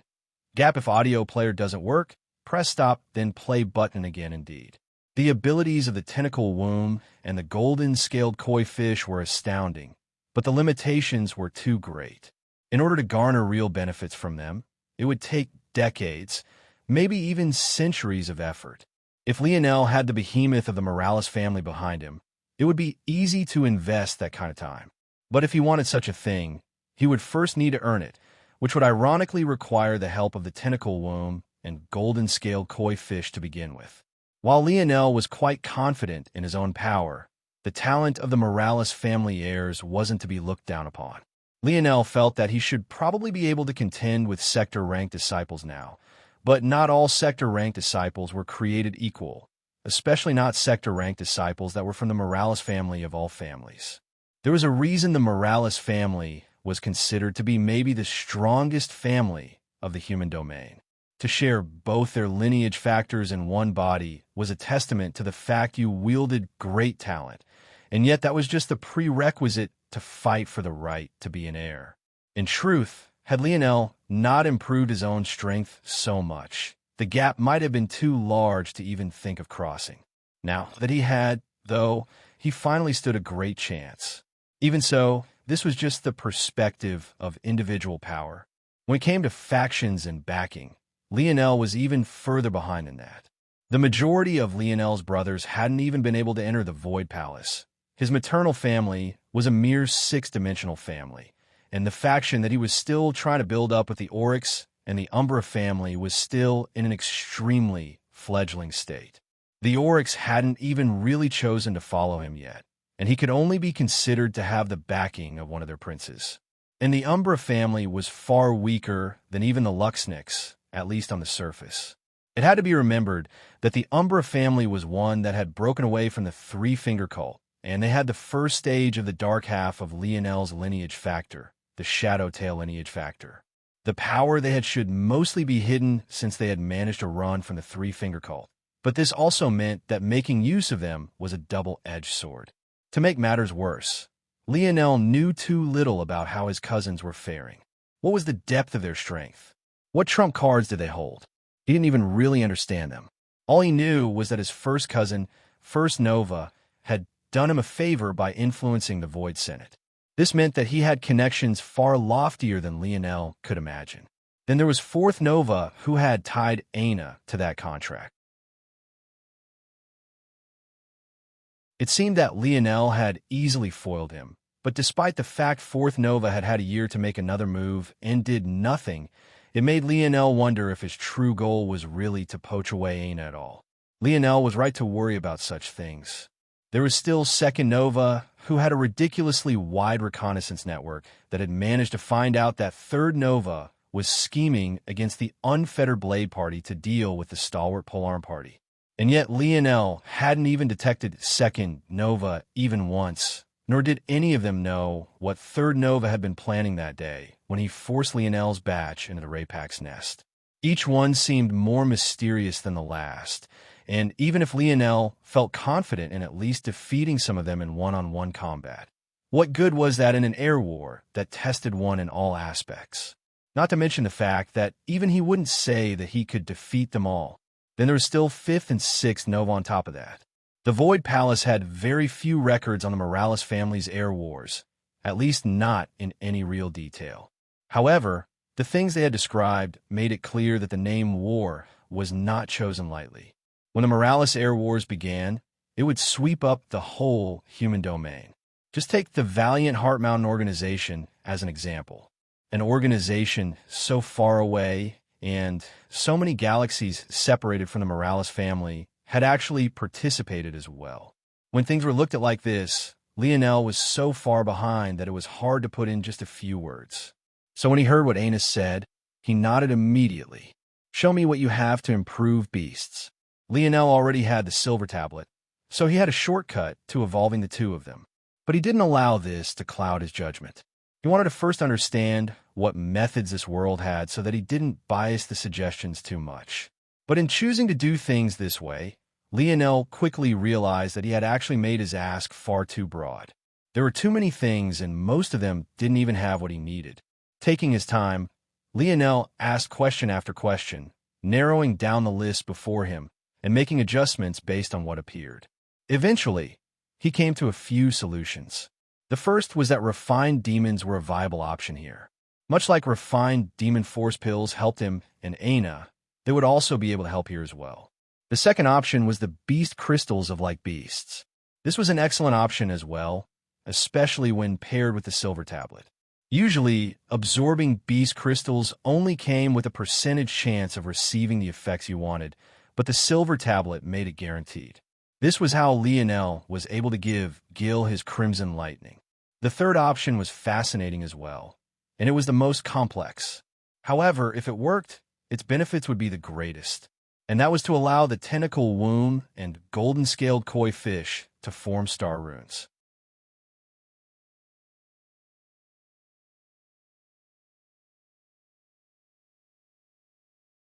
Chapter 1615, published at 20th of February, 2023, 8:18 and 3 seconds a.m., Chapter 1615.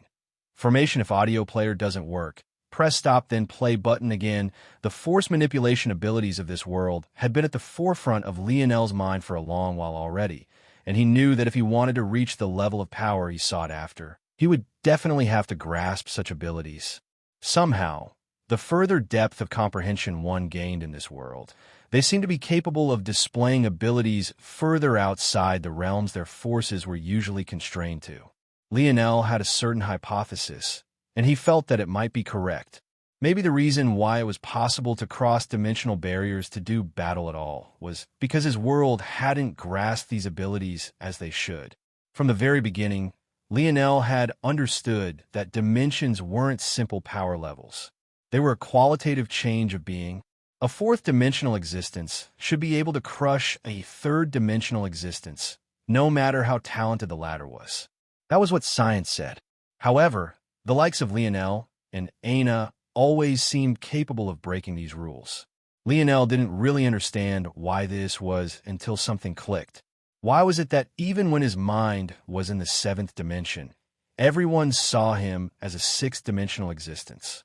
What about in the past, when both his mind and body had entered the fourth dimension, and yet everyone still thought he was in the third dimension? Why was it that only when his internal force entered a new dimension would he be seen as being at that level?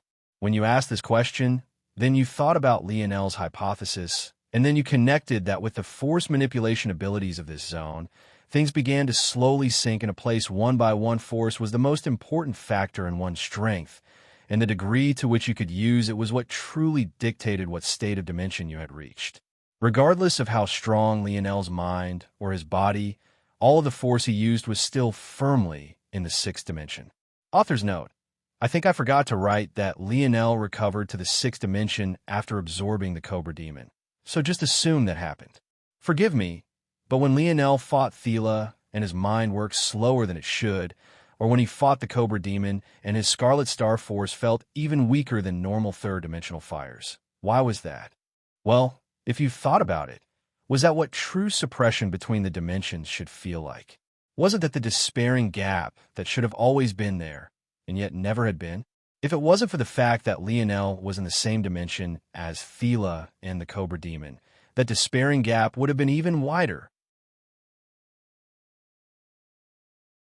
It was only thanks to the fact that Lionel's soul separated from his body, and thus the suppression the Cobra Demon could levy toward him, that he was able to surpass such shackles.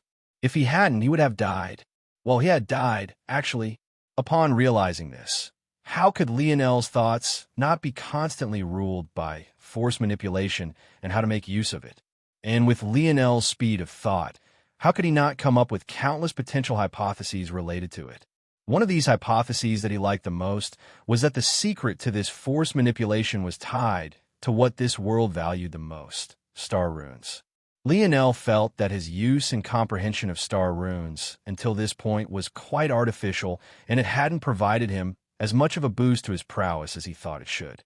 He had formed up to perfect seventh-dimensional star runes on his Dream Force stars, and yet his mind had still been suppressed by the likes of Thela and the Cobra Demon, who had far weaker minds than his own. This made sense. Did he also have star runes in his innate node? In fact, he had ninth-dimensional star runes in one of them, but could he use them? Not all. At best, Lionel could use his star runes to call down Scarlet Star Force and Dream Force of equivalent dimension, something that his stars were already capable of doing. Clearly, he was missing something extremely important.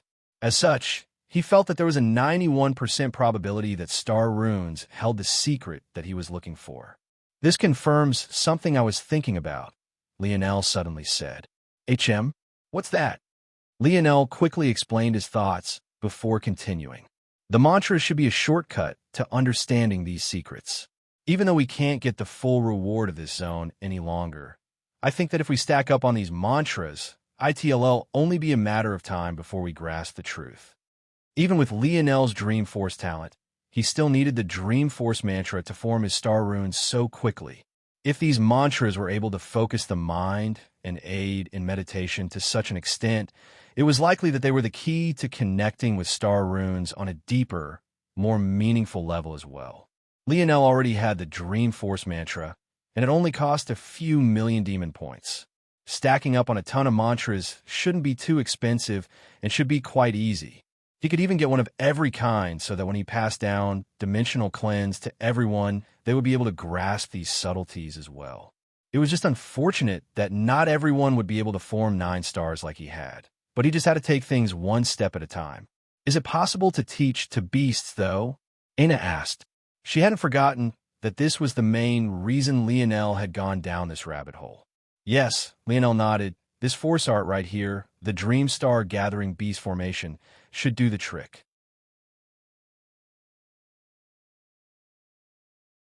It costs just under 100 billion demon points as well, but it allows me to set up a formation that places both myself and a target beast into a dreamlike state. Through that state, I can pass on a mantra or even cultivate it for them.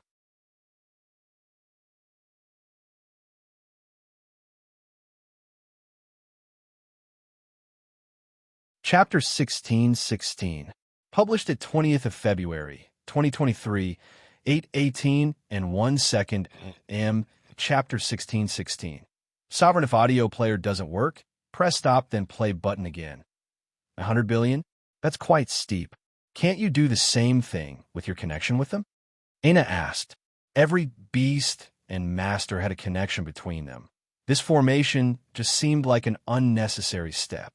In addition, they already likely had to allocate a 100 billion to the innate node fusion method, so they had to be cautious with what they spent the rest of their demon points on.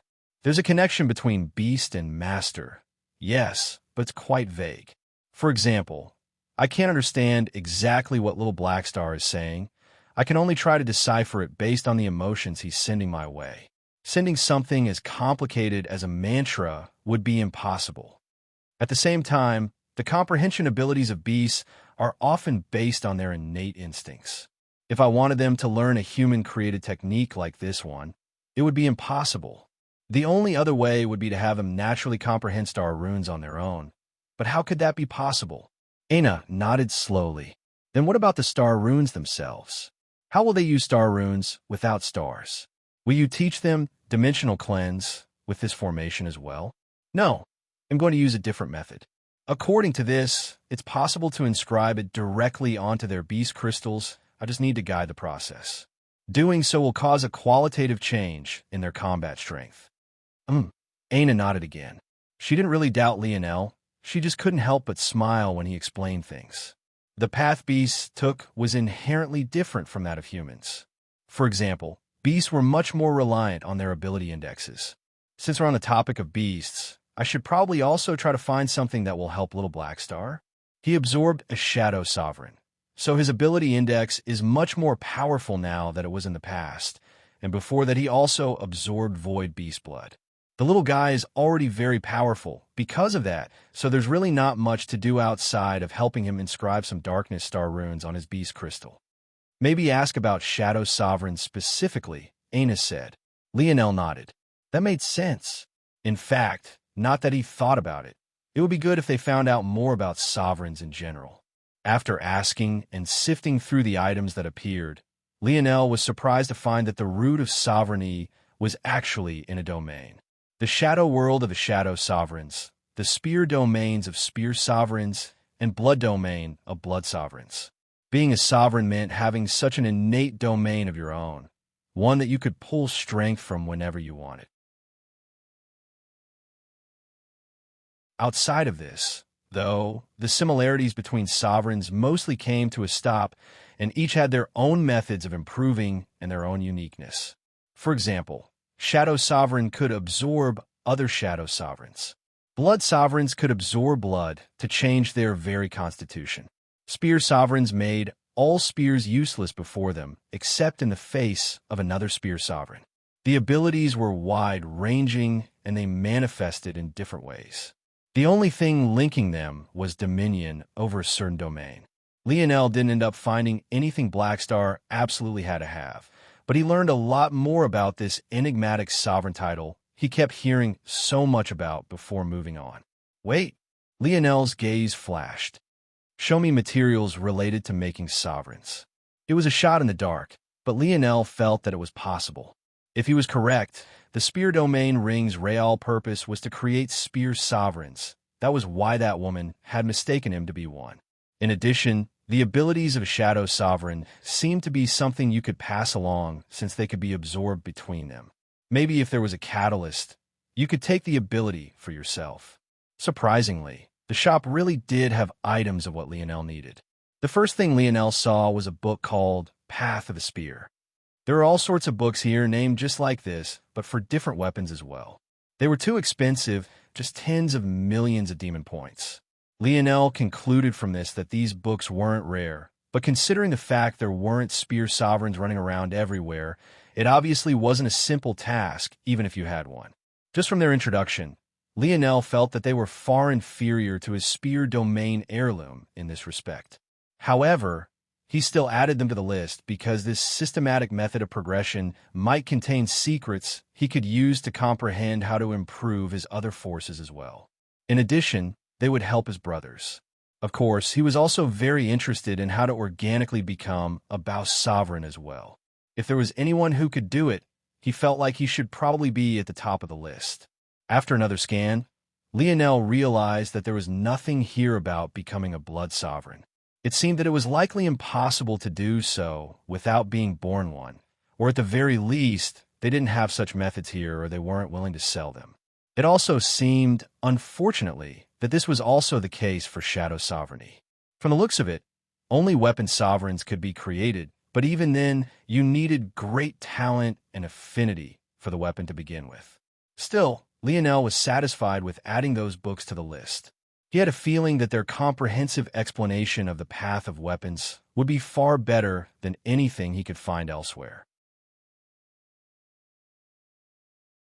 Like this, about 201 billion points are allocated for what's already on the list, so that's 10% of our budget gone already. Lionel's eyes narrowed. There was nothing he could do about how quickly the funds were disappearing. He could only press forward and take what he could get. "Show me everything you have related to Scarlet Star Force," Lionel said. The human class sector hadn't had anything like this, but maybe the fiend class sector would. If not, he would also check everything they had related to Emulation Spatial Force. Since he was already starting way behind in the force manipulation game, he had to try to learn as much as he could. When the counter flashed and the items began to appear, Lionel's brows rose slowly.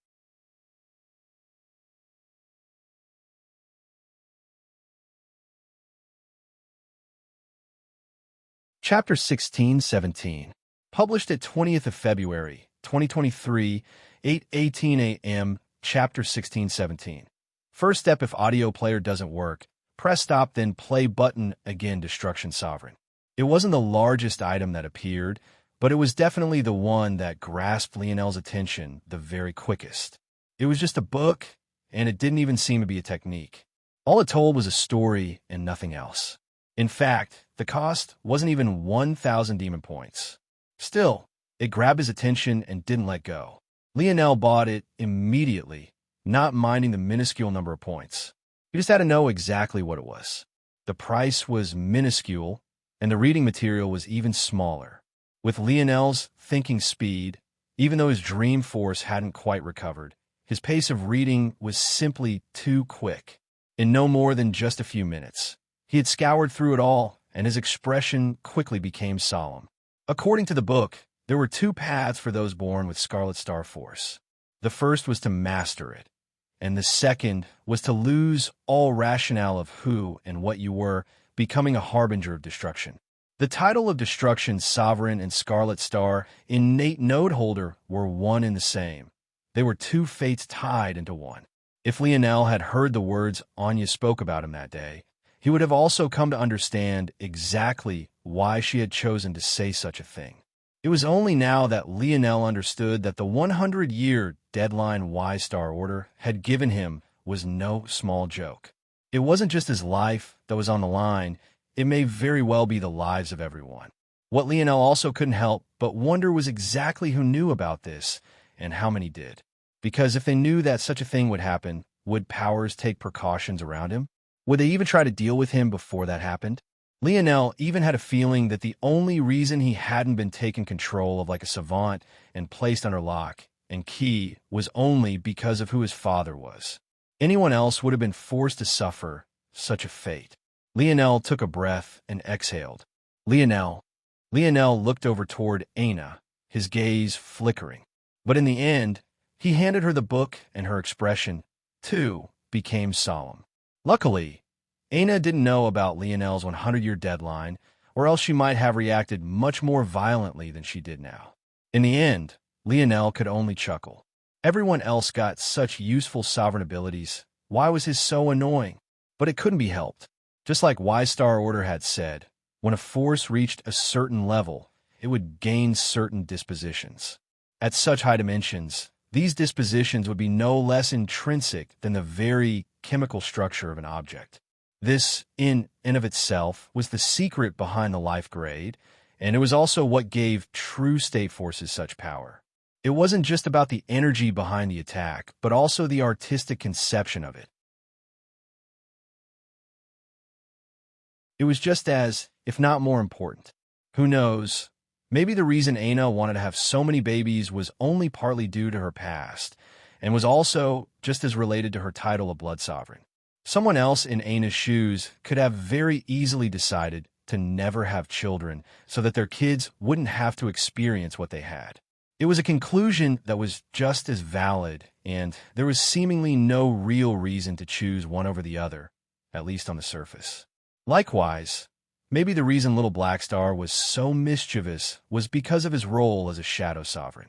And maybe the reason Amory was so arrogant was because he was so close to becoming a Sword Sovereign. Of course, things were likely not so simple. An entire personality wouldn't be dictated by a force of a specific kind, but it could definitely influence you, much like any other environmental factor could.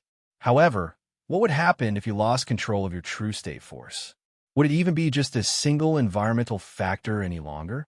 No, it would likely take you over completely, consume you, until all that was left was what it wanted you to be. And in the case of Lionel's Scarlet Star Force, it was all too obvious what it wanted to do. Destroy. Despite the weight of these words, Lionel felt that he had been enlightened about something. He didn't fear his innate note at all, and he was quite confident in succeeding in fully comprehending it within 100 years. However, this book shed light on exactly what it is he had within his body. There was a reason he had always called his runes destruction runes and not Scarlet Star runes. That was always the root of it all, something that he knew subconsciously but never truly put into practice. The flames were just a conduit, a guiding light. Thinking to this point, Lionel felt like he touched upon a unique sort of realm. This feels like it should be the first step toward truly understanding your force. What intent does it embody? If you can fully understand this, then your control over your force should take a step forward, but it's also not so simple. Simply by virtue of having a high affinity for a force, you should already subconsciously understand what its true essence or intent is. If you didn't, then you wouldn't have an affinity for it in the first place. This means that it's more than just about understanding it subconsciously. Something about bringing the subconscious into the conscious causes a change. It might just be a simple change at first, but as you move forward into the future, it will snowball. And then Lionel flipped a palm over, causing a seemingly delicate flame to appear. But he already knew that this flame alone was easily twice as powerful as any he had ever manifested by pulling from atmospheric force. He had found the first step in improving his force manipulation.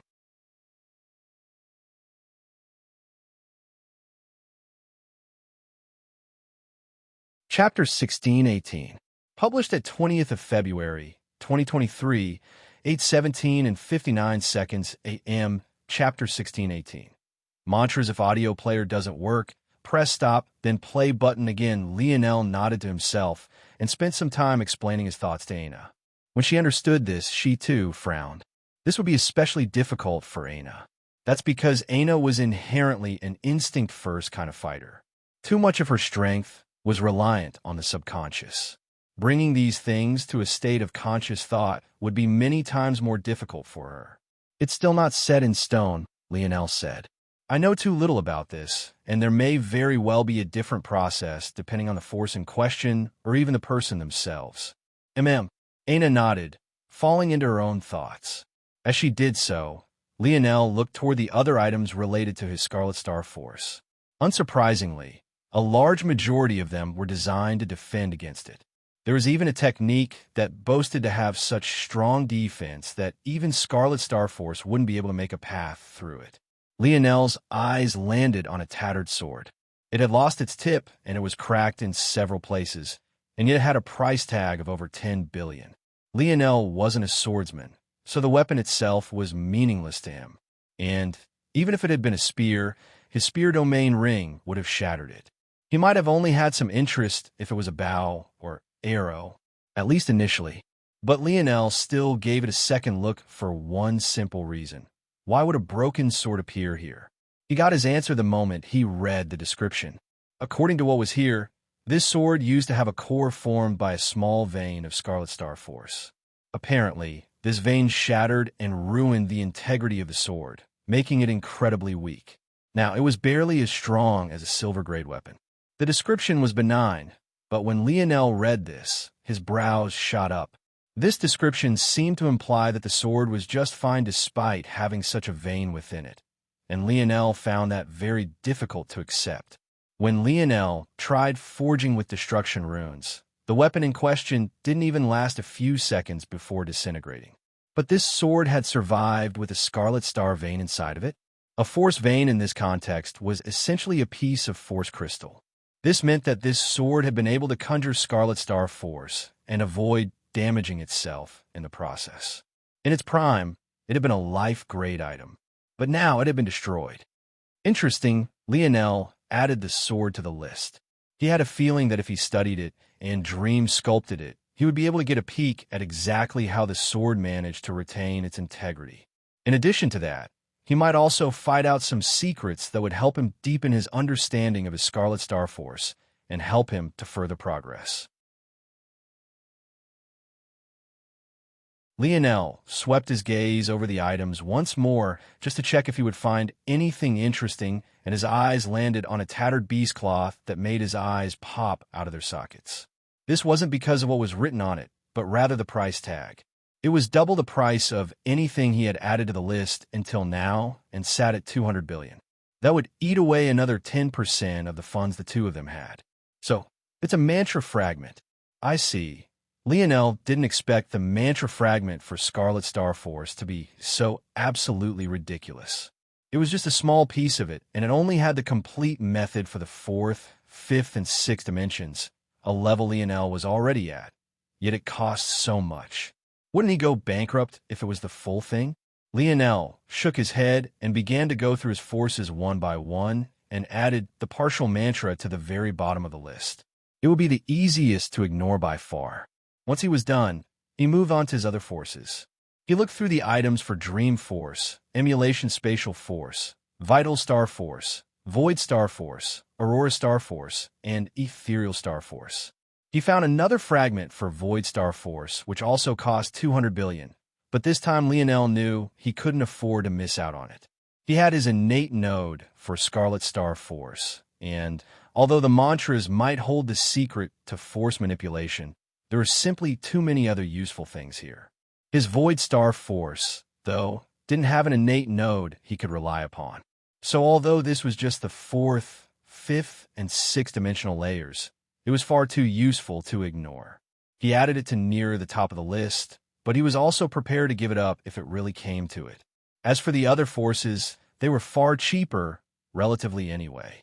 Lionel wasn't sure why, but Dream Force items were exceptionally cheap. It didn't make much sense since Dream Force was an exceptionally high-level force, no less than a true state force.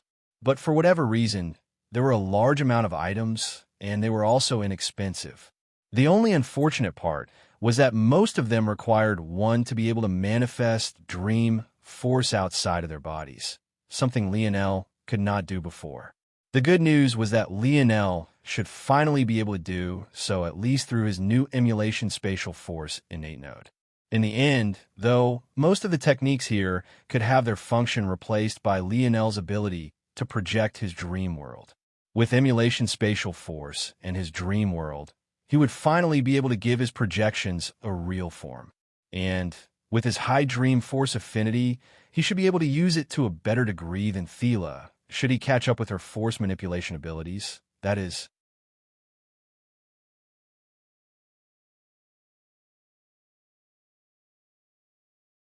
Chapter 1619, published at 20th of February, 2023, 8:17 and 58 seconds a.m., Chapter 1619. Rebuild if audio player doesn't work. Press stop, then play button again. As for the remaining forces, Lionel found the mantras for them all and added them to the list. By the time he was done, another 500 billion demon points had been potentially allocated for a total of 700 billion. Of this 500 billion, 200 billion was for the Void Star Force mantra fragment, but surprisingly, another 200 billion was allocated toward Vital Star Force. The mantra for Vital Star Force cost 100 billion. Luckily, it was completed, but Lionel also allocated another 100 billion to a technique that caught his attention. The technique was called Vital Forge. It used Vital Star Force and recreated effects similar to what Lionel had experienced in the Dimensional Cleanse trial world. It created an exceptionally heavy atmosphere, and it took advantage of the great density of Vital Star Force to push other forces away. This technique could be used one of two ways. The first was the most obvious, and that was as a domain of sorts. Much like the Dimensional Cleanse world, it was a great suppressive tactic. The second, though, was the real reason Lionel chose it, and that was because it could be used as a training method. What drew Lionel to it wasn't the fact that he could use it on himself, but rather that he could use it on others to slowly push out more of their potential. If this was used in conjunction with refined demons, the benefits would be even more outstanding. In addition, demons were a limited commodity. Although Lionel and Aina had killed hundreds, they would eventually run out. Using this method, though, there would be a method of continuously improving his friends and subordinates. In fact, there was even a method within this technique to set up a formation so that Lionel wouldn't have to act personally. As for the remaining 100 billion, it was used on the other forces, including rudimentary mantra that touched upon the simplest of the elements. Everything from fire all the way to space. These mantras were the simplest and most wide-ranging. Lionel had added these to the list for two reasons. Firstly, he would have all his bases covered when it came to the mantras his people would need. And secondly, there was a small chance he might be able to find a method to combine the effects to gain what he needed.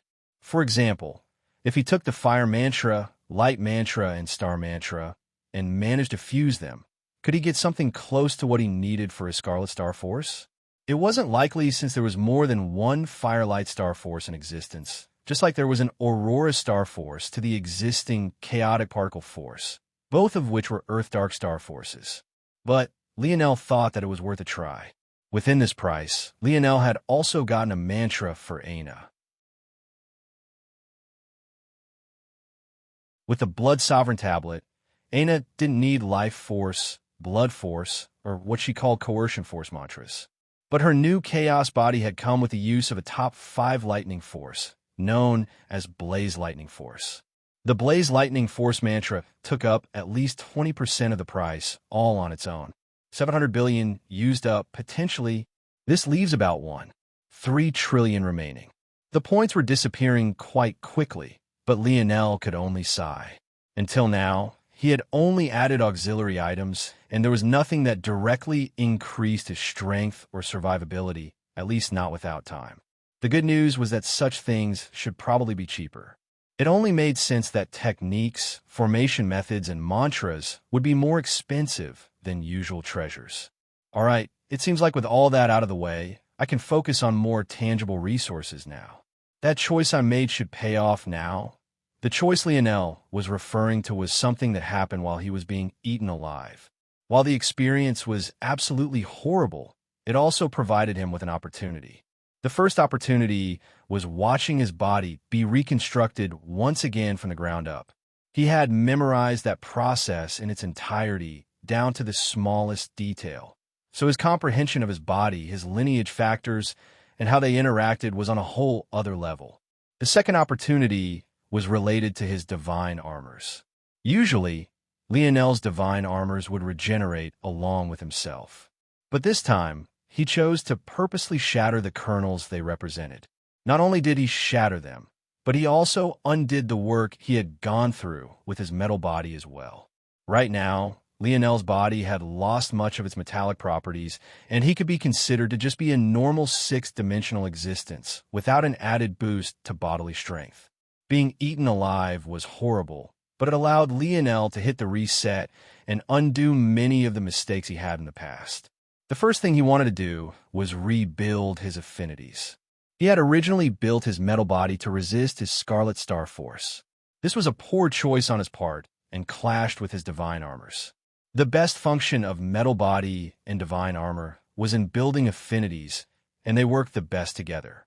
But Lionel already had a high fire and light affinity, but he wasted his metal body in consuming more to increase it even further. He had taken a wrong approach to begin with. And second, he wanted to rebuild his divine armors. Originally, his first divine armor was heavily reliant on spatial affinities, and his second was more of a water force and spatial force fusion. They didn't stack well together, and that was a problem.